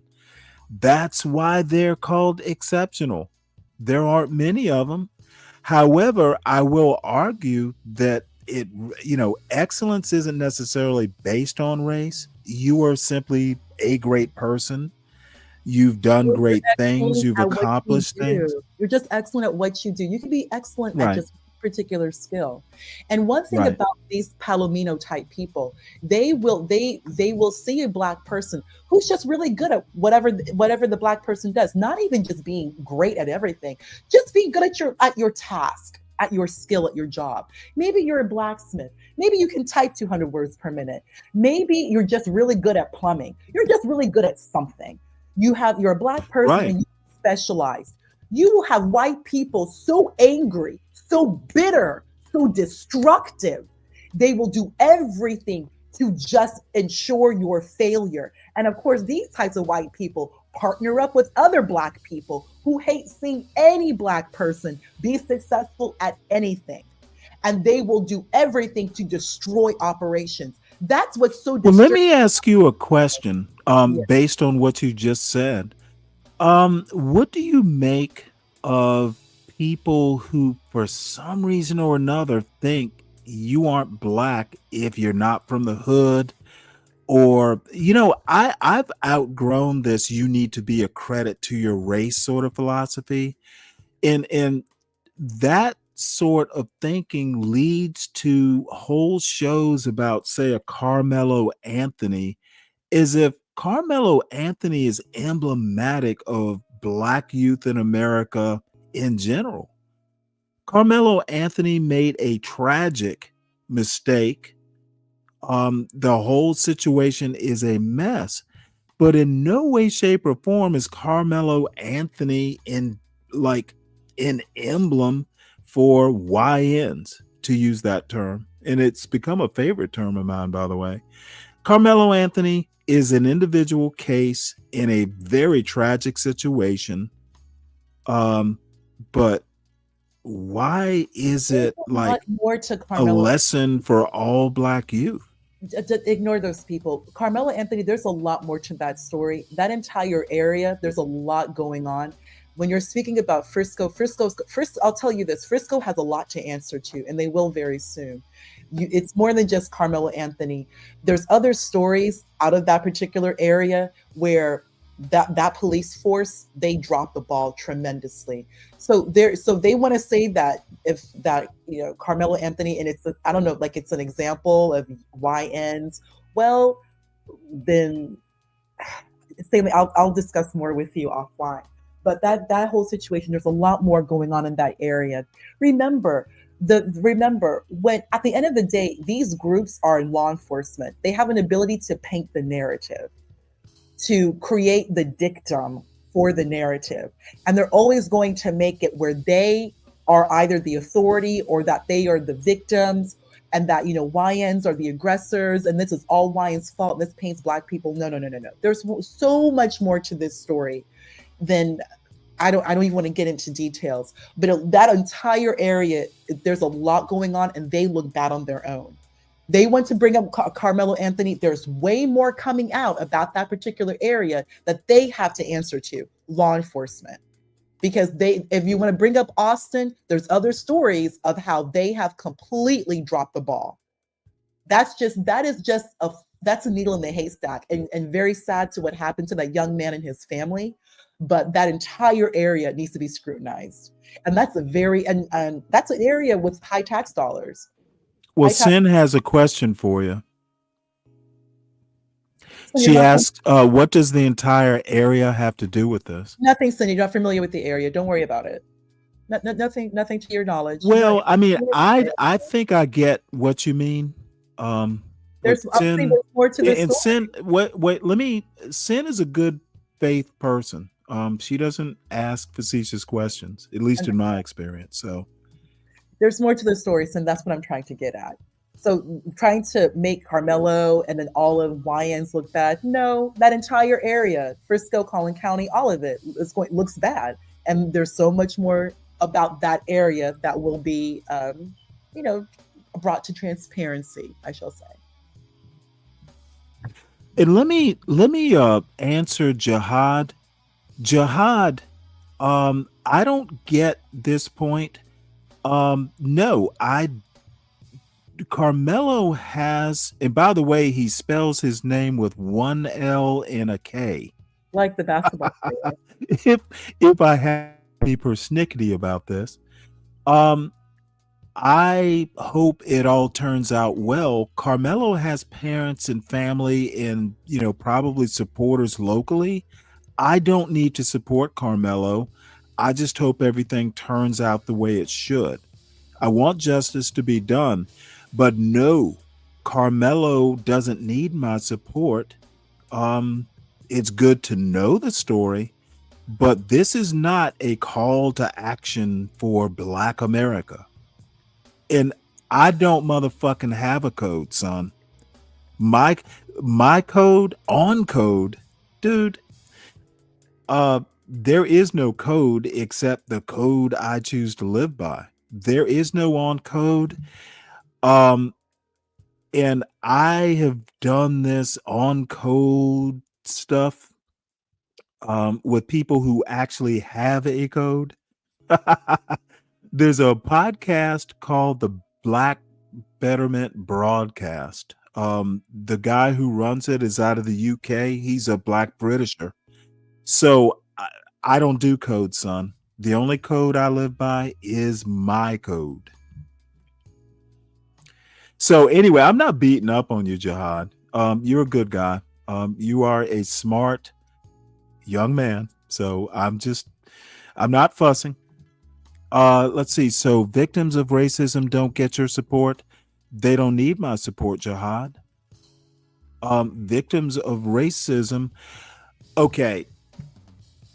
This isn't the 60s. I don't believe I do. Hold on, Dave. My support comes in like I'll help if I can. I mean, of course, dude, if I lived next door to Carmelo Anthony, I would be over there. I would be cooking covered dishes. But dude, I live in Georgia. I want justice to be done. I want him to get a fair shake. My support is not doing a motherfucking show about Carmelo Anthony because I'm not privy to all the facts. I have not done a show on Carmelo Anthony. I won't do a show on Carmelo Anthony until the verdict comes in, and I might do a show. I might not.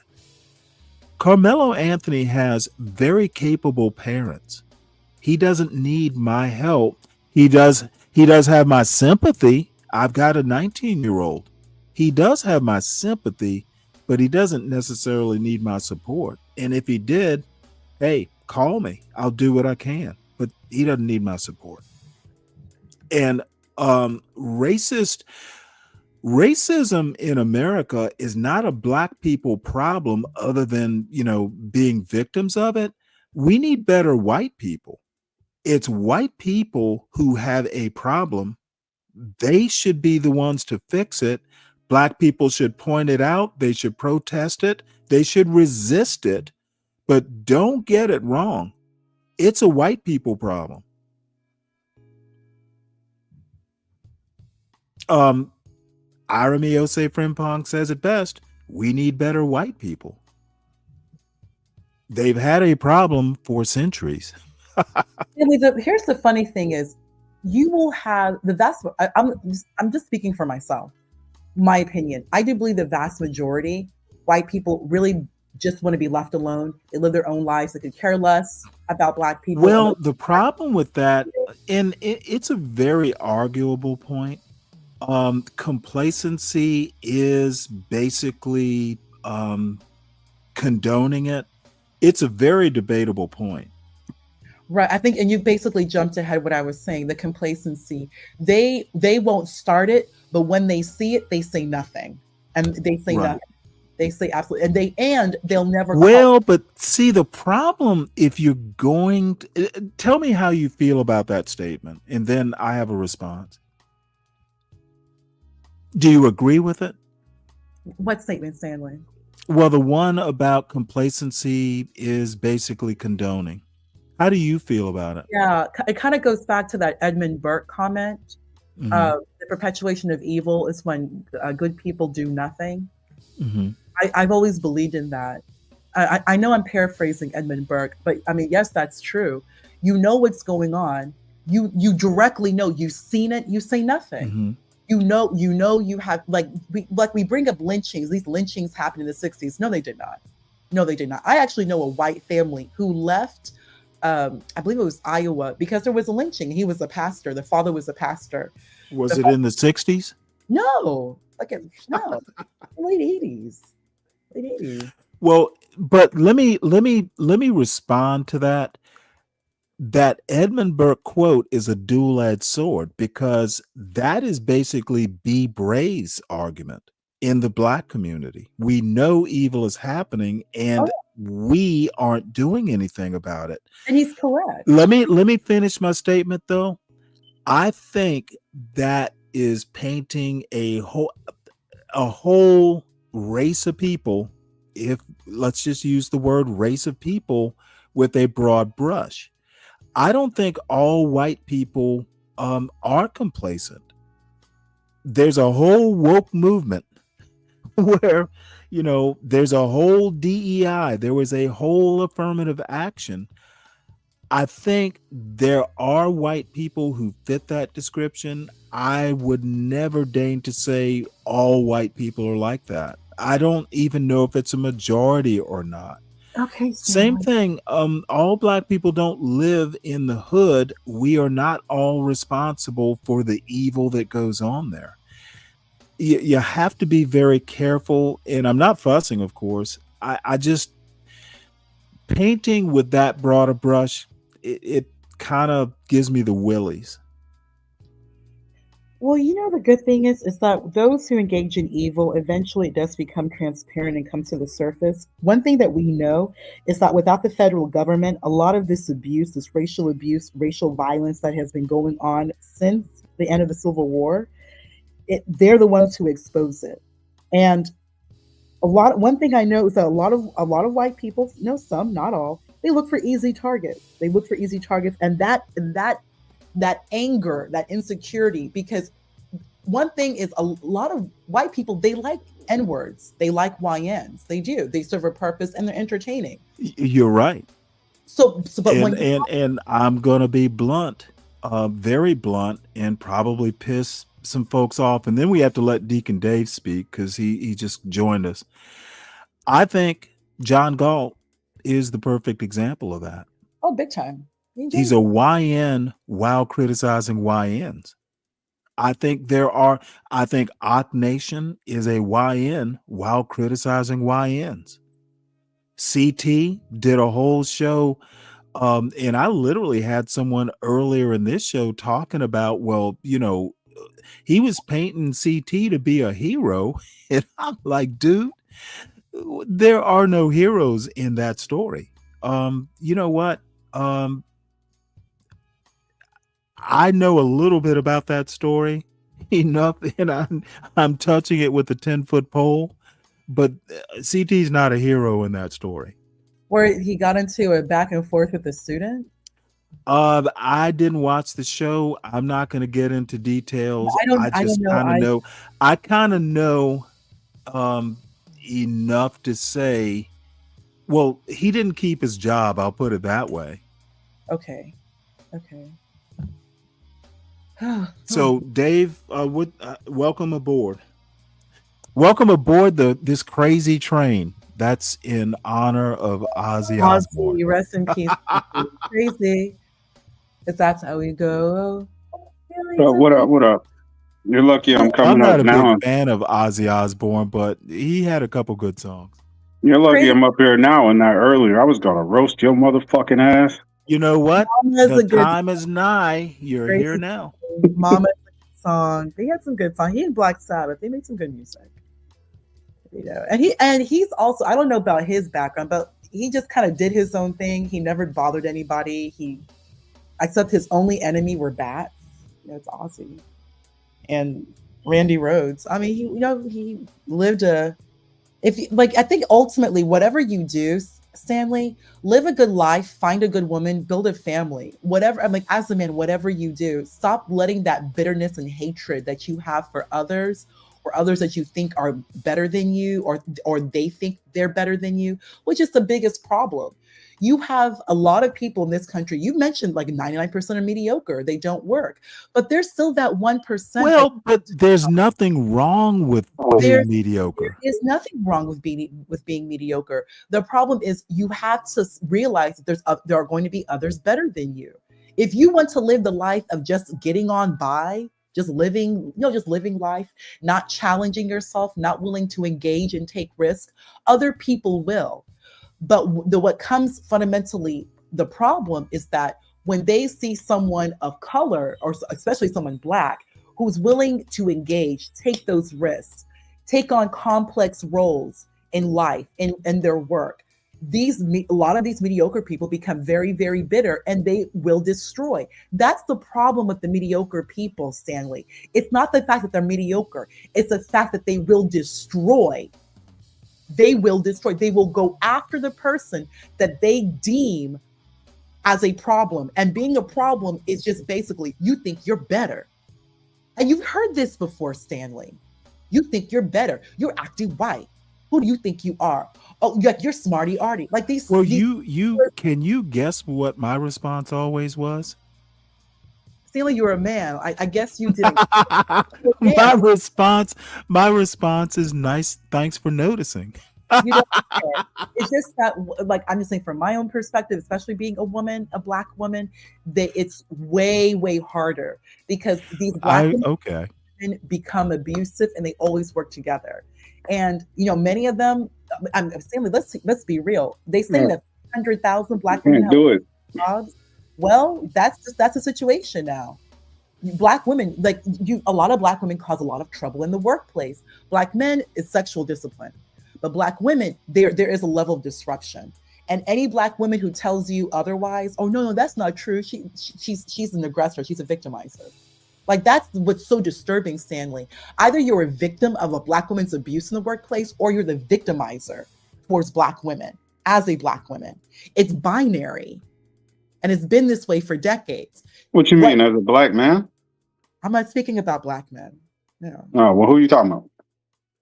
Deacon Dave, I'm speaking about Black women in the workplace. And now we have come to a point in society where we don't need you to do tasks anymore. These jobs are being automated. They just laid off FedEx workers. I've heard they've laid off, I don't even know if this number is true, 300,000 Black women laid off. And many of these Black women, even if you are laid off, do you have a skill? What is your particular skill? Can you go back to school? Are you willing to go back to school, learn a new skill? Many of them, they're not going to do it. So, well, questions to ponder. You will agree that Black men are part of that chorus blaming Black women, right?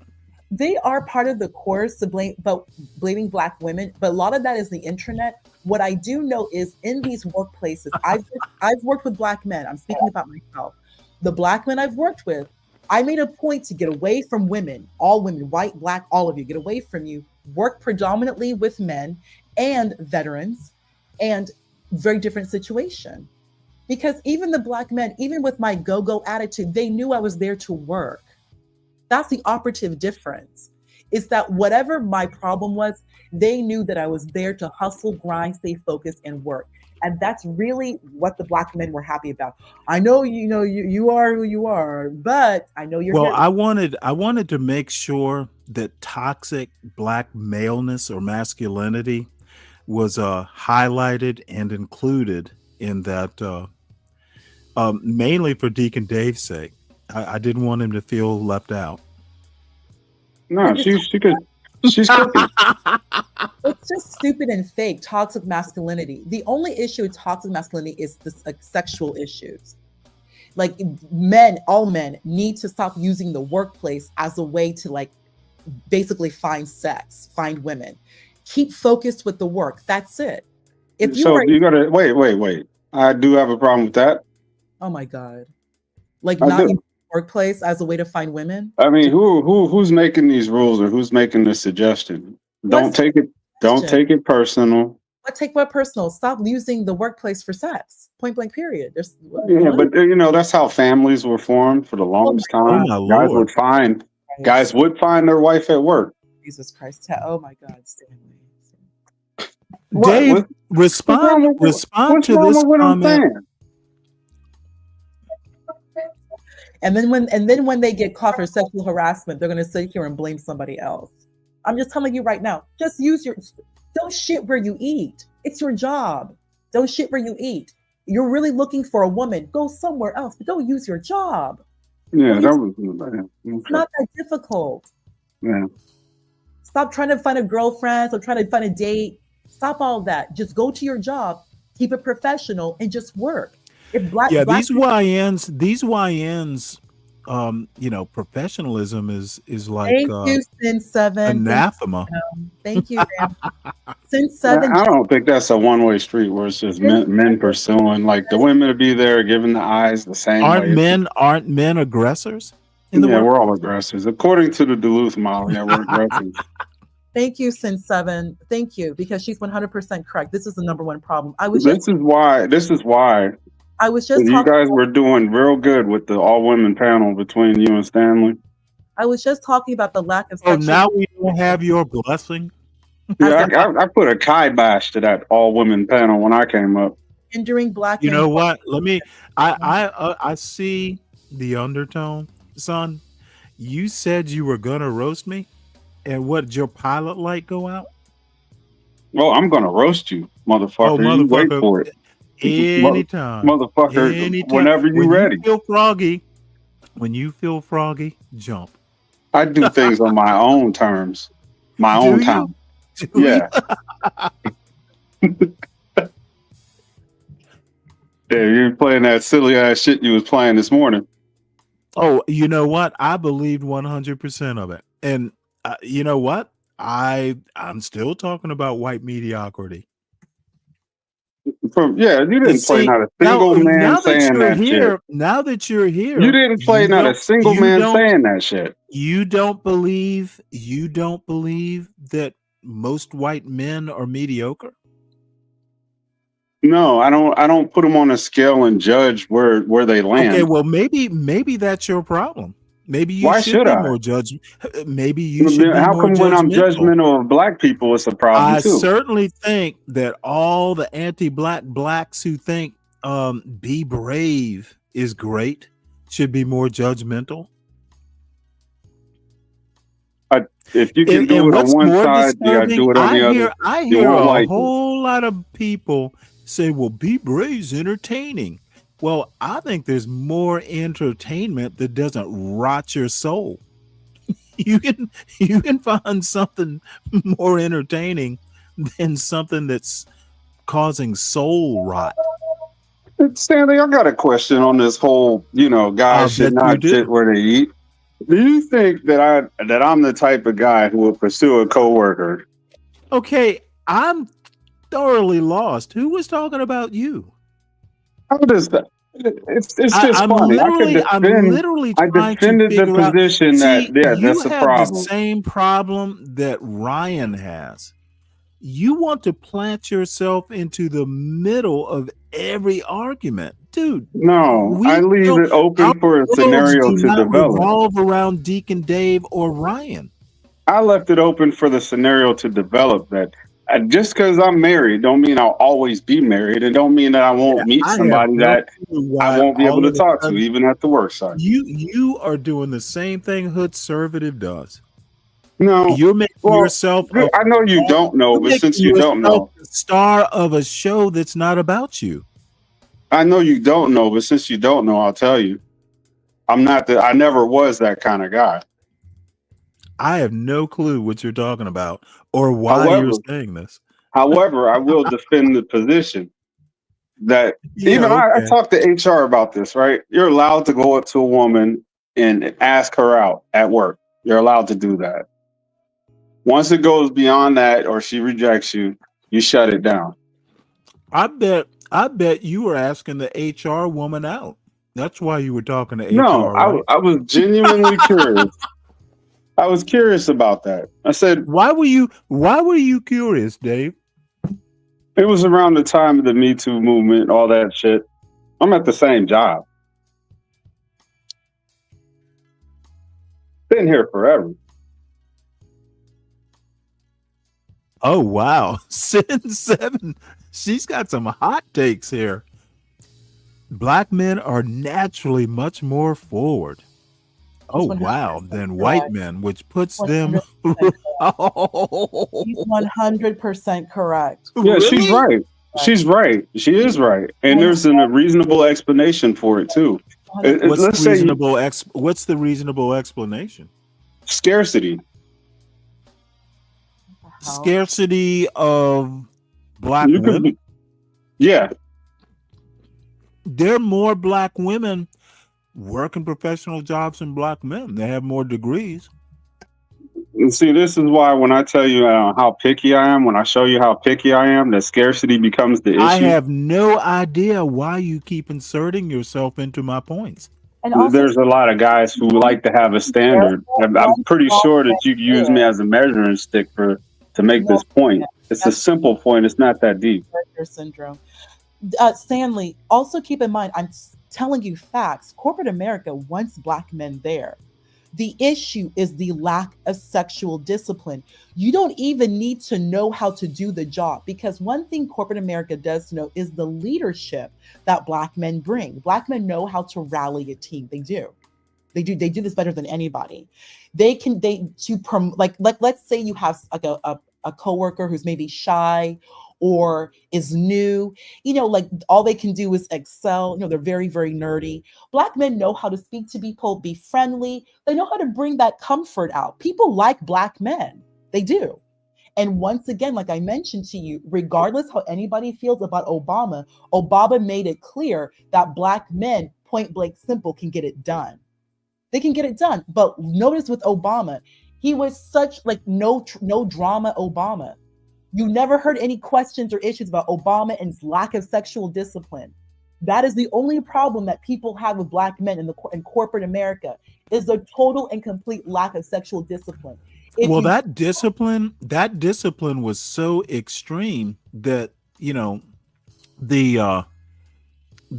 anti-black blacks and a lot of the right in general are making up shit about his sexual exploits. Stanley, here's a great example and a very sad example. Tavis Smiley. Tavis Smiley, who's going around dating these women, and look what happened. It doesn't even matter. You honestly, I have no clue. I can imagine. So tell us about it. I don't know. I didn't He hear was about fooling Tavis around with Smiley. women at his job, and they all eventually filed complaints and sued. And then you hear a lot of these black platforms on YouTube. Well, it was consensual, and then that all these idiots. Where's the proof? Where's the evidence? I need proof that he abused her. They like, you idiot. You need proof. You need evidence. Did you fool around with her? Like, black men love to rationalize their lack of sexual discipline, and other black men support them. Tavis Smiley was fooling around with women at the workplace. Tavis Smiley. They filed complaints. And the pushback from black men was that it was consensual and that they needed proof or evidence that he abused them. Some idiot comment like that. Never mind the fact that he's engaging in sexual relationships, dalliances with his coworkers. Black men do not see that that is a problem. Yeah, neither did what's that fat chick name? The one that lost all the Even weight. this Deacon Dave character. Can you just not shit where you eat? Just leave one place where you keep it totally platonic. Yeah, sure. What's that fat woman's name that makes music? That lost all the weight lately. Oh my God! Like, here we go. Here's the whataboutism. Whenever you bring whataboutism, Oh boy. Whenever you bring whataboutism, black men will they'll get mad. Why? What do you mean? Why bring up Chicago? We're talking about the police. Yeah, somebody try to help me out. What's her name? Whataboutism. But they use whataboutism. Yeah, Lizzo. That's it. Their behavior. They use whataboutism to explain. You're not Lizzo. You're not a performance act. You're not a performance act. You're not an entertainer. You work in corporate America. Black men, you work in corporate Nah, America. Jihad, he was just being a man. He was toxic masculinity. Figures. Stop shitting where you eat. Stanley, I have never worked at a job where black Well, now I've you know, Stanley, I have never worked at a job where I eat. Not promoted. Every black man, these are young black men. You know what? I've never. I have dated women, you know, that I work with. But I'm pretty discreet. Stanley, you're guilty. Oh no! I'm not guilty. You did it. There were no. You were screwing where you were. Whoa! There were no rules against it. I'm just. I'm not a messy person. You're not. You're here trying to rationalize behavior. Stop being a messy person. Stop trying to bring. I want you. I think Sin actually shares an opinion with me. Guys overly concerned about Me Too, the Me Too movement, give me pause. Yeah. If you're not a Me Too, like that sort of asshole, why should you be concerned? Exactly. Correct. Shout out to Kavanaugh. He almost didn't get the position. Correct. And he should, you know what? And so what? Tell that to Mike Pence. And dude, see, you forget who you're talking to. No, I didn't. You're a feminist. I get it. I think no, I'm not a feminist. I'm not an offender either. Thank you. You're a feminist. You clearly are. Dude, I respect women. Yeah, down with the patriarch. I get it. Yeah, hey, you know what? You get caught up, and I have gotten quality women. Hey, hold on. I have quality women being who I am. You like just. I can't hear her for some reason. Can you turn her up? All you know what? You can't hear her because your YN ears have shut down. No, I'm straining to hear what she's saying. I hope I'm not cutting her off. I hear her just fine. Of course you are. You're nothing but excuses, whataboutisms, and rationality. When you get caught up, don't bring up anybody else but yourself. Get caught up for what? Nobody wants to hear your whataboutisms. Get caught up for what? When you get that company sued, blame yourself. Blame yourself. How is it that difficult to just leave some things alone? And usually, and keep in mind, when men get caught up in these little workplace scandals, it's never just one. It's 1, 2, 3. You're so loud and messy. Stanley, let me give you an example. How about a white example? There was I worked for a financial company, where the man, it was a white guy, he was cheating on his wife with a coworker. The wife found out. She wrote a letter to HR. All hell broke loose. And he just had a relationship. Though it was so damn messy. It was so messy. Everybody got fired, including HR. No, HR, she got demoted. She lost her office and she had to sit next to me. She got demoted. What she had to do with it? Stanley, these men just don't know how to stop. Stop what? These jobs, they don't know how to behave. When something bad happens, it's everybody else's fault. We're past Me Too. A lot of these jobs are now automated. When you lose your job, don't act surprised. I mean, everybody now is being measured and performed. Stanley, you just heard what happened with Shannon. Shannon had to settle with that 20-year-old and you know it was 7 digits. Actually, no, it's probably more. Yeah, you know what? I'm about to say Stanley don't know who Shannon. I heard is. about. Yeah, I know who Shannon Sharp is. I don't watch his show, but I'm familiar. Look at this, and this idiot. Women like this have made dating. But at the same time, you have other women complaining men won't approach them anymore. No, I think Jihad has a point. Jihad, you know what? Stop chasing. I'm just gonna let questions to ponder do the heavy lifting for me today. It's not that difficult. She's not strong enough to lift, man. Jihad has a point. Leave your job I alone. don't think he does. Leave your job. Just But she doesn't realize it, and you're a feminist, so that's why neither one of you see it. You know what? Anyone, dude, that feminist shit doesn't work with me. Stanley, you're laying in the mud puddle. You didn't even put your coat down. You just laid in it. Dude, you know what? I talked about I'm comfortable with my blackness. I'm also comfortable with my masculinity. All you have to be is confident. I'm sorry. All you have to be. I know this is like water on the Wicked Witch of the West to you. Water on a mug line is better. All you gotta be is a man, masculine and nice. Good guys do actually win. Nerds shall inherit the nerds shall inherit the earth. Stanley, they already have. The nerds have already taken over. I actually had a conversation about this with a white coworker. Like, I directly told him, you guys took over. The nerds took over. And he's like super nerd. Like, you all took over. You won. Nobody, like, you all have won. Just go to your job, be cool, be polite, be confident, speak with confidence. And the dorkier you are, people take you seriously. Being a nerd is not even negative anymore. Where do they do that at? There's nothing negative to being a nerd. Looking like a nerd, just go there with confidence. Be yourself. That's how you need to move. Even if you are a little bit more on the dorky side, people like that. That's who you are. Plus, people are going to assume that you're the smart one. The most important thing really for a man, be confident and know how to work in a team.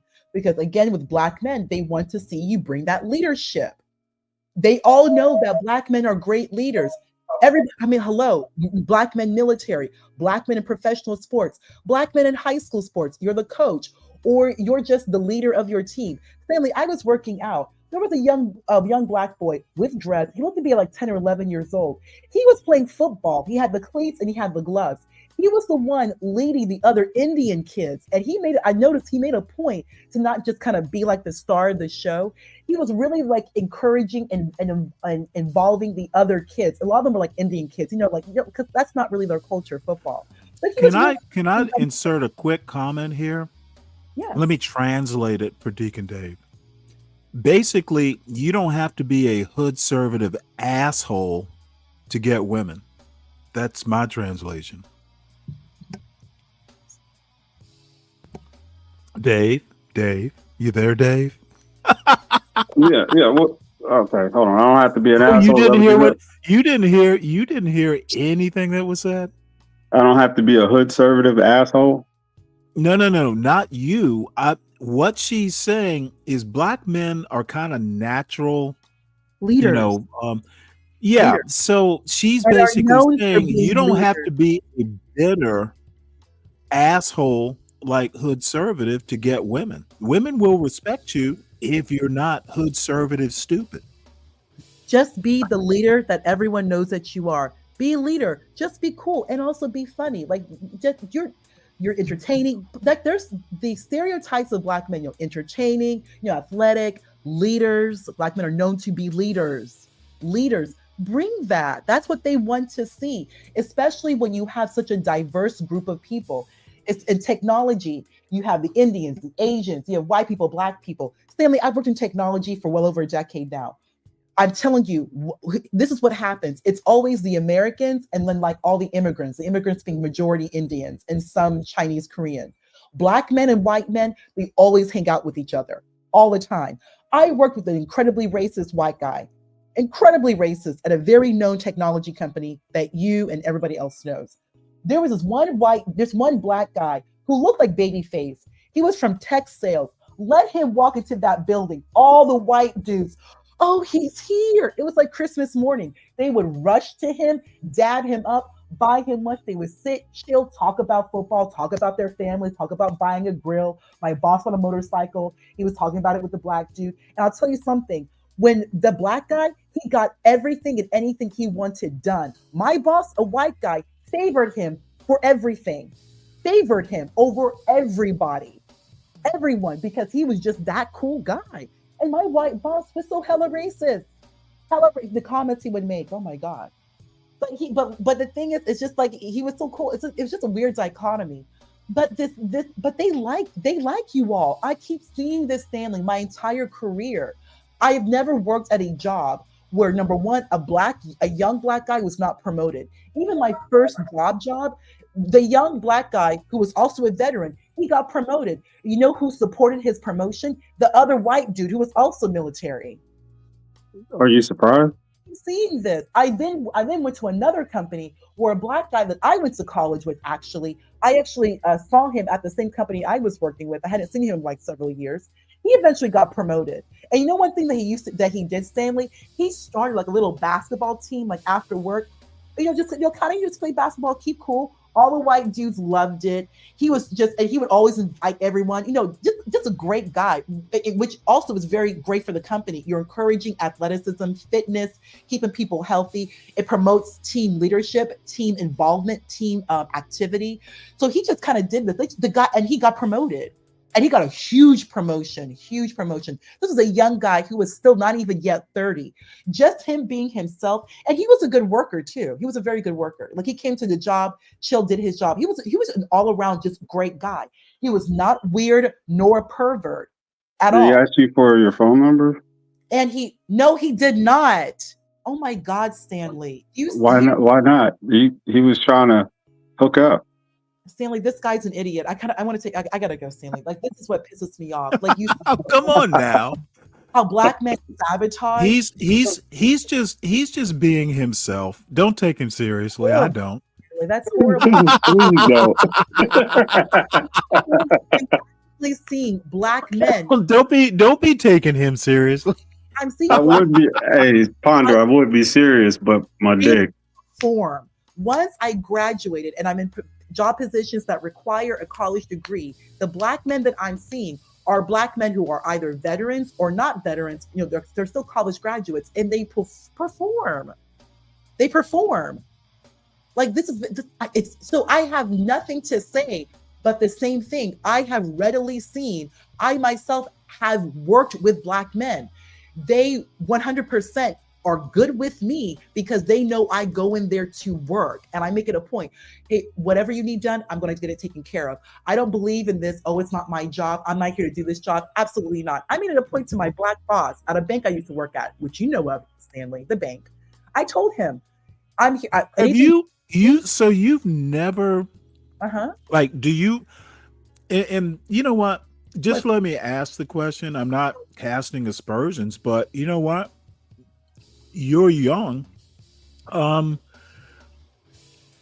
Young people tend to work, together in places like, banks and stuff.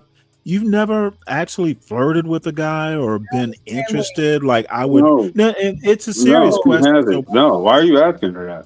Okay, because Deacon no. Dave, what the hell are you doing? Let me No. ask the question. No, Stanley. I don't want to even, I don't want to fool around with people I work with. I don't want to come off. I just want to be there. Let my work performance speak. That's why. Well, and the reason I asked this question is like humble presidents, you know what? And I'm going to be perfectly frank here. I'm not being fresh. Just take it for what it is. I think if you and I work together, I would probably be interested. Oh my God, Stanley, can you please say? Oh, no. Take it for what it's worth. Question. Dude, He's I'm on my the dick. internet. I'm not, this is not a Me Too situation. He said questions, my dick. I like some, hey, I like Stay smart focused, women. Stanley. Stop putting yourself into it. Okay, I like smart women. If you say something interesting or make a joke that's, and not all jokes are interesting, by the way, dude, I'm certainly going to be at a minimum curious. Now, if you're married or something like that, of course. I worked with the black You know, boss. when I last worked, I was married. I, generally didn't even pay attention, to the other women in the workplace because I was happily married. Yeah, there'd be, someone might flirt, but you know what? I didn't even go to parties like Christmas parties because I'd rather be home. Stanley, I worked with he was a 6 Sigma black belt, which is a very big deal. I know what a 6 Sigma is. Yes, you do. Worked for this man, learned from this man. At no time did I ever feel uncomfortable or weird.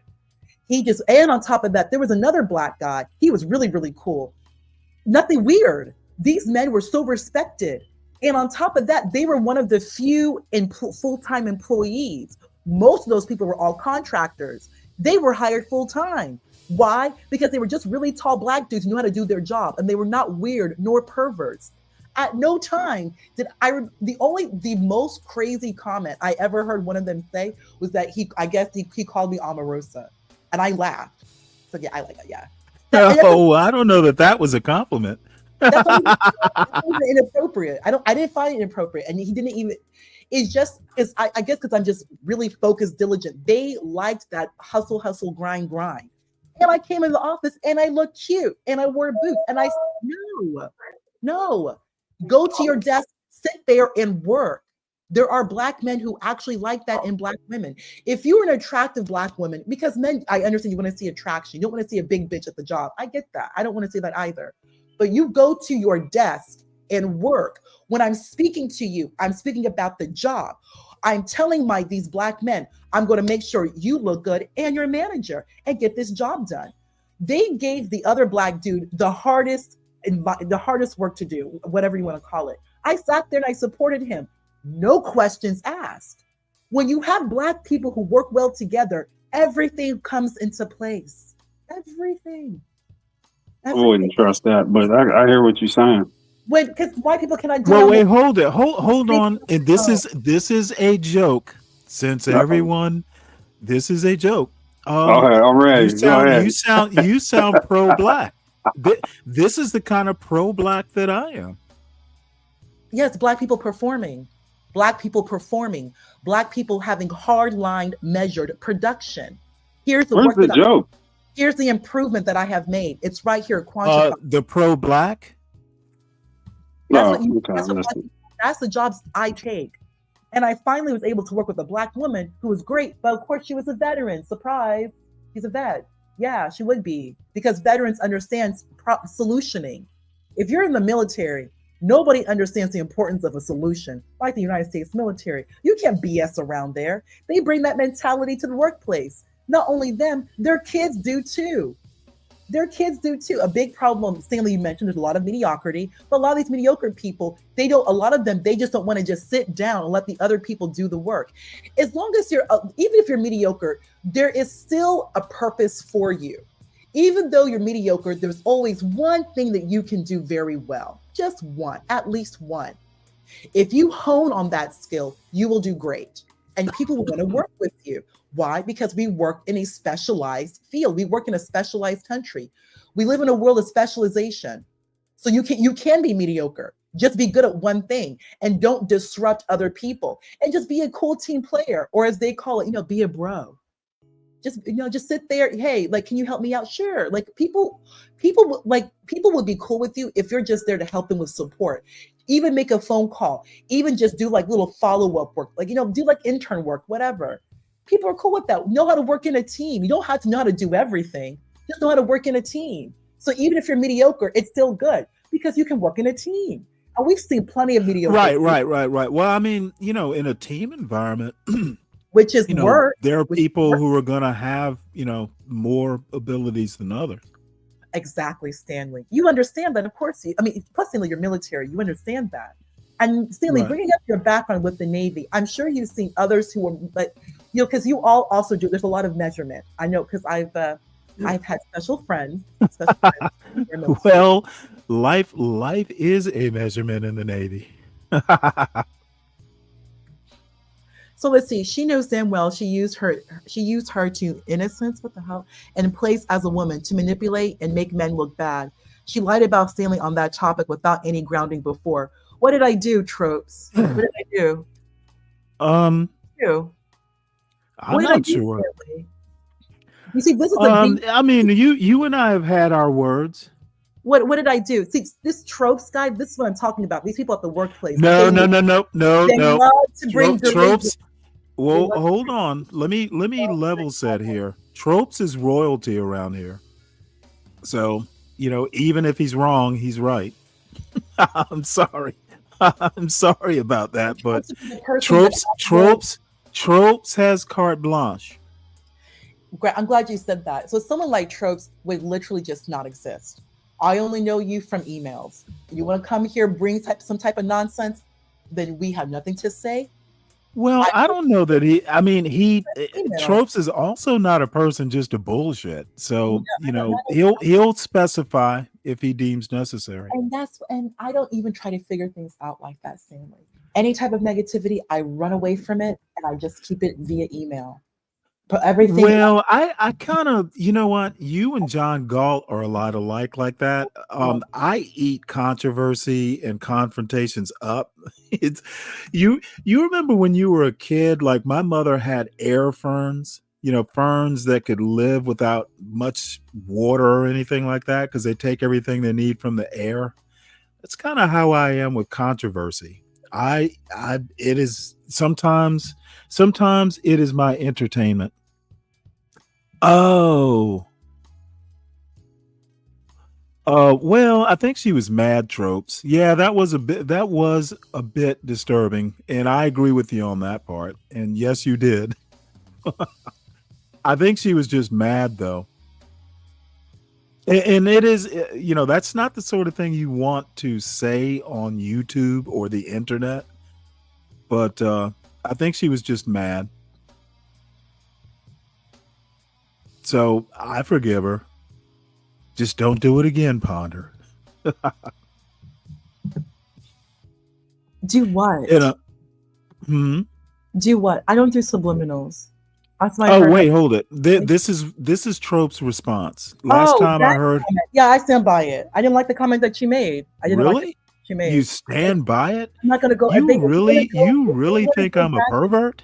I didn't like that comment at all. I did not. You really think I'm a pervert? Stanley, you want to replay? You said you're standing by it. Stanley, you want to replay that live?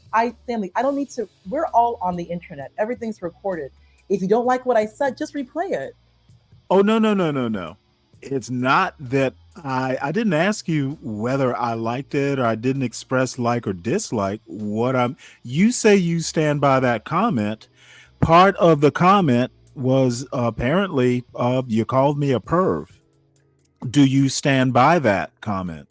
Those specific words. Do you stand by them? No, Stanley, I don't take back things I say. If I said it, I said it. If you don't take, I'm not asking you to take it back if you didn't notice. I'm asking you, do you stand by that comment? Do you think I'm a perv? In regards to the comments, if I'm remembering correctly, look at you tap dancing. I'm not tap dancing anything. Yeah, you are. In regards to commentary regarding children, children. I think that was children and trans and something like that, some type of nonsense like that. I didn't like it, and I called you a perv then. If I remember that stuff correctly, yeah, I stand by it. Yes, I do.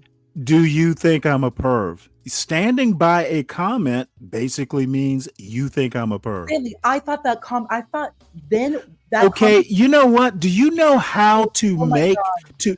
Do you know? No. I'm sorry, but you know what? Now you got me interested. Saying the comment was perverted is different than saying Stanley is a perv. Are you saying the comment was perverted, or are you saying the commenter? Not only was the comment a perverted, do you think the commenter was perverted? Stanley, a pervert? Stanley, I don't know you. I've never even seen you. I don't know. I can't say that. I have never seen you. Well, you know what? I guess I'm just gonna have to take that as a no. Stanley, Stanley, I don't believe you're a pervert. Why I don't believe you're a pervert? I've never met you. I've never seen you. Understood. That comment, yeah, I 100%. That commentary you made, perverted. You. Fuck you, Lou. No, and I'm not going to say I don't know. I will simply say no. I will default to no because I've never seen you do anything like that.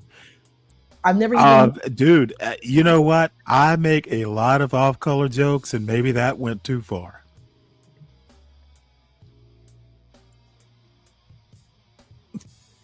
Right. And Tropes, to his credit, is right. She doesn't know you. That's why you can't make claims like that. I stand by that comment. Stand by what? Anyway, let me diffuse this situation, and this is my buddy Amy Wax. Again, she reminds me of my mother-in-law, believe it or not. Mannerisms, at least. And she can be rather acid sometimes. You know what? That is actually, Lou, I wonder if I could use that as a show title. I might actually use that as a show title. I might just take the risk. Pervly Cross. That is funny as hell. All right, so Amy Wax, and any comments you have, questions to ponder would be appreciated. Oops, let's skip over that. What does tenure really mean? Well, that's a very good question. Let me give a little bit of background. She is or was, I think she might be suspended now. This video is from a year ago. She's been a law professor at University of Pennsylvania for a while. And she calls herself a race realist. Essentially she's a racist. And so we go. She's been at loggerheads with the University of Pennsylvania deans and faculty and all that stuff and students for like 10 years, forever. And finally, University of Pennsylvania just said enough and brought her before a disciplinary board. It was, and she wants to make this about free speech, whereas her opponents, whom I tend to agree with,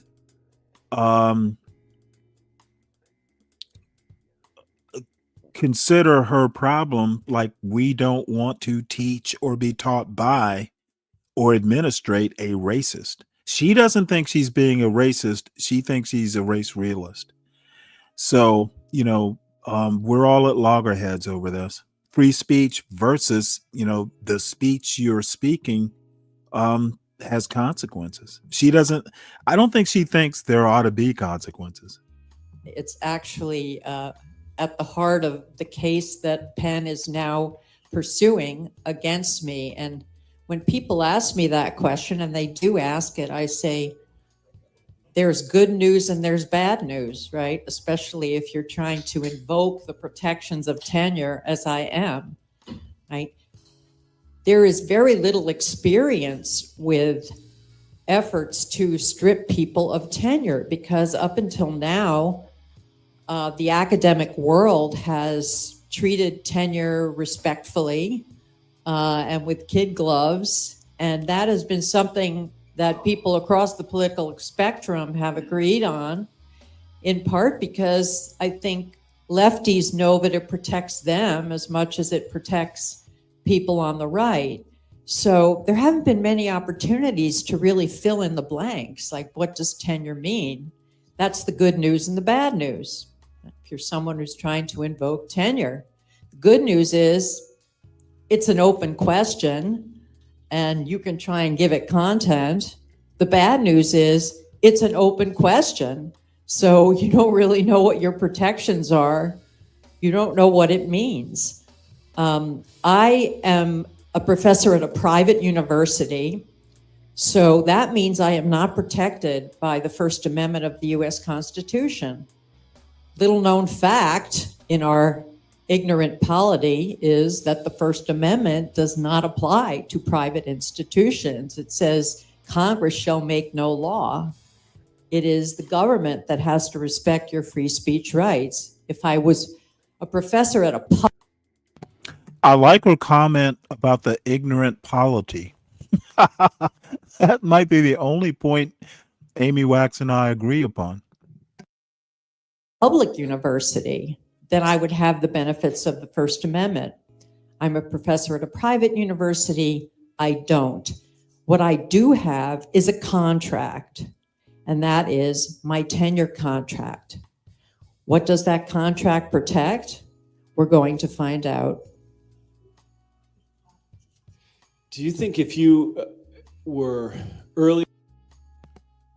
And I want to make a very partisan political point. Many on the right have problems with tenure, except for Amy Wax. It's okay if a racist gets tenure. Woke folks, not so much. In your career, perhaps not as established, perhaps not as financially settled, that you would have been able to embark on this fight? Well, I probably not. And this is interesting because there have been other people, conservatives, professors on the right, who have been, attempts have been made to cancel them and otherwise sort of run them out of town on a rail. There's a guy at Georgetown named Ilya Shapiro. He was supposed to be at Georgetown. He ended up never assuming his position. He's, good 30 years younger than I am. And although I am disappointed that more people don't stand up and fight, I really can't fault these younger academics who are at the beginning of their career, most of whom don't have tenure protection, who don't have my degree of financial security, who have young children and they're trying to get established. I cannot fault these people for just giving up and quitting the field. And I can't say that I would do it differently. But when people say to me, why are you fighting this fight? You're 70 years old, you're coming to the end of your career. Why don't you just retire and enjoy life and your grandchildren and all of that? I say, no, I am in the very best position possible to stay the course and oppose what is happening to me and fight with every ounce of my strength. I am the very person who should be fighting. Right? I have all the advantages that are required. So I am the last person to call it quits. She is the the patron saint of white supremacy. And the bottom line is the reason she's not retiring and hanging out with her grandkids is her kids and their kids cannot fucking stand her. That's my guess. Don't know it for sure. And let me just add that, being a rather judgmental person. And look at this silly traditionalism, not that left. Lou, hit the link. Why do you think liberals get tenure protection far more than conservatives in universities? I need a citation needed for that very unsubstantiated comment. And there are more liberals in universities than conservatives, so that might be expected. Really?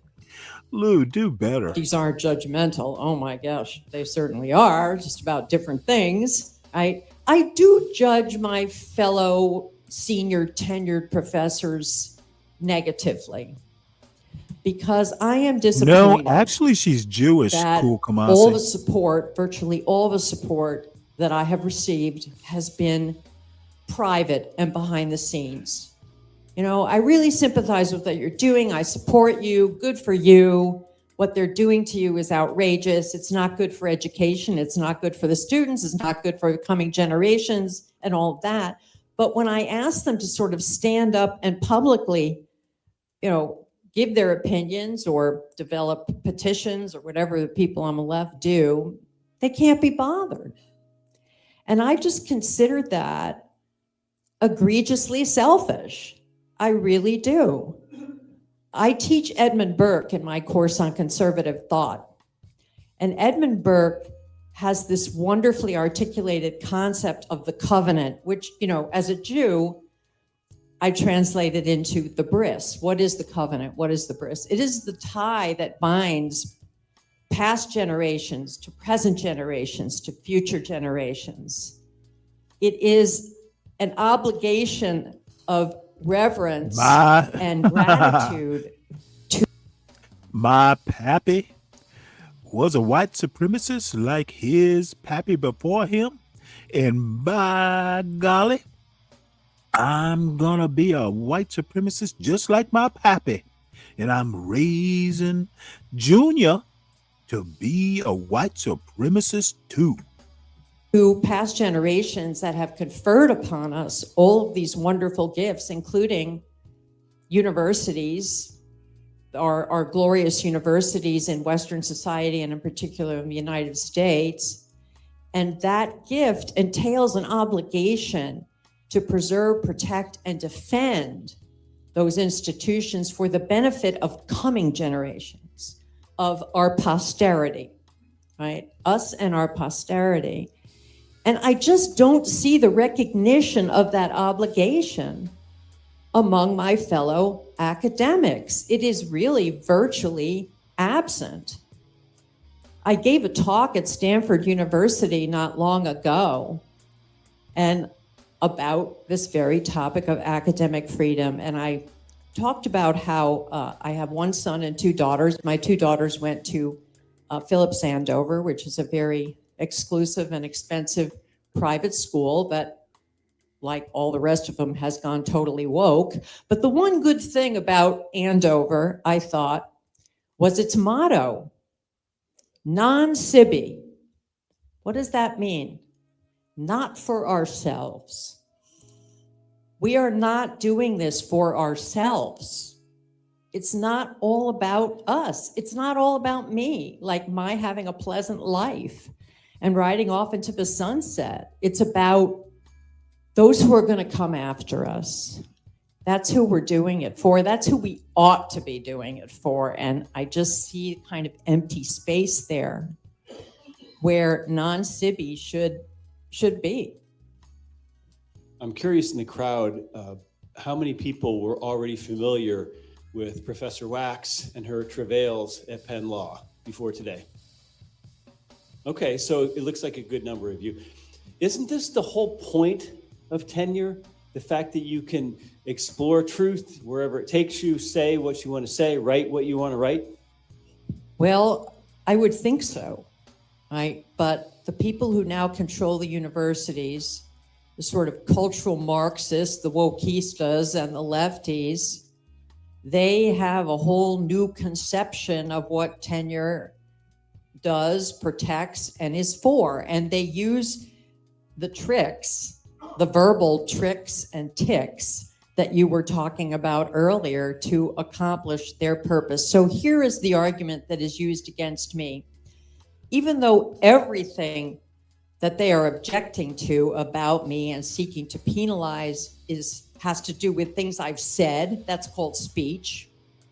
They have repackaged it and relabeled it as behavior that is contrary to the mission and values of the university as currently defined, diversity, inclusion, and equity. You'll notice that seeking the truth is not on the list, okay? And they have reconfigured the harm principle, our famous million liberal harm principle, into a kind of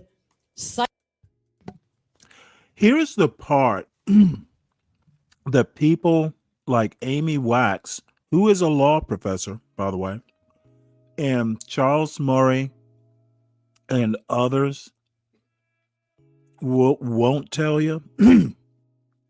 They're speaking, quote, the truth. What they don't want to tell you is if they were left to their own devices, they would take that truth and enact it into policy. The truths that they are talking about really don't amount to a hill of beans. One of her tenets is that Black people apparently shouldn't attend UPenn Law. She says she's never known of a Black student at UPenn to graduate in the top quarter, or maybe it was the top 10% of her class. Well, so what? If they get into UPenn, if they finish last in the class, they've gone to an Ivy League law school. They'll be okay. Why does she give a fuck? Why is it her business to care about who graduates wherever in the pecking order, other than she doesn't want Black people there?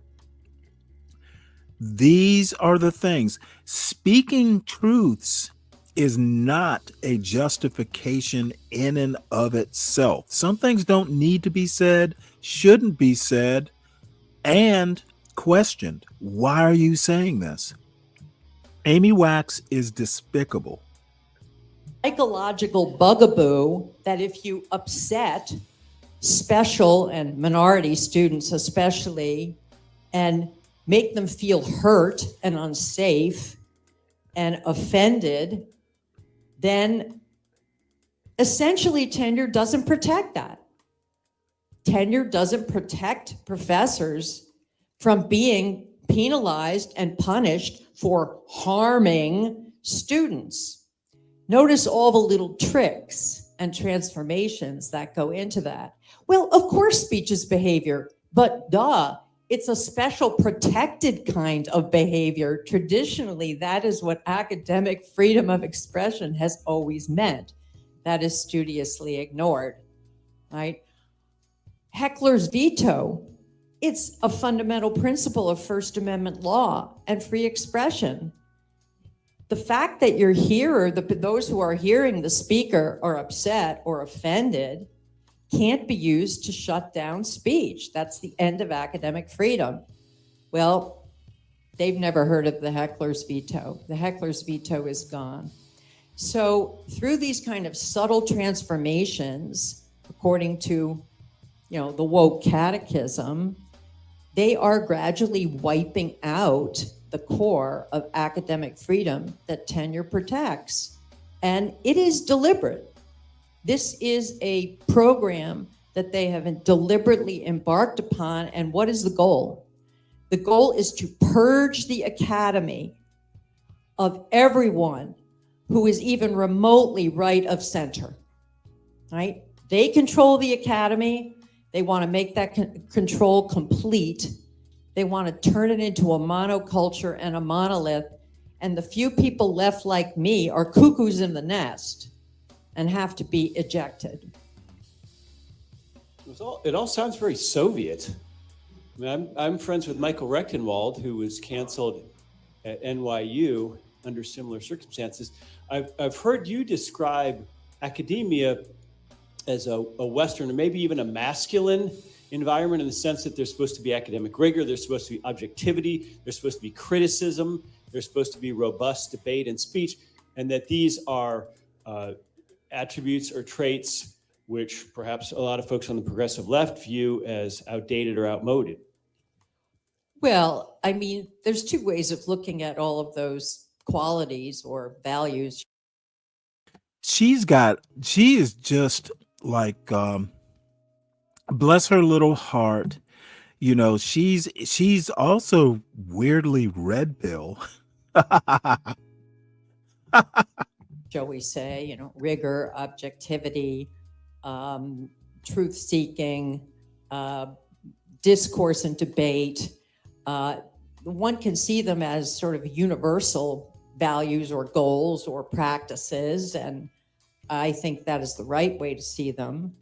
But as a practical matter on the ground, if we're going to be social realists about it, men are much more likely to embrace those practices than women. Just empirically, that is so. Now, we could speculate all day about why that is. You know, everybody.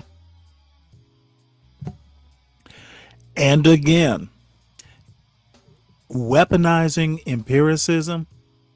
Again, the statistics are there. The interpretation that men do better at, you know, better at math and engineering, that's all true. No one debates that. The debate is if you base policy on the empiricism. If you basically say, well, men do better at engineering and all that stuff, therefore we won't even look at admitting women because men are just going to be better at it.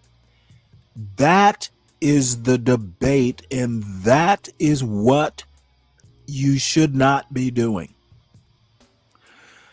The statistics mean nothing until you enact policy based on them. The problem would be the policies, not the empirics. Has their own little theory, and a lot of it is grounded in stereotypes. Stereotypes have gotten a bad name, but as Lee Jussum, the psychologist at Rutgers, has pointed out many times, many stereotypes are valid. Stereotypes have a bad name. Let's do policy based on stereotypes. That's what she would do. Stereotypes for a reason. They describe reality. And we're, of course, not talking about every single person. Not every single woman leads with her emotions, right? And avoids conflict and doesn't like, you know, down in the mud wrestling, rigorous debate. But there are more women who are put off by that than men, right? And that's a fact. So the feminization of the academy, which looked fair and just and like it might be a good thing, I think has been pretty much on balance a disaster.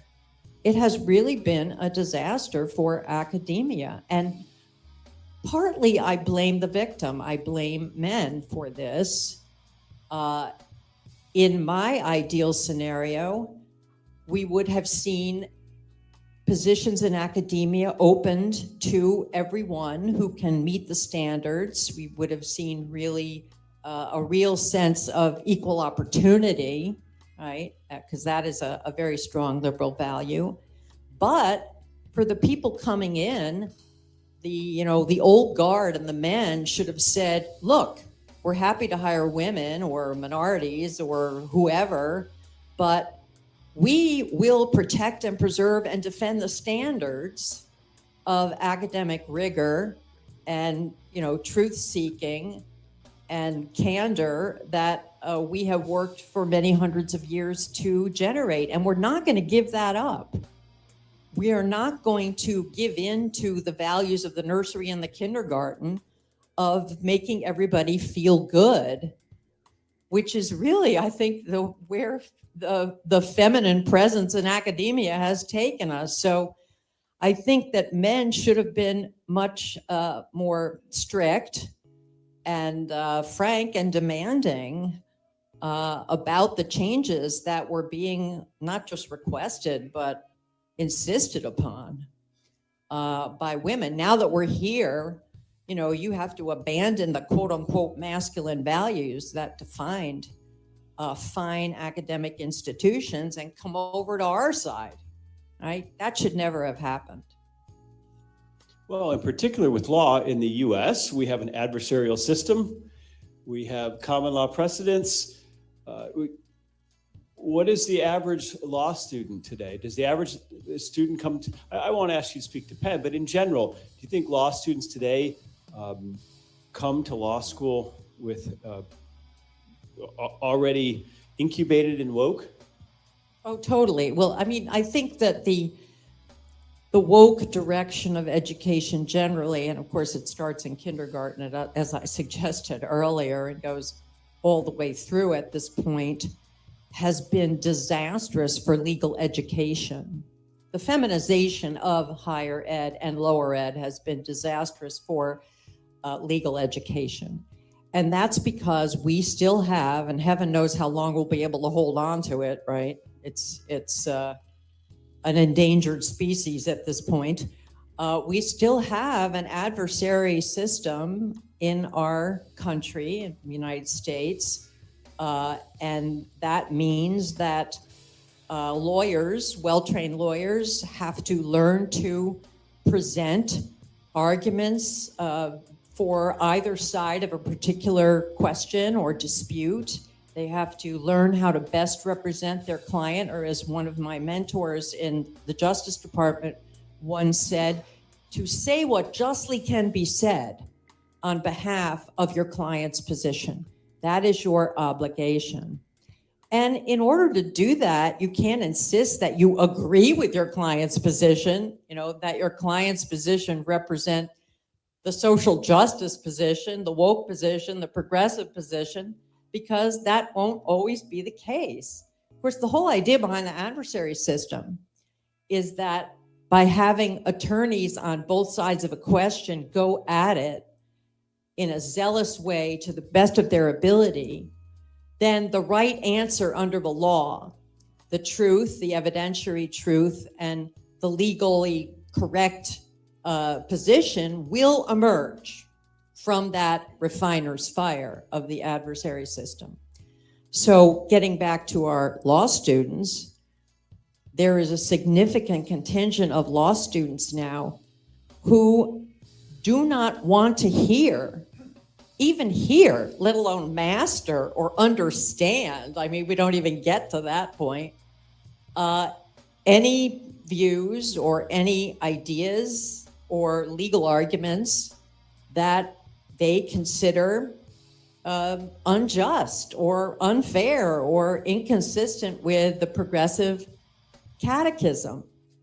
The situation is really like, this is sort of a story from my family. My son, when he went off to college, he would come home and his two sisters would say, Isaac, what's college like? What's it like? And here's what he would say. I'm going to have to put down my microphone. He'd say, there are a bunch of girls mostly, but all types of people. And this is what you hear from them. Isaac, don't say that. Don't say that. No, you can't say that, Isaac. Don't say that. Don't say that. And of course, this would, his sisters would just dissolve in peals of laughter. He could reliably get them to, laugh out loud when he would do the little, don't say that, Isaac, don't say that. That was a joke? And that's essentially Isaac what needs we a better have sense of at humor. Penn Law School today. Don't say that. And the students will complain to me because they kind of trust me not to out them. They will say, the classes are now a kind of gray dead zone. Some of the professors try to get discussions going. It never happens. Because if you say anything that deviates from, the woke position, there will always be a few people in the class who will, rear up indignantly and say, that's offensive, or that's racist, or that's sexist, or all the, xenophobic, or all the ist words. White supremacist is sort of the favorite now. And everything comes to a screeching halt. And why should anybody stick their neck out and risk getting into trouble by engaging in a class discussion or debate? I mean, they know better than to do that. So how can you learn to function in an adversary system if you never kind of get past the orthodoxy? I don't think anybody is really taking that question seriously enough. Okay, but fast forward 10 years, 20 years, you've got these students now. I mean, we've all heard the term results-oriented judges, but what happens when we have top to bottom, everybody under 40 politicized judges, maybe even. By the way, just so you know, and Lou says she's goofy. This woman has literally argued 50, I think it's 15 cases before the Supreme Court. She is brilliant. She's just a racist. But no, she has an MD from Harvard. She practiced, I think, as a neurologist. Then she went to Columbia Law School and became a lawyer. And she was in the Solicitor General's office. I don't know the time frame that she was there, but she's argued before the Supreme Court. So, you know, she is not chopped liver. And for those who think Amy Wax doesn't have power, think again. The woman is, we know who she is. She speaks all over the place. She has a lot of influence over policy because she speaks to policymakers. Again, how do I know this? Because I've known about Amy Wax for years. I do politics, culture, all that stuff, history. It's kind of my retirement job. Justices, politicized prosecutors, politicized public defenders. I mean, at what point absolutely, racism can be brilliant. Cool, Kamasi, absolutely. It is one of the more brilliant inventions in American free history. speech is just another value among many to be How do you think it survived this long? It's not dumb. I fear that lawfare will become the same thing. Yeah, well, it's already happening. It is definitely already happening. And, you know, I sometimes say that there is now a serious contingent of people in the legal profession who think that free speech is this fetish that white people have that they really need to get over. I mean, that is the attitude. And that is extremely dangerous. I think it is very frightening. You know, this wonderful system that we have built, and it has taken many hundreds of years and struggle and reverses and sacrifice to enshrine the rule of law and this honest, rigorous system. And I can just see it dissolving before my very eyes. And, you know, once again, I'll say something very partisan. The Democratic Party, this is one of the, you know, planks in their platform. This is really what they seek to do. The prosecutors that they are appointing, the judges that they are appointing, the justices that they are appointing, they are engaged in this project of dismantling the fundamental components of the rule of law. And if you doubt that, okay, all you have to do is, you know, look at some of the decisions that are coming out of the courts, which many people are not aware of, but those of us who follow judicial decision-making can point to some pretty shocking and egregiously results-oriented and incredibly poorly reasoned decisions that are just so obviously partisan and oblivious to the limits that are ordinarily recognized, that it's deeply disturbing. There are many examples I could give, but one example is the recent Harvard affirmative action case. And here I am referring to the two lengthy dissenting opinions, one written by Justice Sotomayor, one written by Justice Jackson, a newly appointed justice.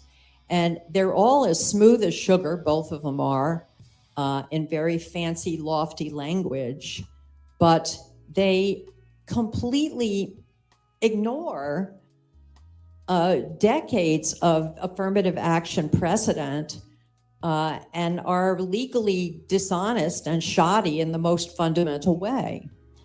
And I just find that very disturbing. Those are the two most liberal justices, and their opinions are a disgrace, in my humble opinion. So I could elaborate more on the details, but I think any honest broker who reads the multiple decisions in that case, and there are 257 pages of them, so it is quite an undertaking to study that decision and all the various opinions in it, cannot help but come to that conclusion if they are honest and objective. Do any of your students make you hopeful? Oh, absolutely. Although I have been the target of an unrelenting campaign of, I don't know, prosecution, persecution, name calling by my dean, now former dean. He's just stepped down, and we have a new dean who's probably no better, and have received incredibly negative publicity. I continue to teach until Penn issues a final decision in my case, which I think is coming soon. And this year, I'm teaching a year-long seminar in conservative political and legal thought. I'm also teaching another seminar in neuroscience, law, and responsibility. And I have 10 students enrolled in my conservatism seminar. And these are a brave and hardy band, because I know that they, excuse my profanity, get tons of shit from their fellow students. Like, why are you taking this course? Why are you having anything to do with this racist professor? You know, what do you think you're doing? And I think for a law student to have to defend themselves from their fellow students, these comments, that's not an easy thing to do. And yet they persist and, you know, are going to take this course. These students are unique. They're definitely countercultural. They're not all on the right. They're not all conservatives. Some of them are self-identified lefties, but they all share one thing, which is they're kind of fed up with the propaganda that they've been peddled from day one, and they know that it does not represent a quality education. They know they've been cheated. And in many cases, they've gone to the best schools. So, you know, we're talking about fancy private schools, fancy colleges, name recognition for these fancy colleges. They've spent hundreds of thousands of dollars on their education, and they come out of it feeling cheated, right? And they're not all white either. I mean, I have to ask a couple questions had several here. Asians. How the fuck is what she's saying not propaganda? Okay, the whole purpose of a college education is to not be propagandized. It's to learn how to think critically. You need to... This is so frustrating on the left and the right.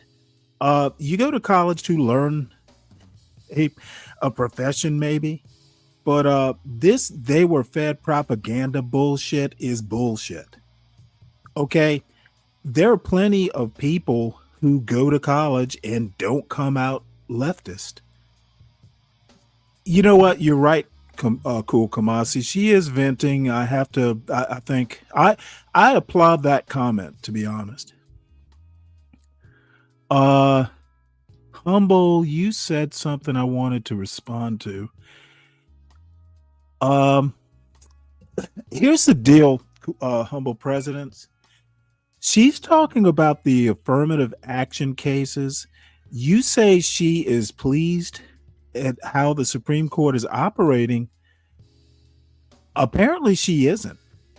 Okay, the right won the affirmative action case. They got rid of affirmative action, so now she wants to call the people who dissented from that win, she wants to call them legally dubious, and all of them are actually as qualified in the law as she is. I defy her to say she knows more about the law than Ketanji Brown Jackson. She doesn't. I'm guessing.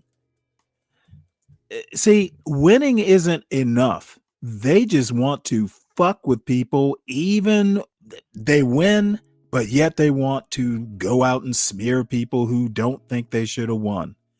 It is quite sad. It is quite sad. Take the W, Professor. Take the W. And by the way, if I went to UPenn, I'd probably take her class just to see if I could get an A in it. College has been propaganda. That's bullshit, Lou. I don't. You got to go there to know it's not propaganda. They don't do propaganda in chemistry labs. At least not that I'm aware of. In my classes, I've had students contact me in the university, Black students. I had one write me just a couple of days ago, who I'd had coffee with last year, a freshman from Philadelphia, Black guy. And, he said to me, I want you to teach me about conservatism because I don't know a thing about it. And that's true. They don't know a thing about it. They don't know a thing. Black people don't know a thing about. You want to know why Black people don't know about conservatism?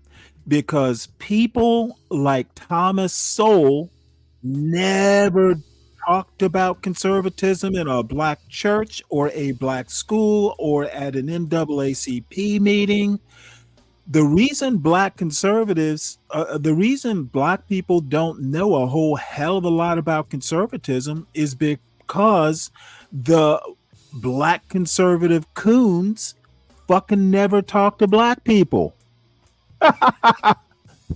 You don't run across a whole lot of Black kids at the Hoover Institute at Stanford. That's why we don't know a lot about conservatism. The Thomas Sowells of the world don't think Black people are smart enough to be conservative. I mean, some of them have never heard of Frederick Hayek, not just never read him. I never heard of him. Okay. Oh, like a lot of white kids know who Hayek is. Yeah, okay, Amy. They've never heard of lesser known lights like Michael Oakeshott, James Burnham, Richard Weaver. They never Bertrand de Juvenel. These that people are not happens on the syllabus. everywhere you go, They're not just in the in curriculum. college, There's a whole Latino. half People of Western tend to thought hang out with people who that think is like just they do. absent Hence the from their term prior birds education. of a And feather. they're smart enough to Flock know it. together. And they're curious enough to want to find out what's in those books, even though ultimately they might reject it. Do we have time for one more? I think you might want to rethink So, the thing I about the want to ask, hippie at what movement, point Latino. do we say, look, Don't believe the the hype. Ivies are over. These universities are so bad that we, especially as parents, I have teenagers, that we need to sort of withdraw our sanction, stop granting them so much status, and recognize them for what they are. Well, that is one heck of a tough sell for a number of reasons, although I will offer you a glimmer of hope at the end of this disquisition. And I think there are a couple of reasons for that. First of all, the Ivies and the prestigious colleges, generally the selective colleges, right? And we all know what they are in the United States. They are the gateway to the upper middle class, right? They are the gatekeepers to high earnings and the good life. And every upper middle class parents, certainly, and some middle class parents I get as your well, point, Latino. they want that for their kids. And as long as little Caitlin gets into Princeton and gets out. Actually, to be honest, you make a good point here. There are Claremont Institutes, there's Stanford. If you want a conservative leaning education, there are elite colleges. Shit, you could get a conservative education at Harvard. I mean, you just have to be selective in, which professors you take. You're not going to convince me that Harvard's economics department is full of liberals. Out of Princeton, they really could give a damn what little Caitlin is learning at Princeton. Okay. So, the notion that most people are intellectual or have intellectual values or even have a love of truth is really a canard.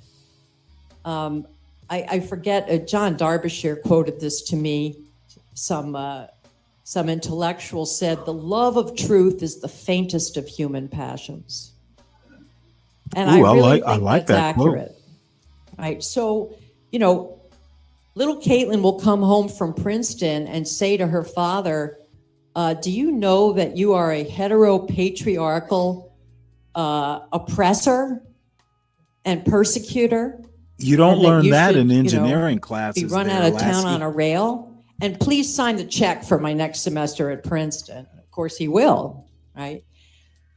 The other factor is these institutions are kept afloat by tons of government money, but also by donor money. And frankly, a lot of the donors, not all of them, because some of them have this irrational attachment to their alma maters, a lot of the donors are motivated by... Let me make a quick point. Again, a Latino comment. Look, University of Georgia, University of Virginia, University of South Carolina, University of Florida, Auburn University, University of Alabama. If you are from the South, the state universities are fairly conservative. You did not hear, and I actually never asked my son, but I never heard of any huge protest at the University of Georgia or Georgia Tech. For better or for worse, Georgia, even in a lot of the Black community in Georgia, we tend to be fairly conservative, in a lot of ways. The thought that if they give money, right, and show that they're loyal alumni, their granddaughter, little Caitlin, will get in. Now, that's a very powerful incentive to support your alma mater. Now, here's the fly in the ointment, okay? With the abolition of racial affirmative action, there is now a war on legacy admissions for these colleges and universities. The Biden administration has launched an investigation into the racially differential effects of legacy admissions. If these schools decide to abolish the advantage for legacy children, that is the children of people who have attended the university in the past, and as a corollary, the advantage for big donors to the universities, and they tend to overlap, right? Then that motive to support the Ivies will be much reduced. It might even go away. So in a way, these progressive do-gooders that control the university are kind of shooting themselves in the foot. Now, that's why I predict that the legacy advantages will survive, because they are essential to these schools' power. And they have enormous amounts of power, these schools, because of those two factors, mainly the advantages that they presumably confer on they're graduates. Lou, and until they that are. goes away, I don't really see the People IBs. who tend to be attracted to things like engineering, math, STEM in general, you're not going to get people who engineers don't take women's studies in huge numbers. They tend to be fairly conservative people. I know from experience. Maybe it's changed. It's been a while Their since I've been to influence, you know, college. and the veil being torn away and saying, you know, this is really just a crock. I think we've known for a very long time that what people actually learn at these places is dubious at best and affirmatively harmful. I'm gonna tell you that unless you were taking maybe political science or English, you know, this liberal ideology canard that Free Zone Lou insists and Amy Wax insists actually exists.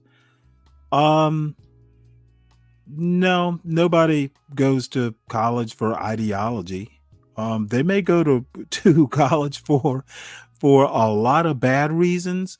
I wish more people went to college for ideology. They might actually learn something.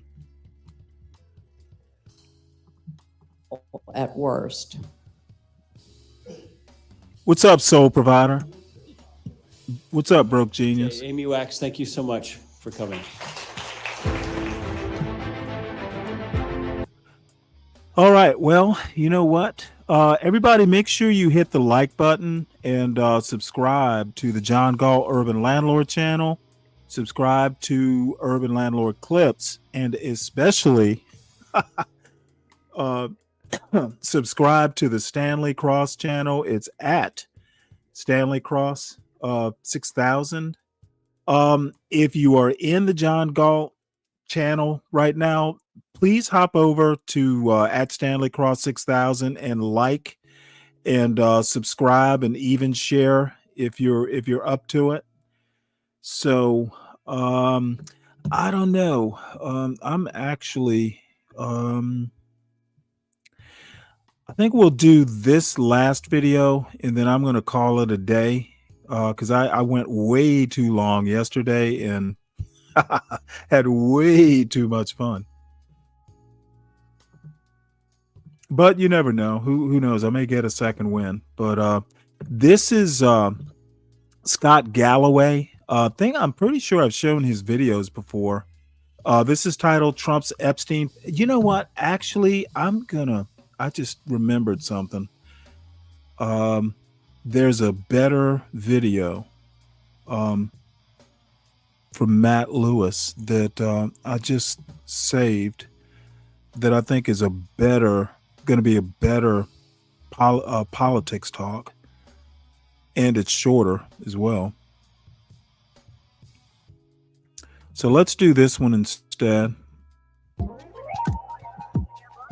This is Matt Lewis, folks, a pretty good political writer and author, for that matter. All right, everybody, welcome back to the podcast. I'm happy to welcome back to the show friend of the pod, Tom Lobianco.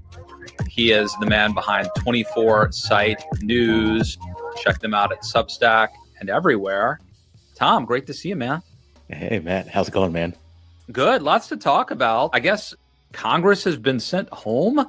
You know, it's too bad it was, well, I hate to say too bad, but were it not Ozzy Osbourne who had passed away, if it were, I don't know, let's say Alice Cooper, there could be some schools out for summer theme. But what's the deal with, is this unusual or weird, or is this normal for Congress to up and leave at this point? There was, love the Alice Cooper reference, feed their Frankenstein of a bill. They did that song in Wayne's World. Yes, sir. Legendary. Foundational moments. I think that, you know, for Congress, they were going to go on an August recess. I mean, that was the plan. Of course, it's not August. It's July. Maybe it's the humidity. Maybe it's the Epstein. Maybe it's Thomas Massey having friends again. as he continues to push this. It's really remarkable. I have to tell you, Wildman Massey, as opposed to, this is really, it's really tragic. His wife died. And so he's, that's very sad. Prior Tom Massey, who was always a maverick, when his wife was still alive, clean shaven, has glasses on. Now he looks like he, came out of some cavern in Kentucky, carrying a mission statement saying release the Epstein files, and it seems to be working for him. Not so much for Mike Johnson. Mike Johnson really is struggling to hold everybody together. So kind of that slapdash, like, let's go home. It puts out the fire in the moment, but what happens when they face their constituents? That's right. We have seen things metastasize during these recesses. Like, I'm thinking of the town halls during Obamacare, where, and there have been times where Democrats and Republicans have both had this happen, where you think you're getting out of Washington, you think you're escaping the heat, but you're jumping out of the frying pan into the oven or whatever. So I don't know, though. I mean, do you think their constituents, like, I wonder how much this is like an elite influencer MAGA thing versus a grassroots thing? I guess it depends how pervasive, let's say, the QAnon conspiracy is. I think, okay, I mean, very anecdotal. What are the barometers for this? Number one, book sales of Julie K. Brown's book, built on her incredible reporting. And for folks, if you haven't already, I mean, Julie K. Brown is the reporter, longtime Miami Herald. Not to be confused with Downtown Julie Brown from MTV. No. I made that mistake. Do not buy her book. That shows up in the mail. You're like, wow, I didn't realize there was a book in that.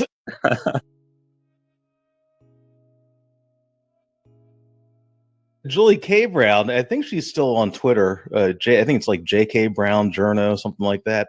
Anyway, I mean, find her thing, because she did all the amazing reporting on this, which, I mean, really resurrected this after Alex Acosta, the DA down in Florida, went with a plea deal for Epstein. And I mean, almost single-handedly brought this back. And I think that if you look at what's happening with Epstein and with the book sales, with the number of views on that 2020 Epstein documentary on Netflix, it's in the culture, it's in pop culture, and that's a very big deal. Right? And it's been 3 weeks, dude.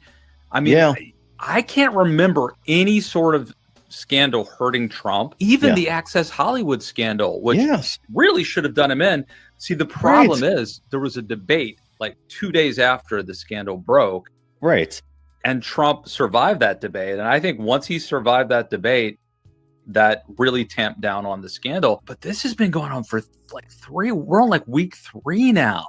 And it's we talked about this before, right? I mean, I think that, you made this excellent point that, it pulls together so many themes of what it means to be a Trump supporter. And I would note too that, being a Trump supporter in this modern political environment is in many ways separate and distinct from being a Republican voter.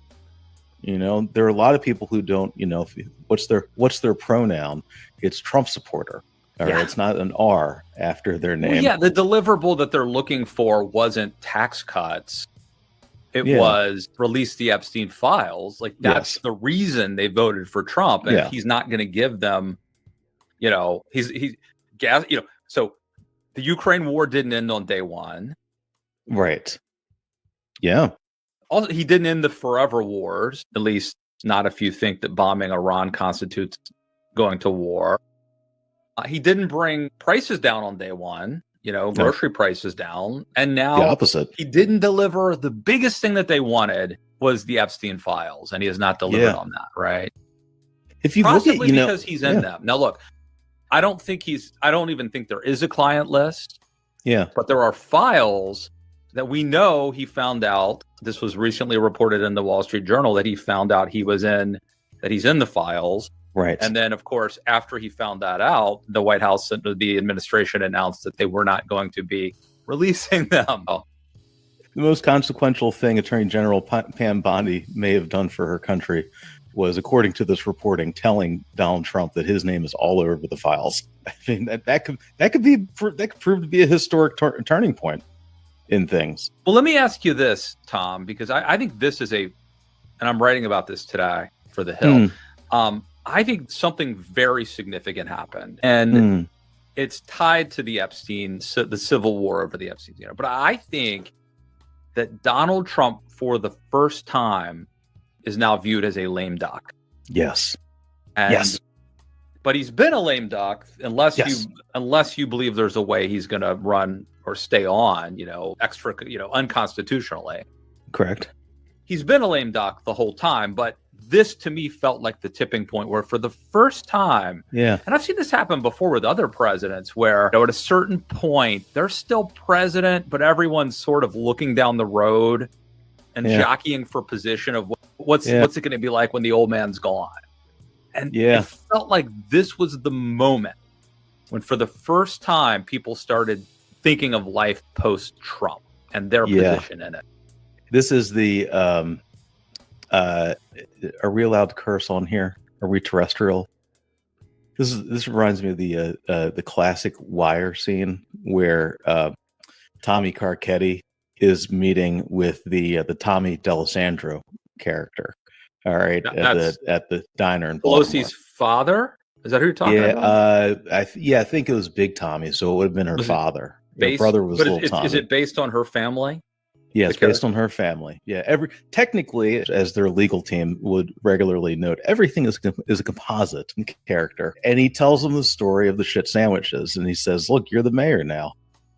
Everything you do is going to be somebody walking in with a silver platter. They're going to pull off the top, and there's a shit sandwich, and you're going to eat it." All right, that is what a lame duck presidency is. All right.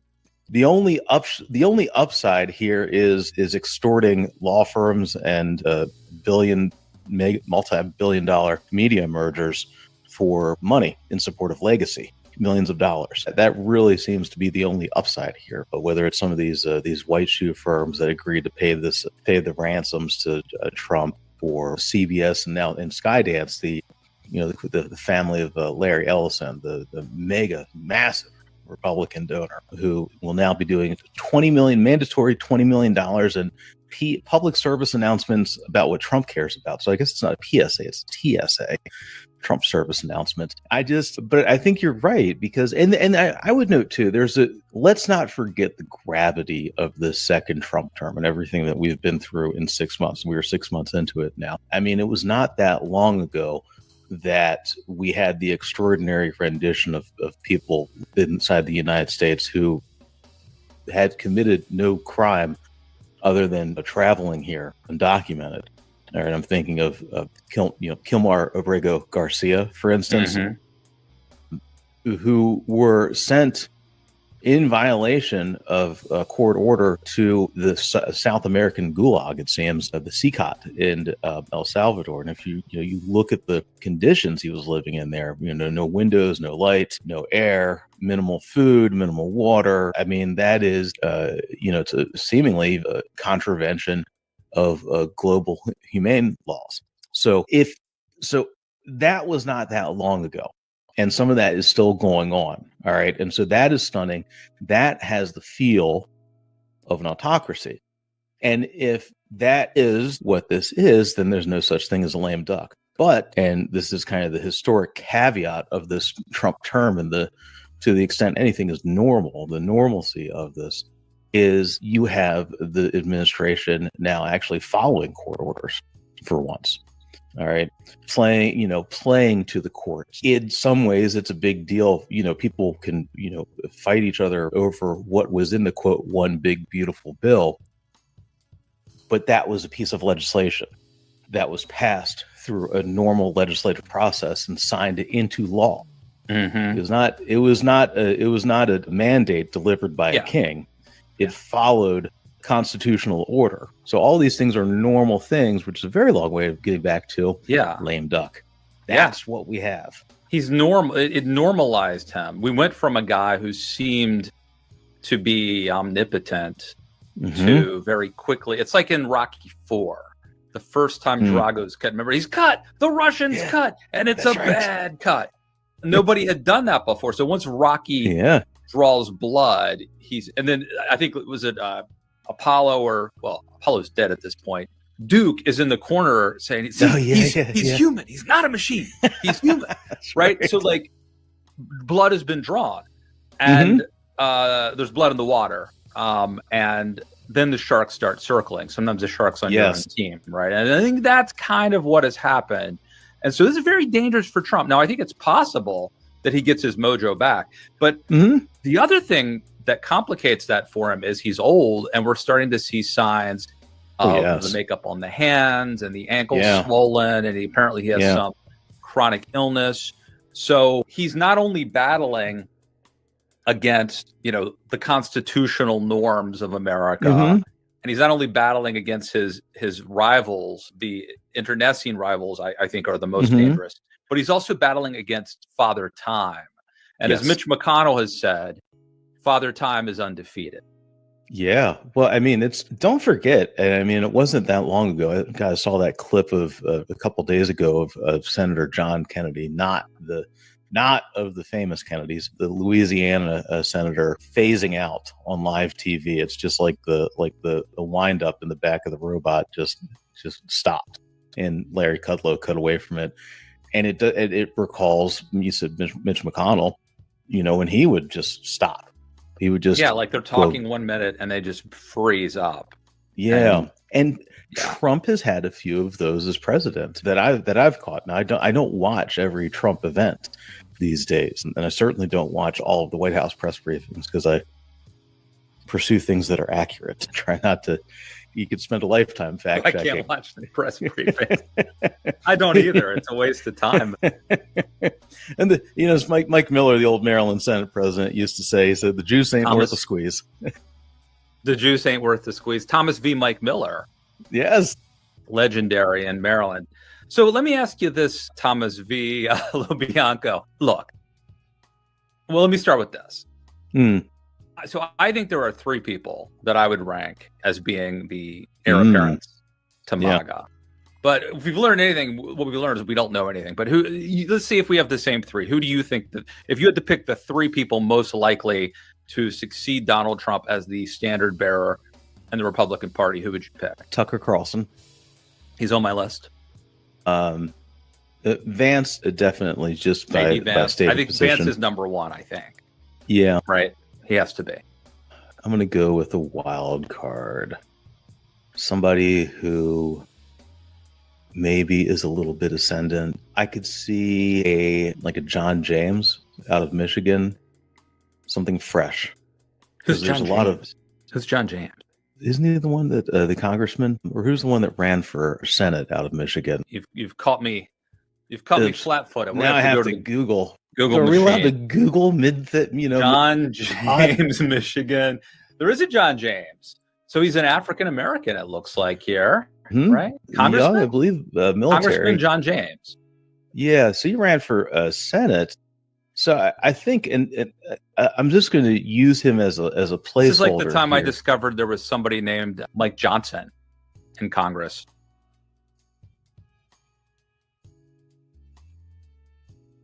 It's like Mo. You make me feel like Theo Vaughn. That's the key. When hey man, I'm just a comedian. You're not expected to know who these people are. But when you're allegedly a political commentator, people think it's weird you don't know. But there's 435 House members and 100 senators and God knows how many. Well, we know there's 50 governors and attorney generals and secretaries of state and lieutenant governor. There's a lot of people. There's a lot of people out there. It would be easy to dismiss. It's like if I told you this. Yeah, Rob Roberts and Ed Edwards and Jimmy James. Well, once upon a time, you didn't have to know everybody, but now anybody. But here's mine. It's Donald Trump Jr. That's my third. Yeah, I'm with you. So I got Tucker. Well, I've got J.D. Vance number one, Tucker number two, Don Jr. number three. But here's the thing. Yeah. Here's the thing. That's what I'm leading up to. I don't think any of them can hold the coalition together that Donald J. Trump, that the Donald put together in 2024. Right. What do you think? No, I think that's right. And also, too, I would do it if Junior does it, that splits apart JD Vance, because Vance is really synonymous with Junior. They have the same coalition. I think the only leg up that Vance has is that he's a Thiel person. So Thiel has a little bit more power. You're talking, say, Peter Thiel. Yeah, I'm sorry. Yeah, Thiel. Okay. I thought you said he's a field person or a field person. Thiel, I can't. I think it's pronounced Teal, but it's spelled Thiel. I can't. It's been a decade of this crap. But who knows? I still it's can't like figure it out. Someday we'll find out we're all saying it wrong. It's Demi. It's not Demi. It's Demi. And then it'll be like, oh, I've been saying it wrong all these years. That show, Bob. It's like no, Your Honor. It says the Bart the. All right. Well, there's someone else that sometimes gets mentioned on the list, and that person is Candace Owens. Oh, for God's sakes. I think she's a long shot, but yeah. Have you seen it? She is being apparently sued by Emmanuel Macron and his wife. I think her name's Bridget or Brigitte. I don't know. Yeah. Because Candace Owens claims that Macron's wife is actually a man. Yeah. Could this could our news world be any more insane than this? She's got the Austin Powers lane in 28. Yeah, she's got the Austin Powers vote, locked down. I think, you know who did it before Austin Powers was Crocodile Dundee. Remember that? No. Yeah.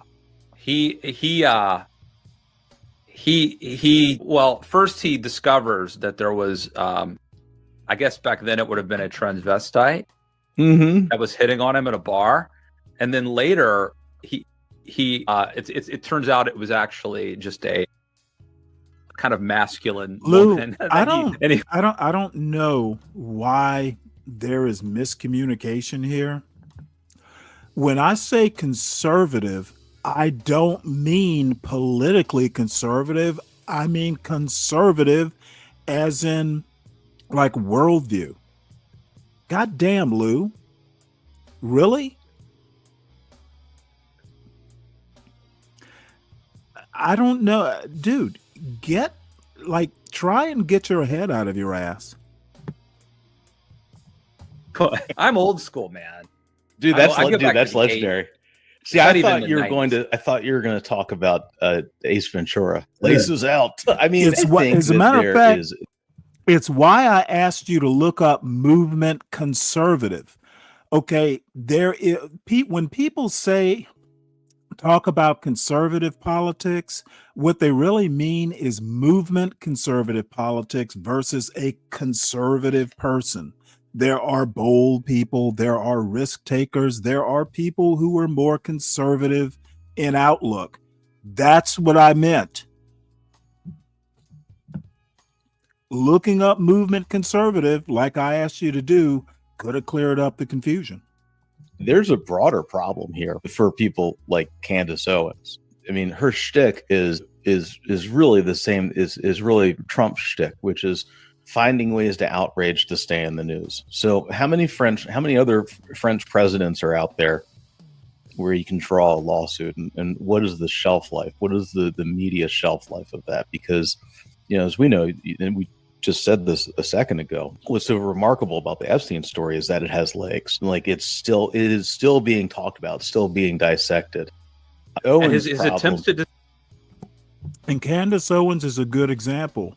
She is a movement conservative, but she doesn't have a conservative outlook. Her comments tend to be reckless, not conservative. Distract didn't work. I'm going to get to some of those in a second. They didn't work. But then there's more shoes that are dropping that are feeding the fire, fanning the flames. It's never happened before with Trump. He's always been able to let's deport Rosie O'Donnell, and everyone chases that. Right. Yes. And I think that's the problem that Owens has. I mean, Owens made a name for herself quoting Hitler or whatever the hell it was a couple of years ago, refusing to apologize for it. But, look, we've got Kanye West making Hail Hitler songs on Twitter, and that was before Twitter did Mecha Hitler. All right. And nobody remembers that this week. All right. So, I mean, that is the bar. The bar is this high. I mean, maybe she would have to reveal that she's a man, and maybe that would last for 48 hours. But 2028 is 3.5 years away. So I don't know. I just don't think the difference between her and she does have a very top, she does have a podcast. She's tried to moderate herself. But I don't think you can moderate by calling women men. She's obviously, attractive and eloquent and Mhm. can present as normal, but says batshit crazy things. And Oh, you yeah. know how there are these, people out there now clipping. I saw a video of her the other day where literally it was just a compilation, like a 5-minute compilation of her saying something and then contradicting exactly what she said back to back to back. And it was like, she's contradicted herself on everything constantly. And she's like a video where she'd be like, now, one thing I would never do is I would never tell you this. And then there's the next video is her telling you that exact same thing. So really, it's like Sigourney Weaver at Ghostbusters. There is no Dana, only Zool. It's like, wow, that took a turn. Well, as I mentioned, Donald Trump has been, trying to change the subject. And some of it's serious stuff, right? Like Barack Obama is a traitor.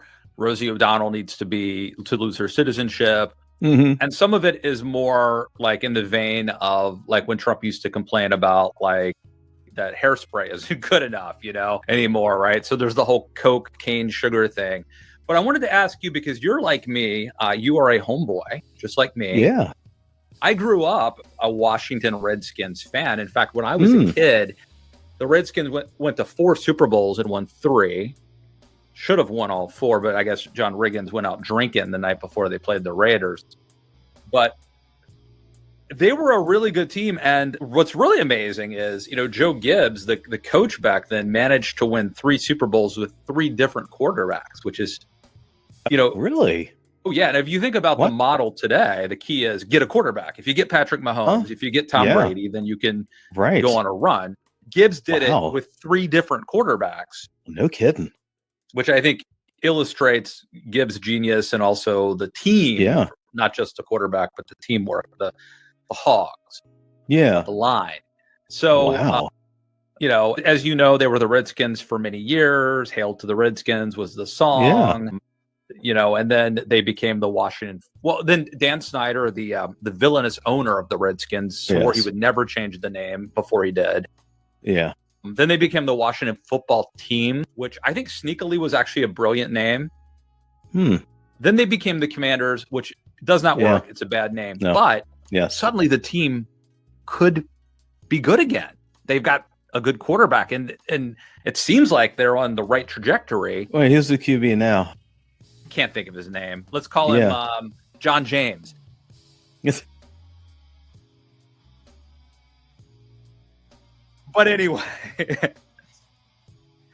they're looking good. Now, of course, they're in the same division with the Eagles, who are also very good. And we'll see how it shakes out. We saw what happened with RG3, which was the last time I was briefly excited about the Redskins. And that didn't end. He was great, man. He was really good there for about a year until it did not end well. But anyway, long wind up to Donald Trump is now saying, so the Redskins, the Commanders, want to come back to Washington, D.C. Right. Where RFK Stadium used to be. Then they moved out to Landover, Maryland, or they called it Ral John briefly after Jack Kent Cook's children. Anyway, I know too much about this. Yeah, man. So I'm learning a lot. Donald, my knowledge of this is much more extensive than my knowledge of Michigan politics, clearly. Donald Trump, I guess, I don't know if he actually has the power to stop this deal from taking place from the team coming back to Washington, but he's threatening to block it or to stop it if they don't restore their name back to Redskins. So on one hand, Tom, and you're from Maryland, and when you were a kid, when I was a kid, there was no Raven. The Ravens didn't exist. The Colts, we hadn't stolen them from Cincinnati or Cleveland yet. So we grew up in a Redskins world, and it's a great legacy. But I think it's pretty clear Redskins is a problematic name. Yes, it's derogatory. So where do you come down on? Where do you come down on this? I mean, you could call them the honkies. I mean, right? Like, but that's derogatory. I mean, you could go with a derogatory name. I'll allow it. It's okay. I'll allow it. I mean, right? Like, I mean, that is a choice. I remember back in 2000, I think it was 2009, the Washington City paper, which I think is still around, but certainly not as former glory. City papers used to be amazing. Used to be really good. Yeah. Oh, dude, just incredible reporting. And they did a cover on how evil Dan Snyder was. And to prove his evil, they drew horns and a devil's tail on a picture of him. And he sued, saying that it was derogatory. I think he sued for defamation, libel, and he said it was anti-Semitic. And I'm like, your friggin' football team is called the Redskins. Like, my man. Do you know what they should have called it, though? And, you know, I joke about the Washington Reagans, but what they should have called it. Or the Washington Melania Trumps. It could happen. Look at the Kennedy Center. Slip it in the bill. Motion passes 405. No, what it should have been is the Hogs. HOGS. Okay. The Washington Hogs. And you get a badass looking boar with the horn on the nose. Yeah, dude. And there's that's a little pretty slick. There's a feather attached to its ear. It's burgundy and gold. And that way you keep a name that pays homage to the legendary Redskin line. Yes. And there's a hint of the feather, but you get rid of the name. And it's the Washington Hogs. And I don't for the life of me understand why they didn't with you, do man. Because I think it would have solved their problems. Because it kind of reminds me a lot like of college football, which I think would work nicely in its favor. Like the Razorbacks or I don't similar know to that, right? Got some weird names in football. Chargers, Raiders, pretty good. That's all right. That's not too bad. Great uniforms though. The Raiders have amazing uniforms. The silver and black. Lions, Eagles, Ravens, Baltimore. I'm from Baltimore. I don't know why we keep on getting them weird birds, but I know we got the Ravens. Did you see Stephen A. Smith's idea? He wants there to be one stadium in Maryland that the Commanders and Ravens share. No joke. Because he thinks he doesn't get just the immense cultural difference, despite the geographic proximity to Maryland. Yeah. He apparently doesn't grasp that, like, Baltimore. Maybe he's never been here. That's DC okay. Are two very distinct places. Yes. Yeah. No, I'm sorry. I mean, maybe he can. I don't know. We'll stick Candace Owens on him and see what happens. I thought he had a chance at president before he said that. Yes, but that's the dumbest thing I think I've heard anyone say.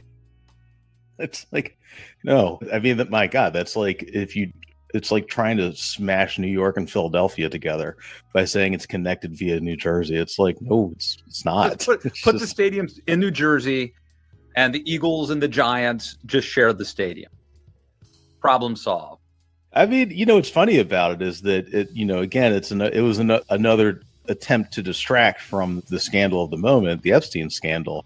Yeah, I think this goes all the way to the top. I think Stephen Smith's involved in the cover-up. So is Candace. Yes. Has anybody been to Epstein Island recently? Do we have flight logs? All right. What happened to the Lolita Express, the 727? All right. Where's it? I don't know. All right.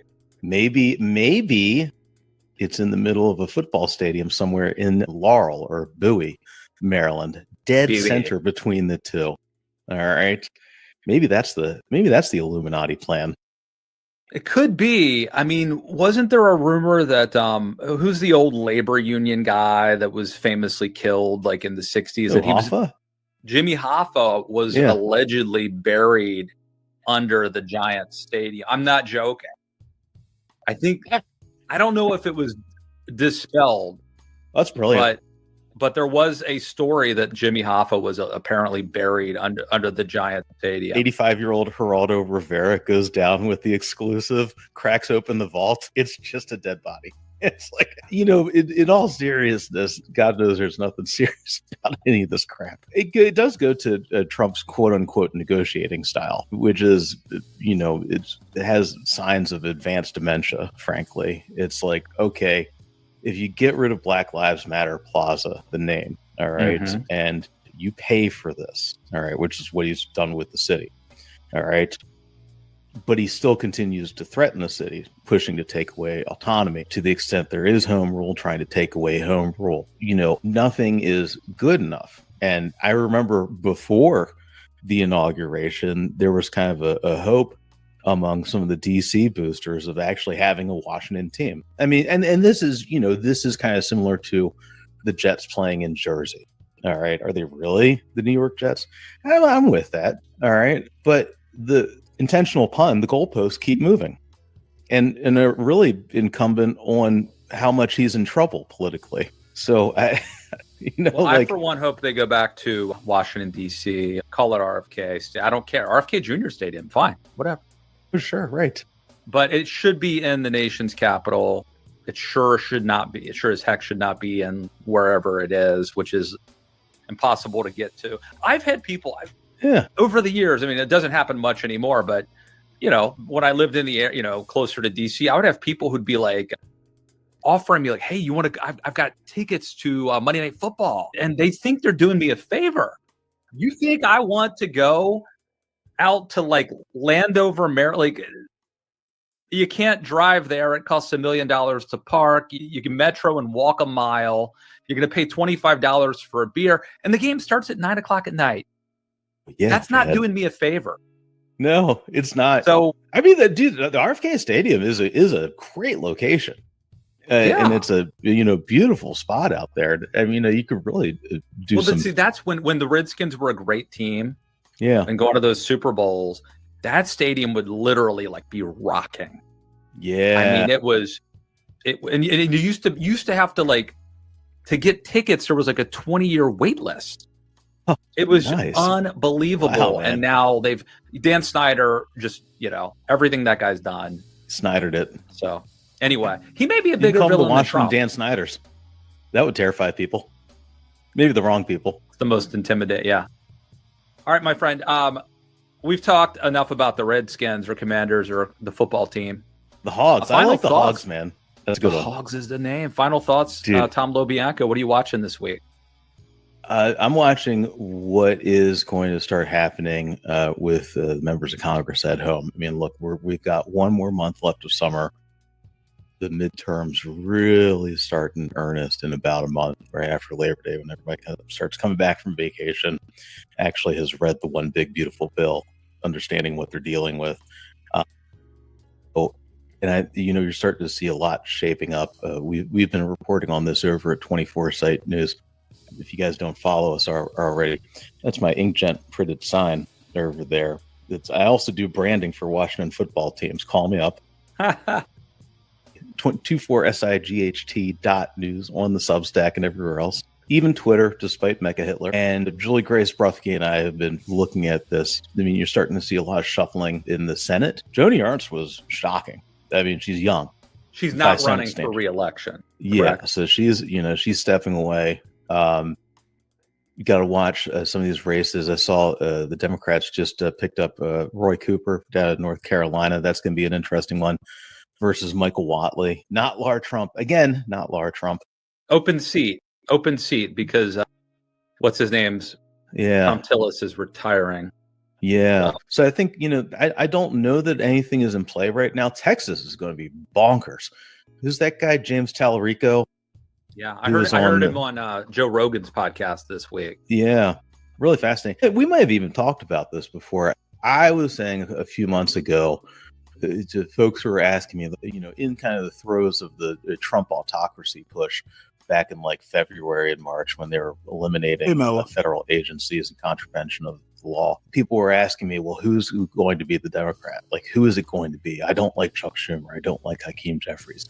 And I was saying, we don't know yet. We haven't seen them yet. Now I think we're starting to see them. Zohran Mamdani, Tallarico, very different views on what works, but fresh.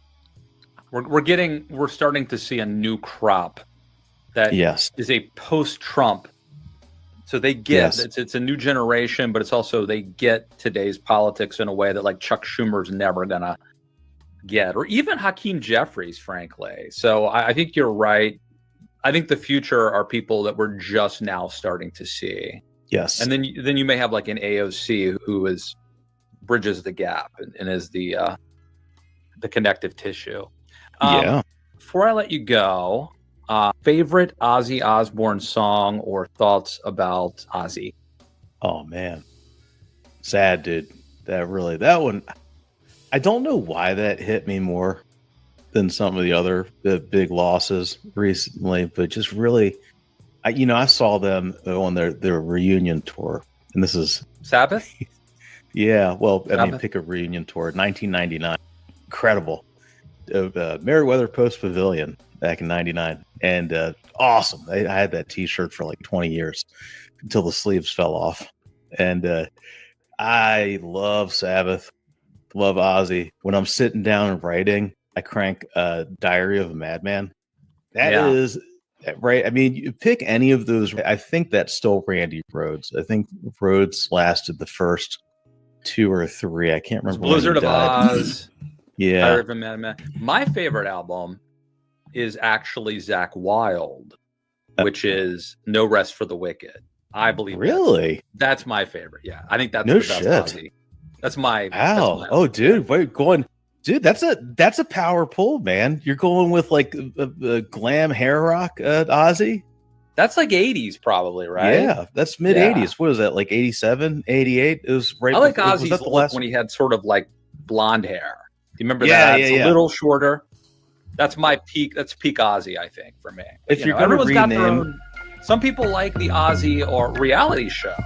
That Yes. brand of Ozzy. Sharon, to each his own. If you are going to rename the Opera House at the Kennedy Center, it needs to be named after Ozzy Osbourne. That's the only acceptable. All right. Seriously. And on that, we shall end it. Tom Lobianco, my friend. Always a pleasure talking. Thanks for coming on. Brother.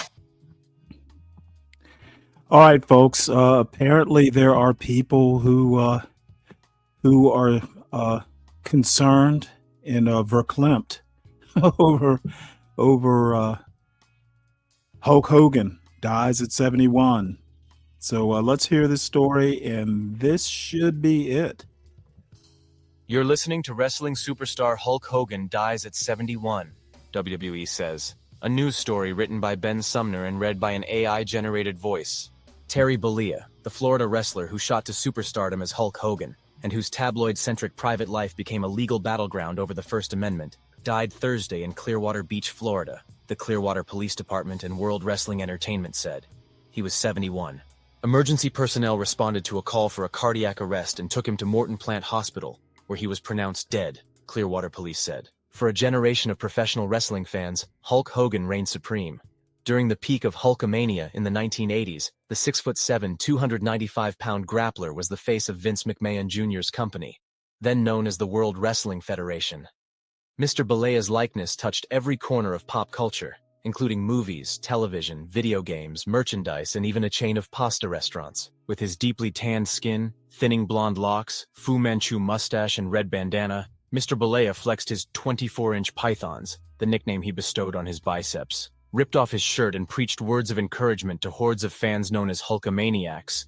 Train, say your prayers, eat your vitamins, be true to yourself, true to your country. Be a real American. After portraying a larger-than-life wrestler called Thunderlips in the 1982 boxing film Rocky III, the Hulk Hogan character took off 2 years later when McMahon tapped him to beat the Iron Sheik, the supervillain stage name of Hossein Vaziri. Escaping the Iranian's signature move, a backbending chinlock known as the camel clutch, Mr. Bollea bounced off the ropes and dropped his leg on the Sheik, pinning him at Madison Square Garden in Manhattan to win the heavyweight championship belt. WrestleMania, wrestling's version of the Super Bowl, then set pay-per-view records with Mr. Bollea's matches as the featured act.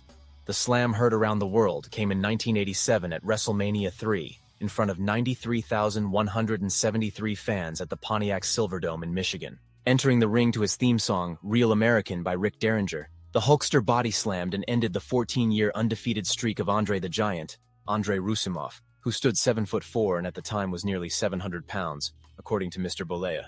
The star power of Hulk Hogan turned McMahon's enterprise, rebranded in 2002 as World Wrestling Entertainment, WWE, into a global marketing behemoth. Mr. Bollea's reputation was briefly dented in the early 1990s, when he admitted to using anabolic steroids, but he subsequently flourished for a few years as the villainous Hollywood Hulk Hogan, with media mogul Ted Turner's World Championship Wrestling, a short-lived WWE competitor. Sex tape legal battle. Decades after his heyday in the ring, Mr. Bollea kept in the public eye, for better and worse. His reality TV show, Hogan Knows Best, presumably a view into his home life, aired on the cable network VH1 from 2005 to 2007. He became a fixture in the courtroom after suing the owners of a popular gossip website that showed portions of a 2007 sex tape featuring Mr. Bollea and the wife of a friend. The taping reportedly had been done without Mr. Bollea's knowledge, and excerpts appeared on the website Gawker in 2012.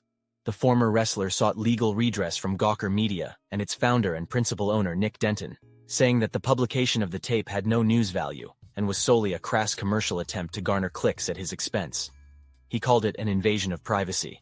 Lawyers for Gawker claimed that Mr. Bollea was a public figure given to flamboyant exhibitionism, including his frequent mention of his sex life in interviews, which made the video a matter of public interest protected by the First Amendment.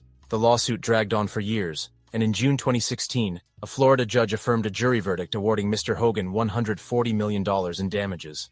Not long afterward, Mr. Bollea reached a $31 million settlement with Gawker Media, which had filed for bankruptcy and sold itself to the media company Univision. Gawker.com was shuttered. During the proceedings, it was revealed that Mr. Hogan's suit was bankrolled in part by Silicon Valley venture capitalist Peter Thiel, a billionaire founder of PayPal and one of Facebook's earliest investors. Thiel had reputedly been aggrieved for years over a Gawker blog that had outed him as gay. He accused the company of printing stories that ruined people's lives for no reason. All along, journalists and First Amendment advocates said that the case, Bollea vs. Gawker, would have far-reaching consequences. Their fear was that media organizations would quash valid stories out of fear of financial retaliation, or be shut down entirely for publishing something newsworthy but controversial. The case was the subject of a Netflix documentary, Nobody Speak: Trials of the Free Press, 2017, and a book by Ryan Holiday, Conspiracy, Peter Thiel, Hulk Hogan, Gawker, and the Anatomy of Intrigue, 2018. The settlement didn't end Mr. Bollea's troubles. In 2015, the National Enquirer published dialogue, allegedly from the same sex tape, of him using racist language involving African Americans.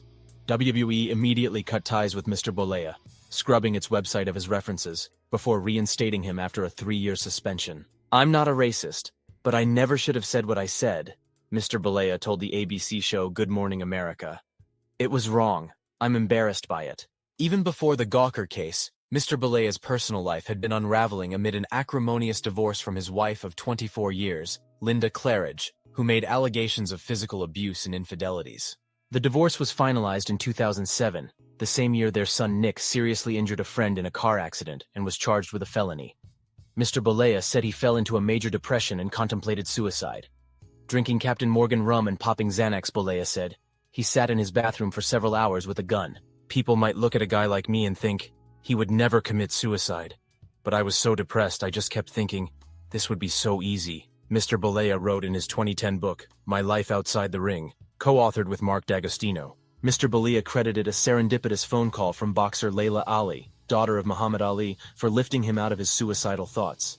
She had been his co-host on NBC's 2008 revival of American Gladiators, a show that pitted amateur competitors against super-fit cast regulars in bouts of athletic prowess. "In a way, it snapped me out of it. At that moment, I switched gears," he told Today host Meredith Vieira. "I got sick and tired of being sick and tired." Her voice kind of saved my life. Recruited to the ring. Terrence Gene Bollea was born in Augusta, Georgia, on August 11, 1953, and grew up in Tampa. His father was a construction foreman, and his mother was a dance teacher and homemaker. He was a star baseball player until he suffered an elbow injury at 14. He shunned entreaties by coaches to join other team sports.